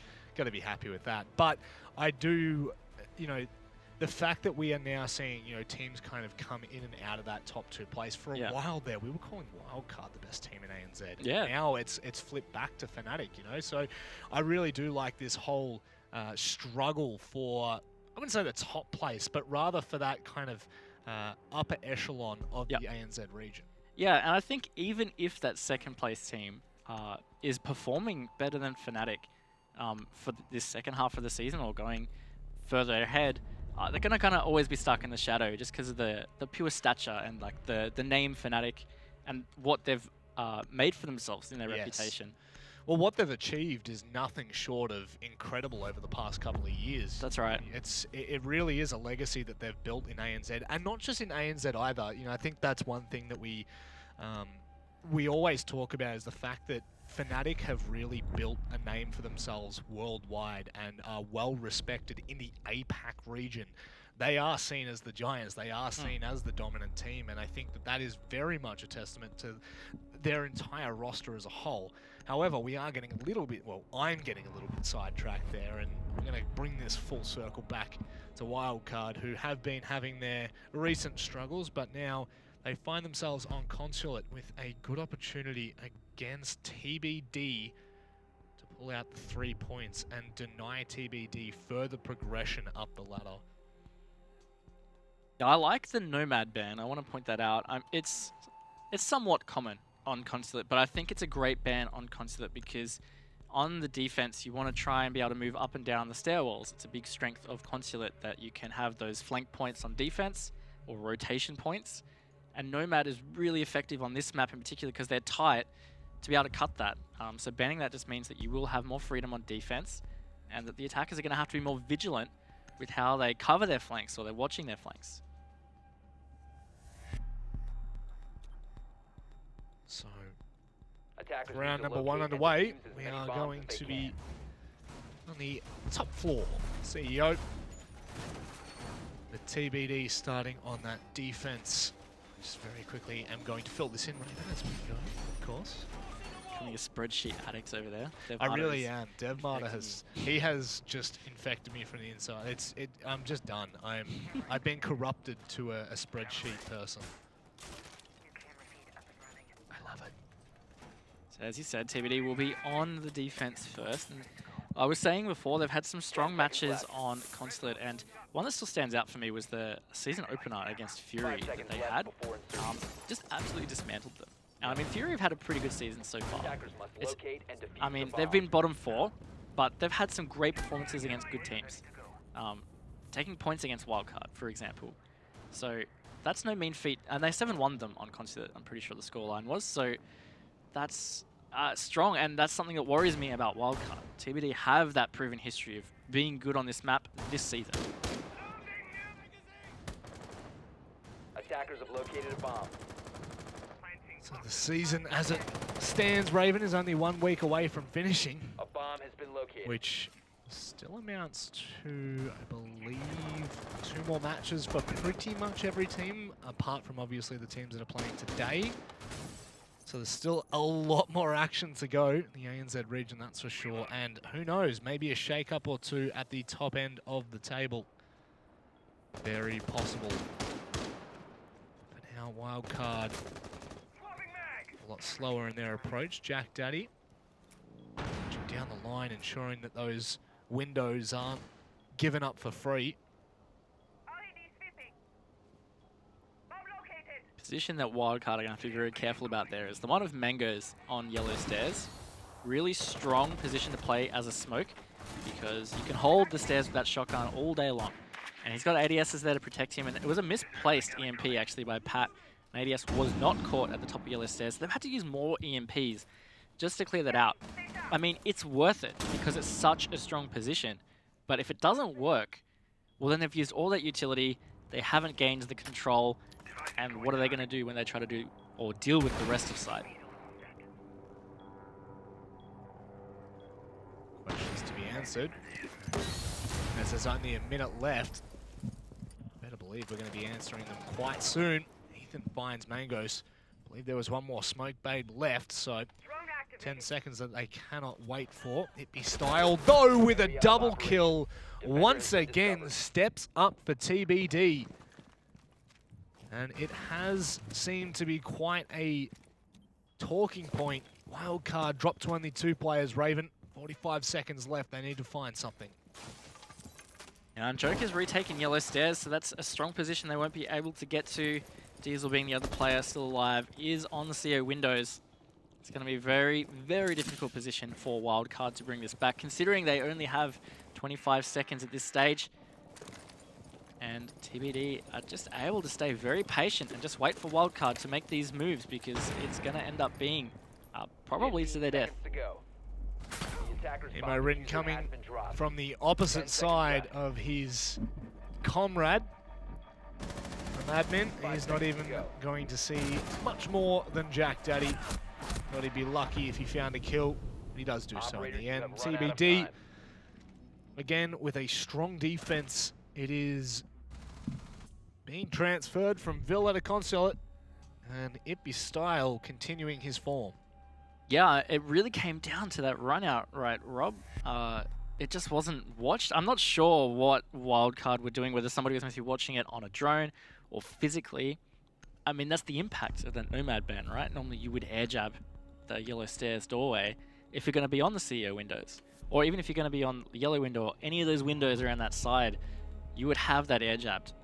So Wildcard not bringing someone like a Gridlock means that there's no actual flank watch utility. It's just going to be a Claymore or drone or physical person, which is not at all foolproof. No. It's a good way of putting it. And in that instance, Wildcard actually had 3 players on that corner. The fact that they're able to trade that out is the fact that Ippy Style doesn't expect the 3rd. The fact that he finds 2 is phenomenal. I mean, had he had gotten away with that because that 3rd member wasn't there, it would have been devastating for Wildcard. As it was, it did pivot the round quite heavily. Yeah. 10 seconds to go. After I think Ethan maybe found Mangoes. Yeah, it was Ethan. Yeah, he found that entry on the Mangoes, which was great because they needed to take that yellow stairs position. It took them all of 2 minutes to do it, though, so really Mangoes had done his job effectively. It won't look like it on the scoreboard, but he did. He used those smoke baits to slow them down. He played the dance on yellow stairs, dodging all the utility, and it allowed Ippy Style to get that run out, really, because it was such a late round. Potentially Wildcard just said, we can't keep watching this, we have to keep moving, and that was the opening they needed. So one thing I really enjoy about casting with someone you like, the fact that they feel very free to move their body as is. And when you said dance there, I did dance. You gave me a little boogie. I jinxed. Oh wow, okay, that's not wasting time this time. Wildcard dropping both walls open at pretty much the 30-second mark, and they can well and truly put a little bit more pressure onto TBD, although still a lot more groundwork to do. Emorin taking down Cutie, that's quite the opening. Yeah, that's a good pick. That's a C4 that wasn't used from Cutie. That's a denial. Joker is still on the archive side, and look, Wildcard look like they might be just avoiding a bit of the room clear here. They've already opened garage wall, which is fantastic. They're in a position where they could potentially get the execute. All they have to do is secure that top floor, or piano, I should say. And they wouldn't be too far off that. Emorin's already watching the rotate from the windows. Diesel's going to top floor. Maybe they're going to go all the way down. It doesn't look like there's anybody actually up there at this stage from TBD. Well, this can be a major concern, as it will burn through that time, Raven. It is actually Ippy Style in meeting. I just saw his outline creeping through, so this could be doomed for Diesel if it hasn't been droned properly. Speaking of which, it will be spotted out. So, not fortunate as it is well played from Wildcard. They can now look to approach that basement in a 3 versus 5. And comes the nade to take out the Maestro cam. And with that, less and less for TBD to play with. But Joker's on the hunt. Yeah, which means it's all up to Mangoes on site to hold down the 4 players that look like they're pushing for the execute. Joker is on this late flank. Maybe he will get a pick up here, but I think it's Diesel that's still repelled on CEO windows. Might have seen him cross just then, which means it is all up to Joker, who's nowhere near sight, and he's flushed out. Flawless round from Wildcard. That's the Wildcard we know and love. Just took them a map and 2 rounds to get into it, but we're into it. And that is a huge momentum booster for what is currently the 4th place team in the ANZ Pro League for Season 11. We will be heading toward lobby and press. Obviously, TBD either not impressed with the way that they performed that garage hold, or maybe they're in the similar mindset of 1 and go.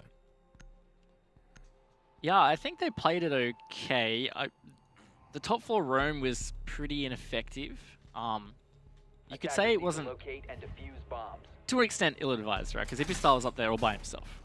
And one thing that's really important in Siege is, of course, refrags or trades. And that just didn't happen at all. He didn't even get a bullet onto anybody in Wildcard. And it also looked like Wildcard were ready for that. Yeah. Once Diesel had done his job, his next job, oh sorry, when I say job, I mean opening garage wall, is Thermite. His next job was to go CO windows and just watch that top floor. Yeah. And that's all he did. And he ended up getting, he got 1 pick. It was a very important pick though.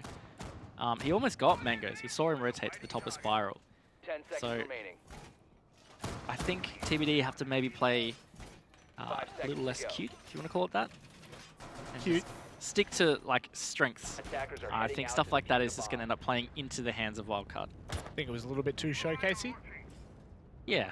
Yeah. Yeah, I think Ippy Style maybe off the back of some confidence of that run out. Yeah. Thought he'd be able to just do this really cool top floor flank and get a couple of picks. And Well, I mean, look, for the better part of the first map that we saw, he was able to True. do it consistently. True. So it's definitely something that I guess has been proven to work. But I think everyone would echo your statement in sometimes confidence can be a hindrance as well. I think especially this map being strong for TBD, I would think Wildcards watched a lot of those VODs back. And something like that is a predictable pattern.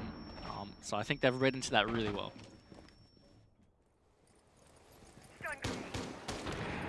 He's all rappelling out of CEO. Now comes the flash. He just misses the timing, but he obviously had the drone in hand, so he probably would have been the one to receive that time. Just holds down the line, waits for the secondary peek.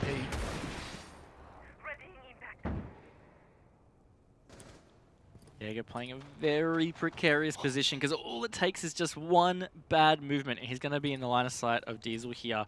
Potentially even Geo. Geo looks like he is on the private bathroom window, being replaced by Emo. No, Emo's going to the roof. So now there's no pinch hold on him. Geo's coming back, as I say that. Awesome. But either way, this is delaying a lot of time, which is really important because the vertical control is key for this. And finally they do flush out Joker. Some nice patience from Wildcard, and this will help them finally start to get some progress on this attack. Definitely a nice execute with Geo forcing Joker out of position, and patience is definitely a virtue in this case, and as such, a free kill. However, just the Jaeger. Still other bigger, badder boys up on the operator lineup for TBD. Nevertheless, cannot take away from the fact that this is a good start. Nice, Diesel. Who put that pole there? A bomb has been located. Yep. So, into the final 45 seconds, they're still sitting pretty comfy on site. Like, they've had this vertical control. And look, this is Ipisal again with a top floor flank. Like, I tried to rag on him, but he's just proved me wrong. He's got to pick off of it again. Lack in discipline and thoroughness from Wildcard, allowing him to get up there and get it done. Is it 3 versus 3, but not much time left here, Rob, so they're going to have to try and get onto site and either plant or get some of these frags. That's it. It's about to get hot and heavy, starting to make their way in. At least the trade comes through from Diesel. They're now pushing a little bit deeper onto the site. 10 seconds left. They've got to be extremely careful right now. Diesel's going to try and stick the defuser and have Emo Rin watch him. But is it going to be too hard to hold? Yes, it is. Mangos will swing from bathroom, and with the wall completely open, it's almost free pickings and a free choice at that point. TBD, another round on the board. Yeah, they're really just chancing it down to Imarin being able to get the flick onto the first person that peeks. If he had killed the guy in public bathroom, maybe he would have been able to hold down the entrance to Piano. But either way, Wildcard not leaving themselves enough time to get something solid down. TBD will get another round. Moving back to the top floor, which Wildcard struggled with last time. And if TBD managed to get this round again, I mean, it's got to start to play in towards this mindset that Wildcard might have throughout this series.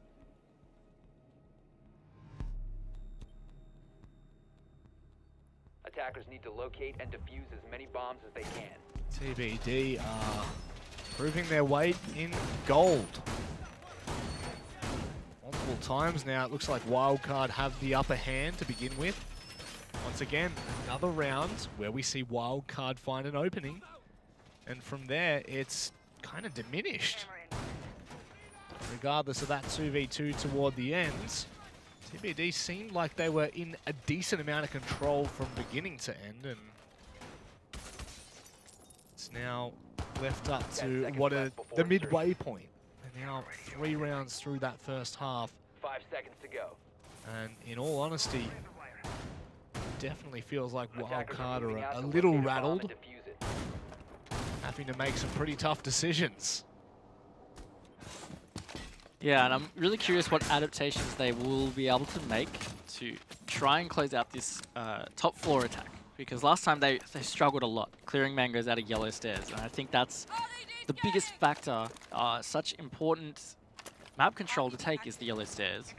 But as I was saying, it also created that opening for Ipisal to get that peek out, considering how late it was for them to clear it. And they're going to it again. Ethan's on the bathroom window. Imorin and Pat on the roof to assist with clearing that utility. So this is the same procedure as last time.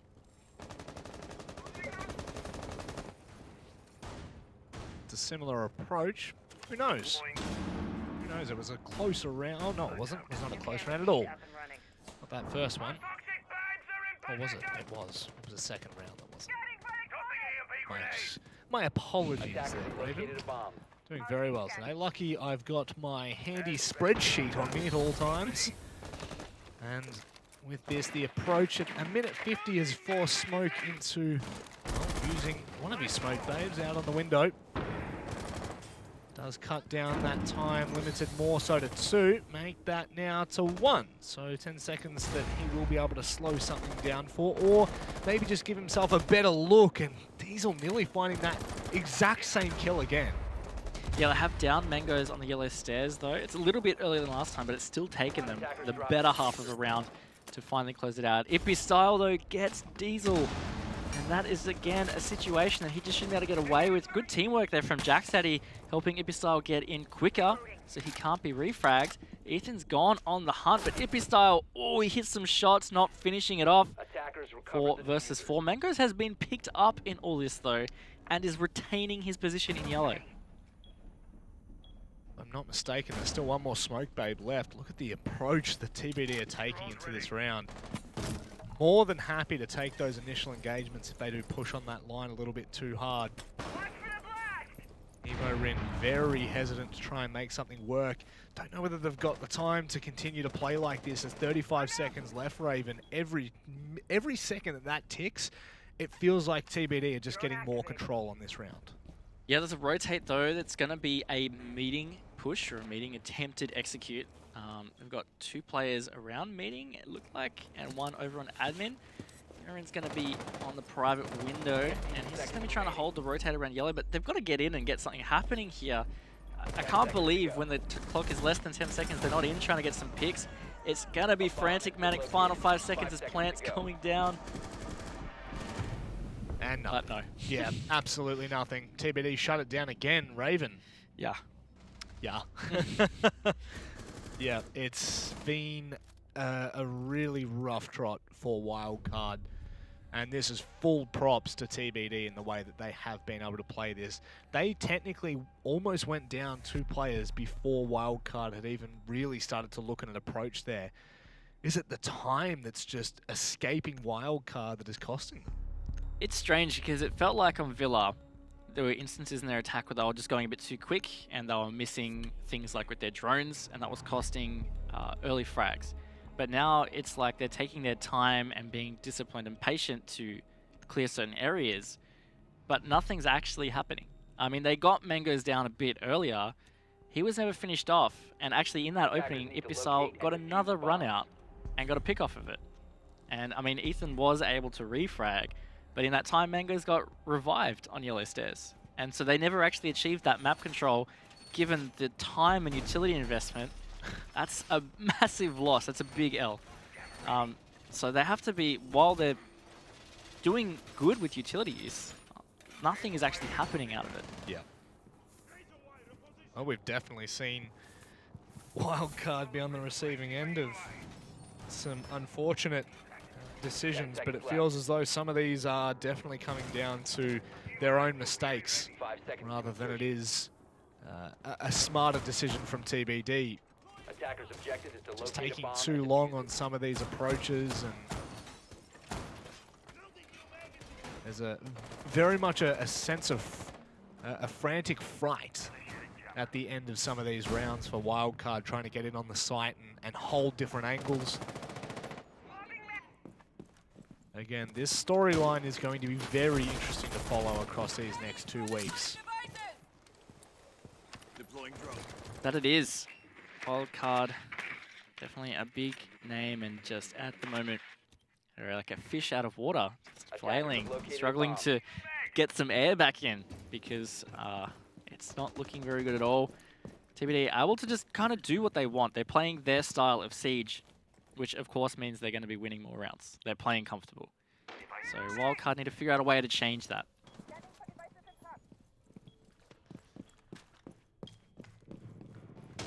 Wildcard at the moment, obviously, have been more inclined to hold those roams and rotates rather on the outside of the building, which can favour with these longer lines on Consulate. Can find some some easier rotate cutoffs, especially on that top floor. This time Emo Rin well and truly in amongst the midst of it. How much time will it take them to figure out their approach? This is a position that could cause Wildcard no amount of trouble, but do they just completely bypass, or will they attempt to at least put a bit of pressure there? Cutie could definitely die. I don't think he realizes that the wall next to him got opened. He's off cam now and he has rotated. There was a window there where Wildcard could have got an easy pick onto Cutie. Pat just got down by a C4, I believe, maybe coming up through the hatch in towards the zigzag hallway. And he's going to peek out of the bathroom. He misses the shot though, Rob. That could have been a massive opening, and it's going to give them the opportunity to pick Pat back up. But again, the time wastage, huge. They haven't got garage wall open, and we're down to 45 seconds. Style does fall in the meantime. And now we're going to see the pace being picked up a little bit more from Diesel here. Ethan will be able to find Joker. This looks like it could be round over for Jack Daddy in a very awkward position for Wildcard to deal with. They can hold these certain angles and Wildcard play into their hands. This could be devastating. It could. They need to be getting in and trying to get something happening so that they can bait this out. Jack Daddy does get one, finds another Rob. 15 seconds to go. Diffuses down, but oof, just in time was Ethan dropping from the hatch. Wildcard get their next round, and I was a bit worried for them there. It wasn't looking too great. That roam clear just taking so long.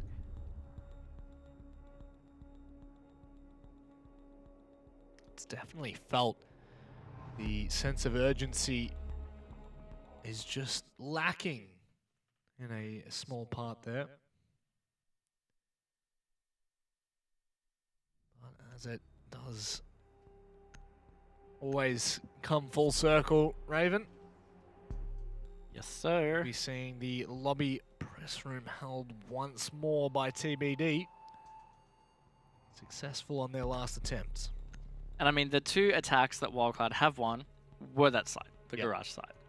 So maybe that's their main comfort on Consulate at the moment, is that the garage attacks. But lobby is where they're going to have to get it so that they can even the round count for this half. It was 3-3 at the Village half. Pretty sure. Villa half was 3-3. You are correct. So maybe we'll see that again. But we saw TBD just run over the top of Wildcard in that second half, and I think that could end up being the case here because TBD, their attacks are very confident and very different to Wildcard. I think that just allows them to be able to expose some of the mistakes and the gaps in Wildcard's play at the moment. Maybe they're a bit tighter on Consulate, but TBD have been great at attacking Consulate in previous matches this season. I don't think that'll change here, given their defenses have been pretty good as well. Yeah.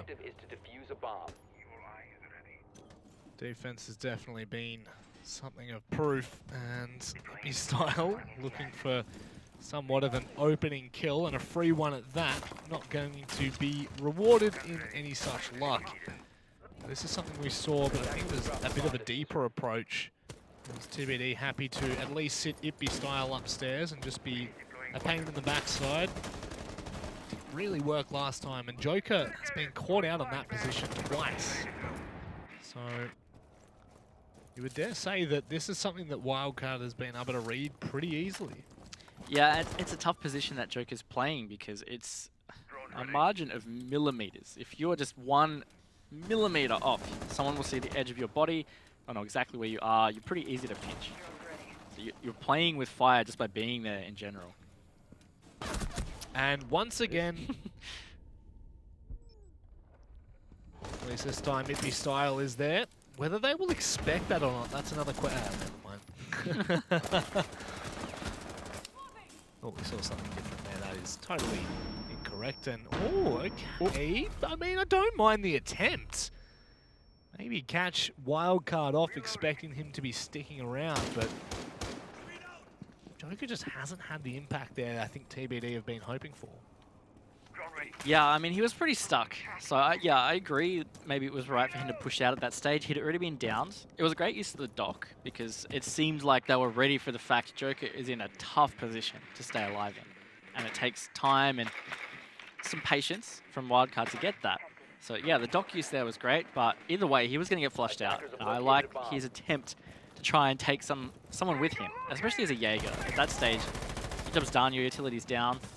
If you can get a trade, that works out. But it didn't work out in this instance. Wildcard have now found themselves into this final minute. They're obtaining this top floor, but Ippy I think, is still actually playing up there. So they haven't actually obtained the top floor. And it's going to start working against them now. 45 seconds to go. It's going to be similar to the last time. They'll end up in piano trying to get a plant down with no good way to cover it. They have just cleared out that bottom floor, or somewhat of it, with Geo on that drone. But like you're saying, Raven, 30 seconds left. It doesn't seem like it's enough. However, they are opening up certain angles that maybe make Jack Daddy a little bit more preemptive. It's going to be Ippy style to trade back from Pat. It's all of a sudden going the way of Wildcard, and they're going to double down and lock out the rounds. Wildcard will successfully take the last round of the half and ensure the 3-3 scoreline as we head into the second. Yeah, locked half. But I mean, overall, I kind of still feel like TBD had more control of that half than Wildcard. And worries me for sure coming into the next half, because I think TBD are going to run over them with these attacks, but I would love to be wrong. We'll see Wildcard go to defend Cafeteria Garage first, that basement. And this is going to put a big emphasis on how TBD can use their hard breach. At the moment, they've only got the Habana. Going to be something that's, I'm sure you're going to watch quite intently. We're now going to be swapping that side. Will Wildcard have a similar look in that second half that we saw from on Villa or not?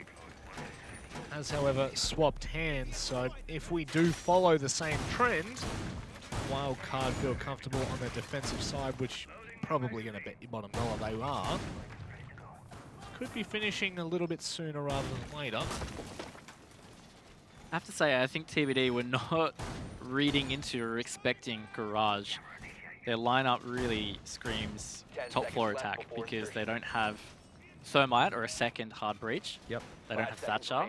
It's going to be really hard for them to get that wall open. I mean, like, secondary to Thatcher, you might use like a Capital or something like that. They could use vertical play from Cutie and Piano to clear utility on that wall. Yep. But that requires them having map control to do so. They could try it from Piano window, easy to run out on, requires a bit of coordination, not usually something that teams are game to do, and it takes time. So that's going to work in Wildcard's favor. This might have been a really smart play from them to outfox them with operators. It's literally like a sly fox, hey? Wildcard. Still a lot to be desired. This is where they can distance themselves a little bit more. The first round on their defensive side. You're seeing Ippy style watching down the line of Spiral now. Decides to send it over the railing. No one actually shows face there. In fact, Emorin pulls back. If he has Ethan as support, Claymore goes down, so somewhat denying either the aggressive play or maybe a rotate.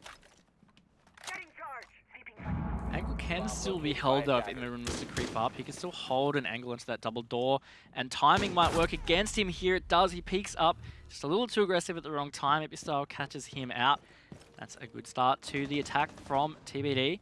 No massive roam presence besides Pat now that Imran has been taken off the board. He has an easy escape in that public bathroom. And we'll take a bit of effort to clear. There's some ADSs there. Might just take simply face checking it or pushing through. Pat feeling somewhat of the heat now. Here comes the nade and he just manages to get away with his life. However, into that one-shot area. He now will back away and probably turtle a little bit more with the rest of Wildcard. TBD are making some sort of renovations of their own. Yeah, it's good time management utility use because, like I was saying, it's going to be hard for them to get the wall open. But they've got this map control. It's taken them a bit of time, but now they can clear that utility and they can start to really open that wall and push down. Mango's finding another pick. They're finding the picks as well. So Ooh, that was a good shot though. That was a very good shot, actually. I didn't even realize that Ethan was on the SMG. I just assumed that he was playing for the long angle there, but Smoke Babes will come out now. This is what we know Diesel for. Know and love him. Mangoes at the moment going to be sticking that defuser. I don't know whether they're going to be able to deny this, and they have not been able to do so. Mangoes might drop here, actually gets away, and only just in the nick of time. Jack Daddy shuts down Diesel. No. Oh, Pat. Oh, Pat. No, we just happened to be on you at that particular time. Oh, that's a bit of a feels bad. Poor Pat. Yeah, look, Wildcard got dismantled on that attack. It was really well done by TBD. One thing I want to point out that I didn't get a chance to is Jack Daddy on the IQ just in chamber there, scanning the utility that Pat was using to be able to hold public. He would have seen that ADS was in bathroom stall. So what they did was they bucked right above where the hatch is in the corner, and that's where they threw the nade over. They didn't even need to clear the ADS. They just used that. I don't know whether they figured out that that range would be effective or ineffective on that ADS or not, but I thought that was a really smart play and a sign of how TBD are working together at the moment. Some really good signs as we are coming toward the end of our Pro League season. Of course, there's a lot more on the line other than just the lands, which unfortunately have been cancelled due to the certain circumstances. But what it has meant is that, you know, there is a little bit more of an emphasis on the placing of top two, and even just throughout the entirety of the ladder, there's a little bit more of an urgency for teams to perform.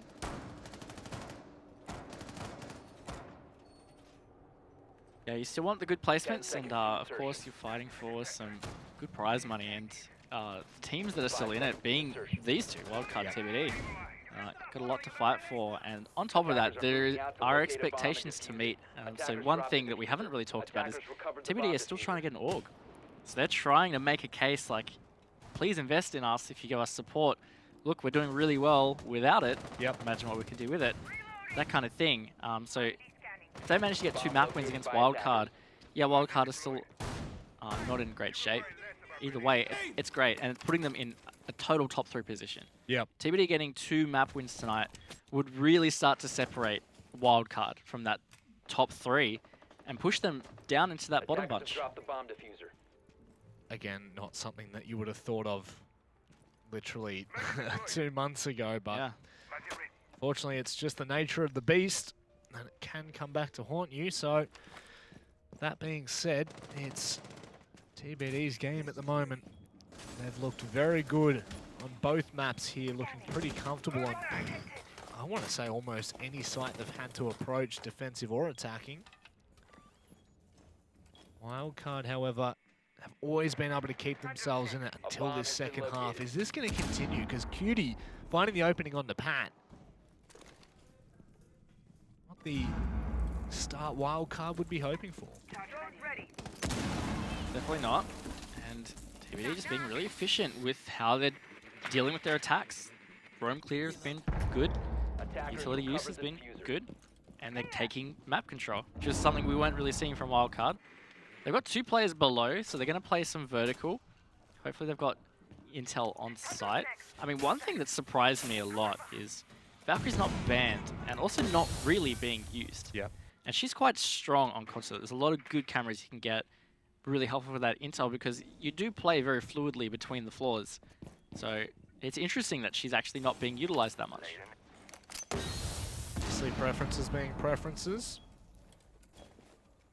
It's always interesting to see how different teams approach, but considering both haven't, obviously a reason to it for maybe just this particular match. Emo Rin will finally be able to even out the odds, make that 2 as he takes down Cutie and will get away. It doesn't look like there's anyone there to trade, but they might be able to start approach here, TBD.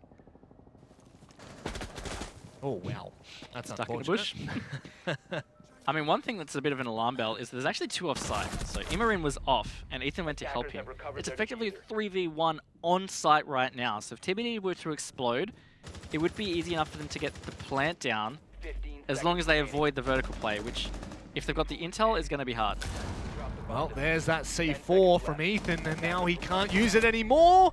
Maybe, just maybe, is there enough time for Jack Daddy to get this down? You'd have to imagine so, just in the nick of time. But being pinged out, being spotted, that should be a free kill.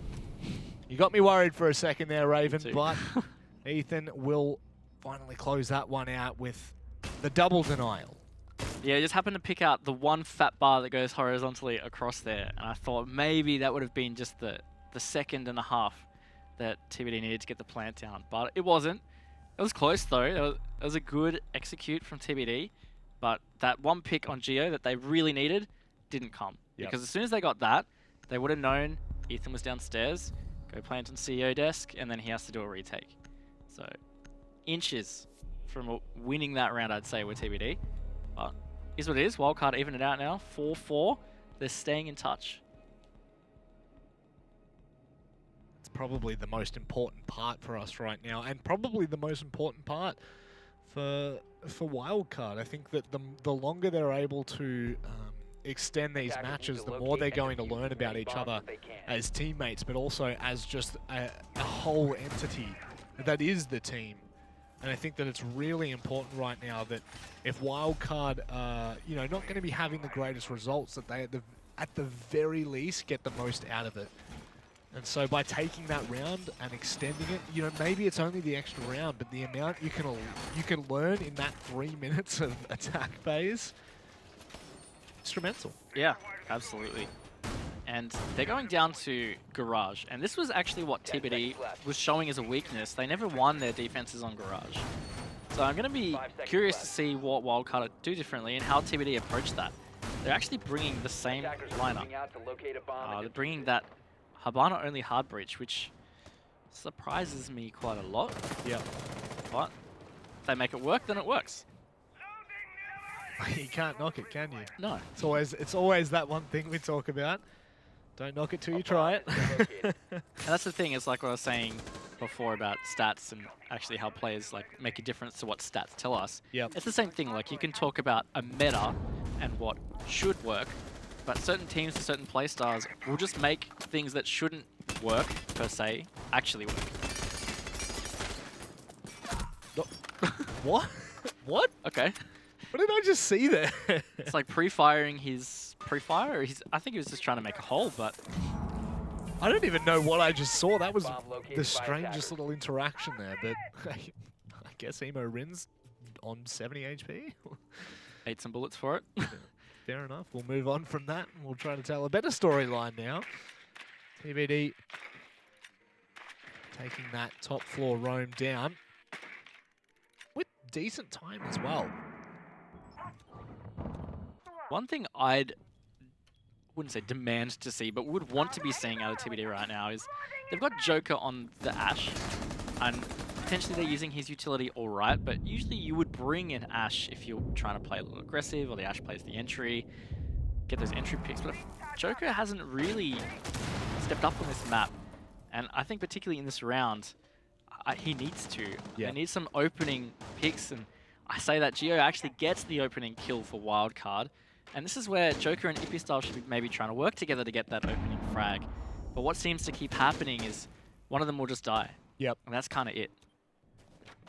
So ends the tale of the opening at the very least, and now they're going to have to try and play for keepsake. It's a 4 versus 5.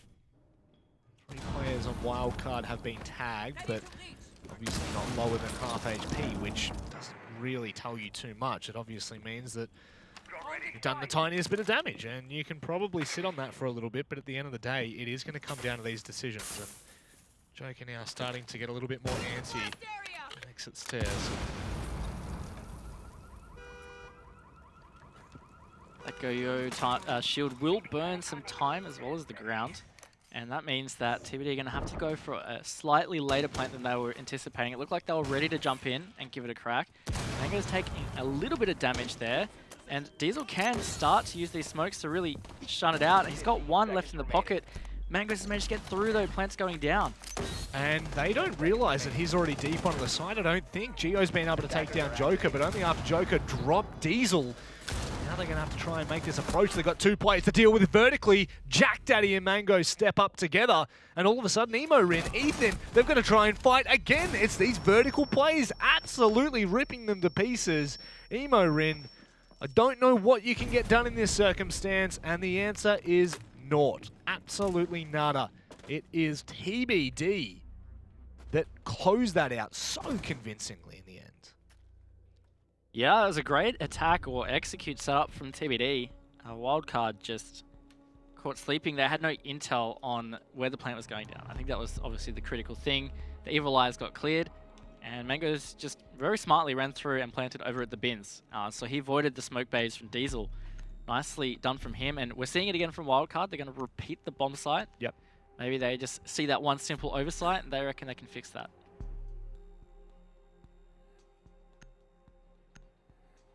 It is probably the team that we would expect to do this, obviously. Yeah.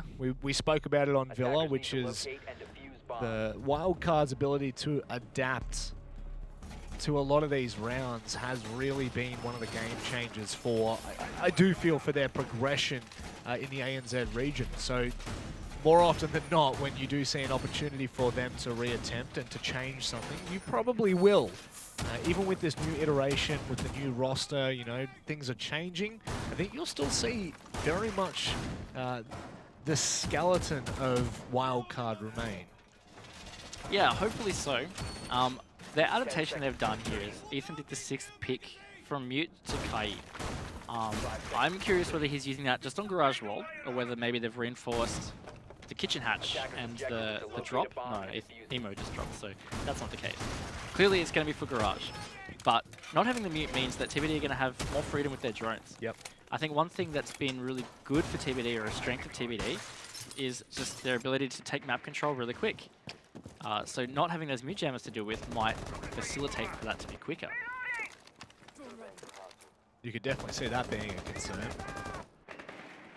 I don't need to add on to the point that you're making there, so you're already seeing how quickly they're getting this done. From east to west, they'll clear the 2nd and 1st floor. It doesn't look like Wildcard have anyone off site. No, they don't. No one particularly roaming in an awkward position that maybe TBD might have to deal with, so they just need to be cautious on their approach. Like you're saying, no mute jammers, easier access, quicker droning phase. They're getting so much information so early on. Doesn't make a whole lot of sense to me either, because it's just going to allow TBD to have more map control quicker. Yeah, they might be vulnerable to C4s in Piano, for example, but the Kai they adapted to stop Garage Wall from being opened. It's not going to matter if Buck gets control of Piano. Yep. He's going to be able to shoot those electric claws and just prevent that from happening in general. So I'm not sure whether this is really going to work out in Wildcard's favor. I'm quite dubious, to be honest. Definitely a bold move, Cotton. See how it pans out. Opening up that flooring, not being given anything other than a C4 in return.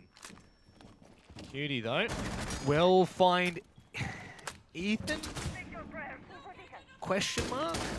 Yeah. Now, Wildcard are in a spot of bother. So I'm going to ram it home. I'm going to say that's a bit of a failed adaptation to me. I mean, they might still win this round. I'm probably calling it early, but like they swapped out the mute for the Kaid. It's meant that TBD has taken that map control a lot quicker.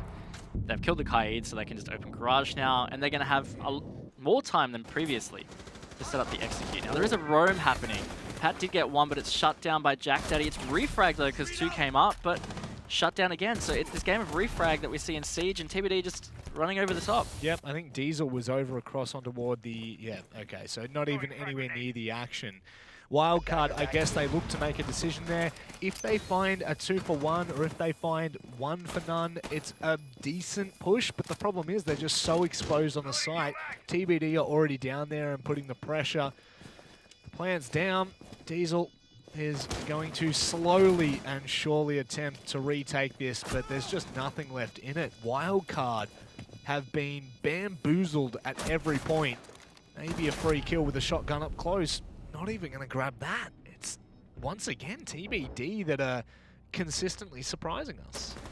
I want to break that down even more about Wildcard's adaptation. I don't know what they were relying on for that to work out. Maybe that was to hit the C4s because they had the 5 on ground floor, or basement, I should say. So no roamers. So that means that without the mute jammers, TBD got that full map control super quick. So what were they trying to use to deny TBD's vertical play? It had to have been those C4s, but I think I heard 2. I can't remember how many they had, whether it was 2 or 3, but I definitely heard them blowing up and not getting any frags. And if that's all that strat was hinging on to work, I think that's way too flimsy. Yep. It's great to see them trying to adapt, but I don't know what else that was actually meant to have in effect. And it's meant that now TBD is on match point. Around 6-4, Wildcard can only get 1 point out of this series now, at best. That is just crazy once again.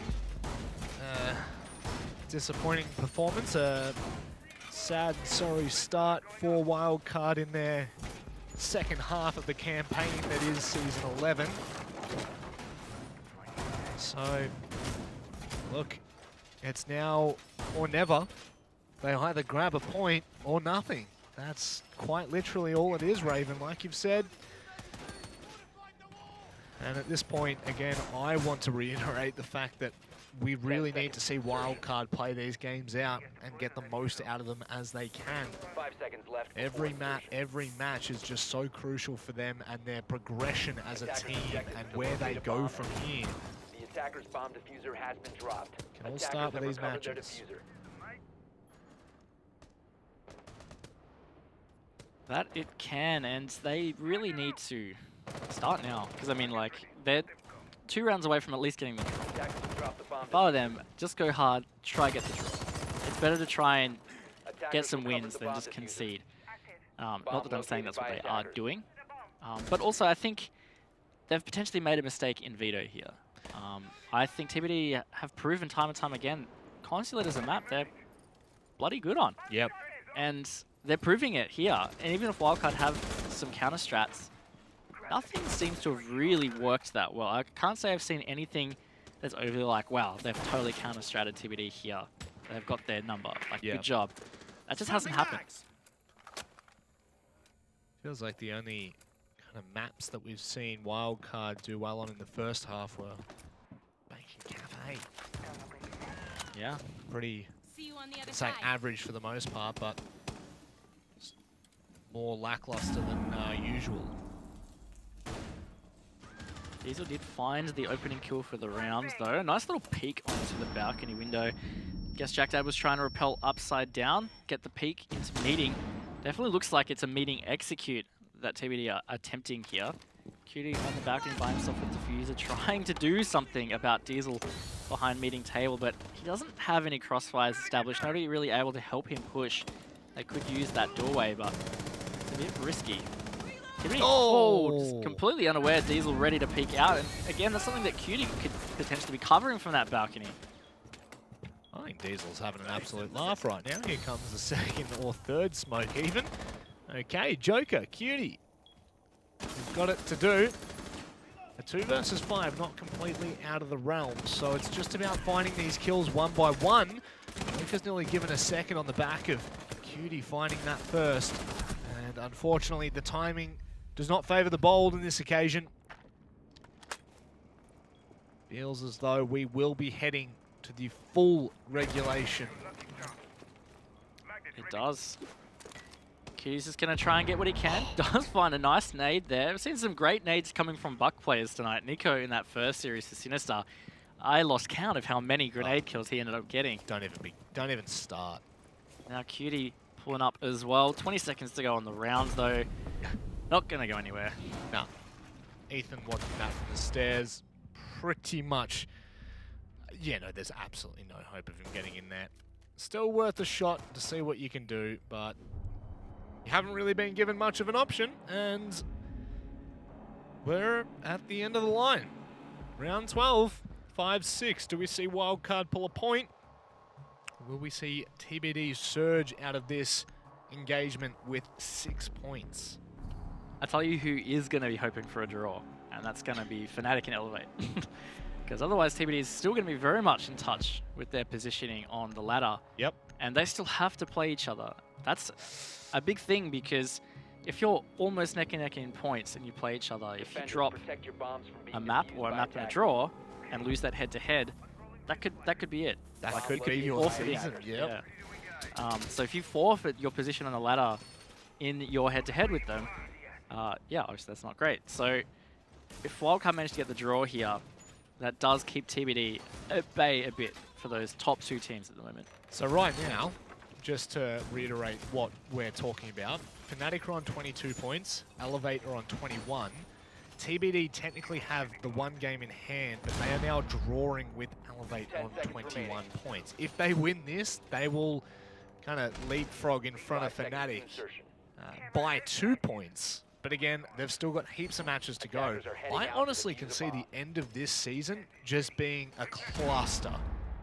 Yeah, it really is. And I mean, like, we should probably point out to viewers as well, next week is a Super Week. So we have 3 play days happening next week.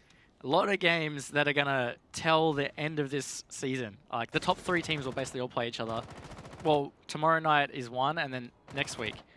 So this final positioning, at both ends, of course, but obviously we're going to focus on the top here. Yeah. It's going to be decided in these final matches. It's crazy. It's just a perfect and fitting way to end this season. Go out with a bang. So Cutie being given the information that there are 2 well and truly waiting for any such push on that top floor. Obviously we are currently at lobby/press room. Oh, Jack Daddy now making way. Just need to be careful here, Wildcard, they don't continue to extend, but having said that, they've just taken down Buck. Not good. Yeah, and Cutie was doing a good job for TVD previously, so that's a big pick. That means he has to sit out the rest of the map, get on comms. This is proving to be a bit troublesome for them to get this control. That pre-fire, if was in connector. Oh my god, Pat getting a little too aggressive. Jack Daddy capitalizes, peeking into that pre-fire. So TVD, again, bit of an opening there given to them. This is actually extremely important right now for TBD. It's match point. There's no other opportunities after this. It is literally all done and dusted if they cannot make this happen, and they'll only walk away with a point, which would be unfitting for how they've performed so far. Look at this. Look at the angle that's trying to be held from Joker there. Geo posted up will find that free kill. Yeah, and he's just going to hang out there with the Vigil static on, which means they're not really going to be super confident if he's rotated off or not, whether there's a drone watching it. And that's great play from Geo, but Mango's might be able to get his own little entry there. I mean, if they've got control of median, it can't be denied vertically, but they've only got so much eyes that they can put towards plant watch. Oh, that gunfire just not going in favor of Emo at all. Ibisal evens it up. 40 seconds to go, Rob. C4 prepped from Ethan. Does back away for a second there. Diesel shuts down Mangos, and it's all of a sudden on Jack Daddy. Not even going to be able to find one. Not even the opportunity. And Wildcard, they'll walk away with a point. TBD, I think, will be a little bit upset toward how that ended. I think they definitely were looking to grab all 6 points, but regardless, it is the draw to end out tonight. Yeah, I mean, they're really in the driver's seat for that map. Of course, they were up 6-4, so they had all their chance to secure that. You're right, I don't think they'll be very happy with how that ended. I mean, like, on the other hand, I also don't think Wildcard will be very happy at all with how the whole series went. Yep. But, hey, at least they managed to get the point there. Yeah, that's it. And again, it's all of these games are going to be important when it comes down. When push comes to shove, it is going to come down to these draws that should have been wins or losses that could have been draws, right? It's always going to come to these points where maybe for Wildcard it's not going to matter so much, but for TBD and Elevate right now, these matches are crucial. These top-end clashes are going to determine where they end on this ladder. Yeah, and I mean, it's going to be fair to say that we could almost write Wildcard off from finishing top 2 at this stage. Their final opponents are Elevate and Fnatic, who are the current top 2 teams, and like this is how they came out against TBD. Sometimes that's not always a fair comparison, but yeah, like you can make a logical conclusion that's probably how it is. So to me, it really feels like we're down to a top 3 finish here. Yeah. TBD, Elevate, and Fnatic. Yes, and I would definitely agree with you on that. I feel coming into this, still I was a little bit hesitant to say that TBD were in that running. However, after their performance here, they've shown full well that they deserve that top three placing, and that they're going to continue to claw for the top 2. Wildcard, however, it's a benchmark. Let's say that. We now have a benchmark for the last 2 games, and it is going to be against Elevate and Fnatic, but I'm just trying to be hopeful here. We've still got time for them to improve. Yeah, and I mean, if anyone's going to maybe have some sudden improvement or still be able to pull something out of the hat, it's probably them. Because they've got a lot of experience in that roster. They picked up good players. They are what you would say is fresh blood in terms of Pro League players. But they're still good players. They've had great first halves on the teams they came from. So I don't think it's going to necessarily be easy for Fnatic or Elevate when they play Wildcard. But I just think at this stage, in terms of points, Wildcard have to be literally perfect if they want to break into that top position.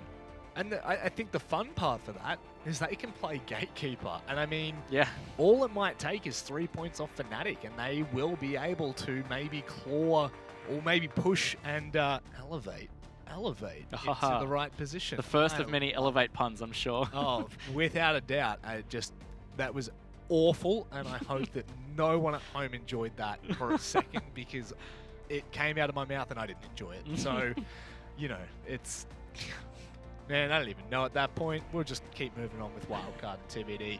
A very good testament to TBD's performance. It was a really good performance from them. They really controlled both maps for a majority of those. And like I said, I think they'll be feeling a bit displeased by the fact they weren't able to get double wins. Yes.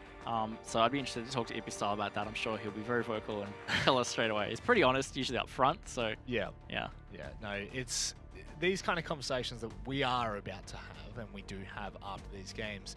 Sometimes they can be a little bit gritty in the fact that, you know, we're talking to teams that have just lost, and it's really hard to get, you know, like positive responses out of them.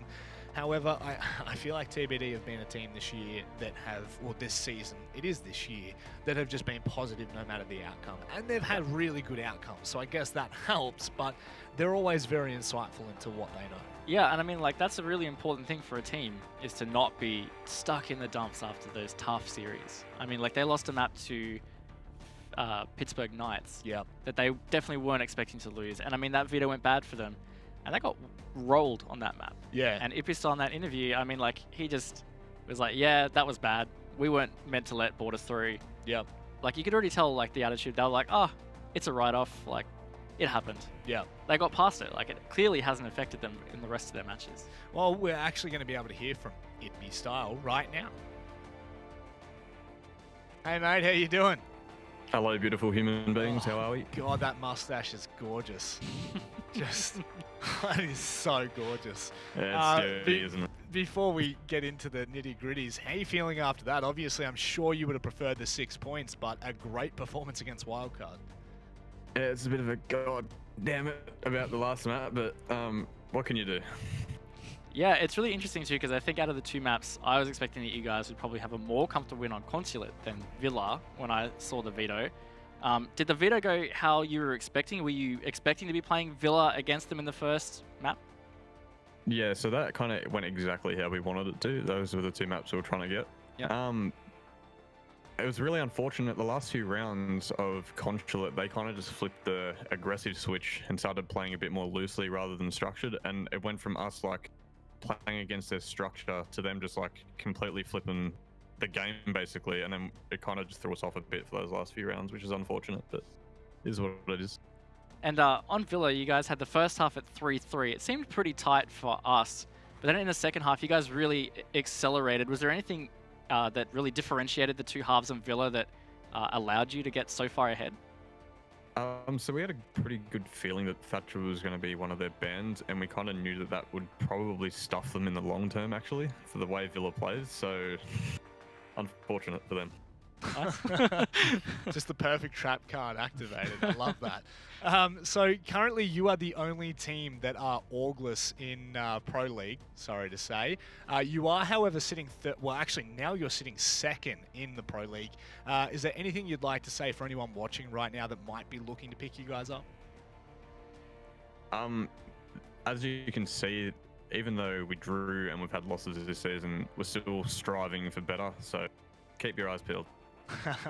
I love it. Anything to the fans before we let you go?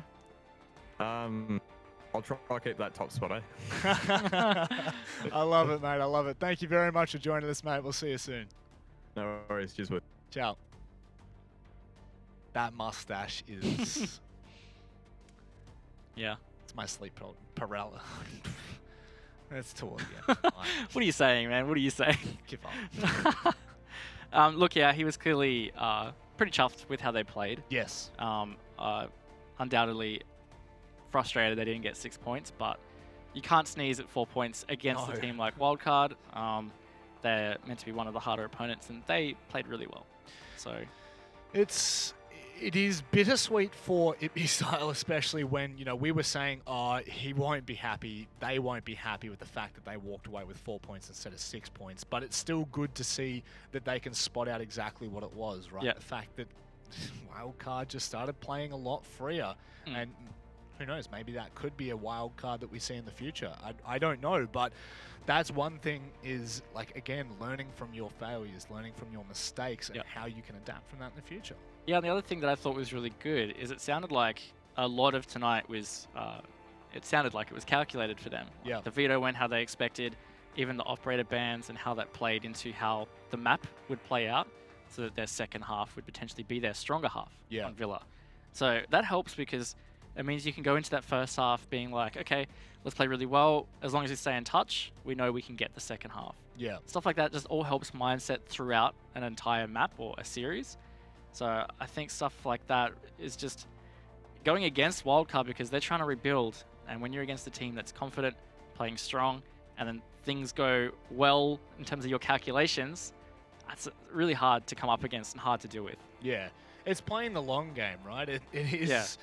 And to be honest, you've seen right then and there the fact that they have played the long game in that instance, and especially on Villa, it has worked out an absolute treat. And this is one thing for Rainbow Six that kind of always has drawn me into it, is the fact that, like, it is the 1%ers. It is everything from the way that you approach the ban phase to the veto phase, and how you, on the micro, how you take each and every round. Like, it's phenomenal to see that, like, you know, teams like TBD have been doing well and truly their research into a team like Wildcard and cannot just bring an element of a really good fragger, for example. They've got a lot more depth than that to their team. Yeah, and the other thing just about Rainbow in general, as you mentioned, is like sometimes you can do all this prep. So TBD sounded quite prepped for Wildcard and how it all panned out. But let's say in that last round of Consulate, it could just be like the simplest mistake. Maybe there was one call that was just misplaced. Yep. And that can just change the whole thing. Like, it could have been the difference between them getting 3 points or 1 point. It's just... one call. Literally one call at the end of a match, of two matches that you play, and surely are drained by the end of it. It can come down to that. Like, that's kind of terrifying to think of. But one thing I kind of would like to very quickly just play with the narrative of Wildcard for a second here. Those last couple of rounds on Consulate looked a lot more comfortable from them. And whether that's just because they're finding the kills and the openings and the trades, maybe that's one thing. But the fact that they were clearly starting to get a little bit more momentum, is this something, do you think, that they should probably look to build on? For me, that almost indicates that maybe they're feeling some pressure. Yeah. Because at that stage, they were down 4-6. Like, what do they got to lose? They already lost the first map. Yep. They're on the brink of losing that second map. So they're just like, you know what? Just throw out what we were doing. Let's just play a little more aggressive. Let's play comfortable. And sometimes that all it takes for a team to play better. Yeah. So it could have been too little too late. And maybe they just let that pressure just get to them. Because it's like I was saying earlier, being a roster like Wildcard, and as recognized as they are, when you change two players, people are going to analyze the hell out of you. Yeah. And you're going to know that. So you're going to be wanting to play well. Yeah, and I guess, you know, when the cards come out on the table and we look at Wildcard as a team and where they've come from and where they are now, it is a fall from grace, kind of. Like, it's not so fall from grace. It feels like there has been much turmoil in the way that they've performed and the results that they've had for the past 2-3 months. Yep. And look, if this is the change that they needed to make, it is going to take time. A team that is wounded is still a team that is wounded. You can't just, like you were saying earlier, you can't just stick band-aids on it and hope for the best. So I am hoping for the best for them, but this transition is going to be one of an elongated triumph, I think, if they can make it work. Yeah, it really just feels after tonight, it's probably going to be the long game for them. I personally don't have massive expectations for them in the next 2 matches, and I probably think they don't have the highest expectations of themselves. Yep. It's not to say they won't show up, but I just think they're going to be playing it for, let's go for next season, finish this one out, see where we place, we'll work on what we need to, and go from there. Well, you know what? I'm hoping we can grab some clarity. We've got Flux on the line. Flux, hello. Hey, how are you, mate? I'm good, thanks. How are you? Yeah, doing well, doing well. Look, I think the elephant in the room needs to be addressed. We need to ask the obvious question, which is currently with the roster changes you've made, is this season looking more as a building phase, or are you still going for those top spots?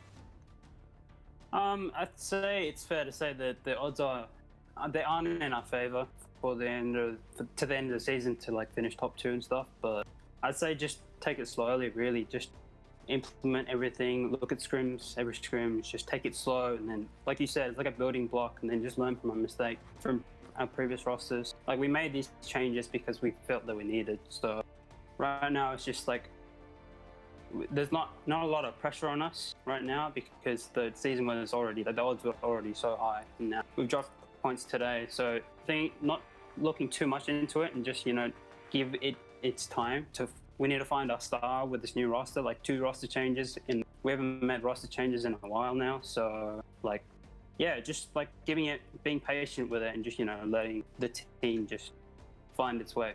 So would you say it's fair to say that tonight was kind of like a tipping point? Like if you guys managed to get 6 points, it was on, but if you didn't, it was like, okay, we just focus on next season.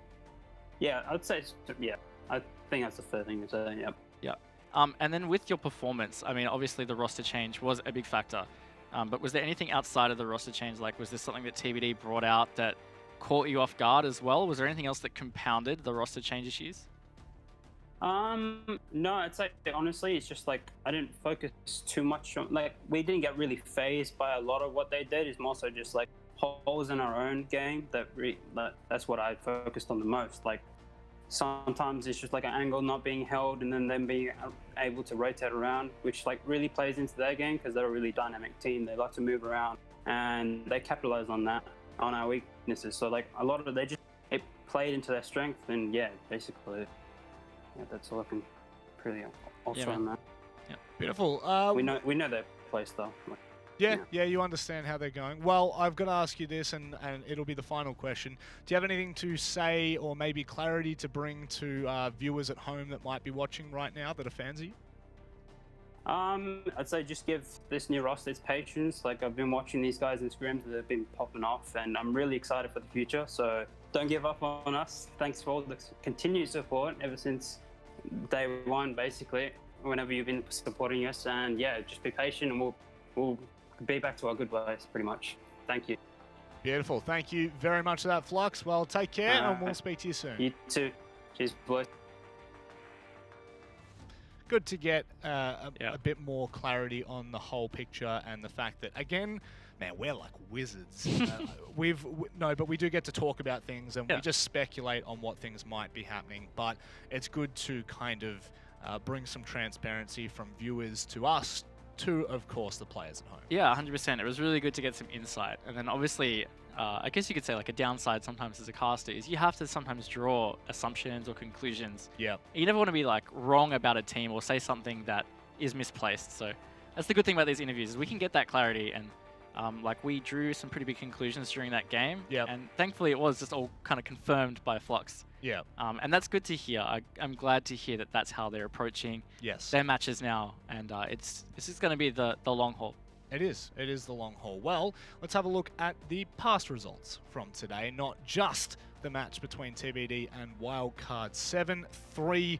Sinister were able to beat Knights, and then 7-4 in their second matchup.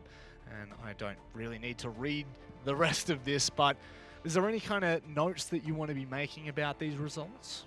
I think the biggest result from tonight was actually the rise of Sinister, because they had a really poor first half. Some matches that they could have won, they weren't able to lock out, or rounds that they should have been winning, they weren't able to get, and that just looked totally different tonight. They really looked like almost a different team. They did. I think that's really big for them, and again, not even just because of the rest of the half of this season, but moving forward. I am excited to see where Sinister take this, where this season heads, because again, we're not just thinking about the short term, and especially for teams that are, bottom 5, I want to say, because that way, we leave the top 3 to fight for their place. But I feel like the bottom 5 teams always have this sense of like, cool, let's restructure and let's focus on what we're going to build long term. It kind of feels almost like an NBA team when they pick up a prospect, right? And they start building that team out. It is just about knowing that it's going to take time and that you need to work on your own flaws. Yeah, and that's the thing about doing roster changes at this part of the season. Right? Like if you do it at the start of the season, you've got that whole season to try and perform and try and do something. A lot of teams had that situation. But when you do a roster change this late, it's really like wildcard tonight. Like if they got 2 wins, it's on. Like they might be able to get top 2. Yeah. But without that, it's like, okay, let's just work on it, get ready for next season. Yeah, just chisel away at it. Yeah. Yeah, no, that's fair enough. All right, ladies and gentlemen, thank you very much for joining us. It's been our pleasure to bring this to you. However, make sure you tune in tomorrow. It's the same place, same time, same casters. It's good fun. Anyway, until then, guys, see you soon.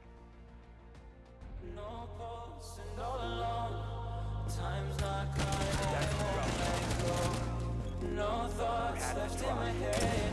My mind's on mine and it won't forget. But you bring me back from my darkness back. Cause the soul in me and the heart I have for you.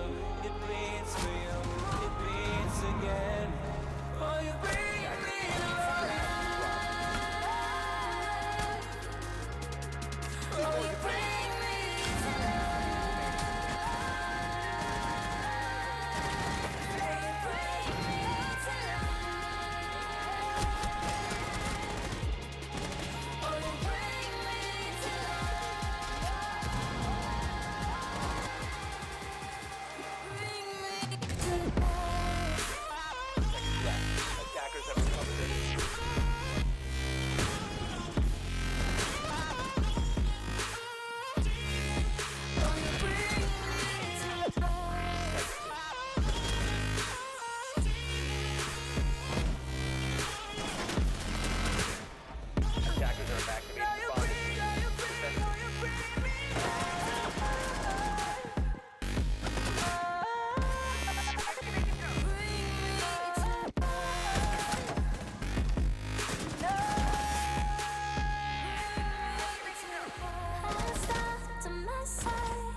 I'm safe. 15 seconds to go. Even though we burn from the light, I bleed. But you bring me back, not a heart attack could take away all the love I had for you. It bleeds for you, it bleeds again. Oh, you bring me to life. Oh, you bring me to life. Oh, you bring me to life. Hold up your sign though. They ain't count on that. They ain't count on that. They ain't count on that. Show what you gon' do. They don't want all that. They don't want all that. That sounds like a pop song. Take a dive before you die, y'all. It's the only way to live. You can't be without it, baby. Yeah, I know. Yeah, I know. Yeah. Try before you sign off. Shit can kill you sick. Free all stars. It's the only way to live. Fancy cars and the smiles of the ocean. Purple sky, let that night come with peace. Anywhere you wanna be. Anywhere you wanna be. Yeah, yeah. Hold up your sign, though. They ain't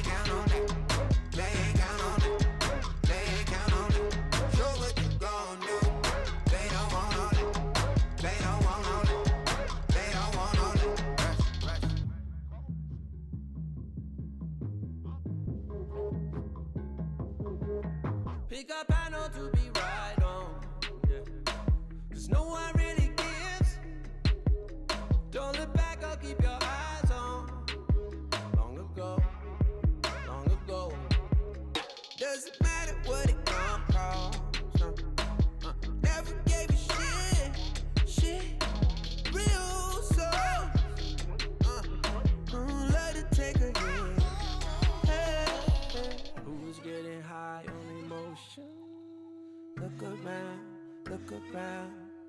People fight all their life for some peace. Yeah. Look around, look around. Fancy cars and the smiles of the ocean. Purple sky, let that night come with peace. Anywhere you wanna be. Anywhere you wanna be. Yeah, yeah. Hold up your sign, though. They ain't count on that. They ain't count on that. They ain't count on that. Show what you gon' do. They don't want all that. They don't want all that. They don't want all that. Rush, rush. Take off, take off. Rush at the rush. Take off, take off. Rush at the rush. Ha. Rush. Take off, take off. Rush at the rush.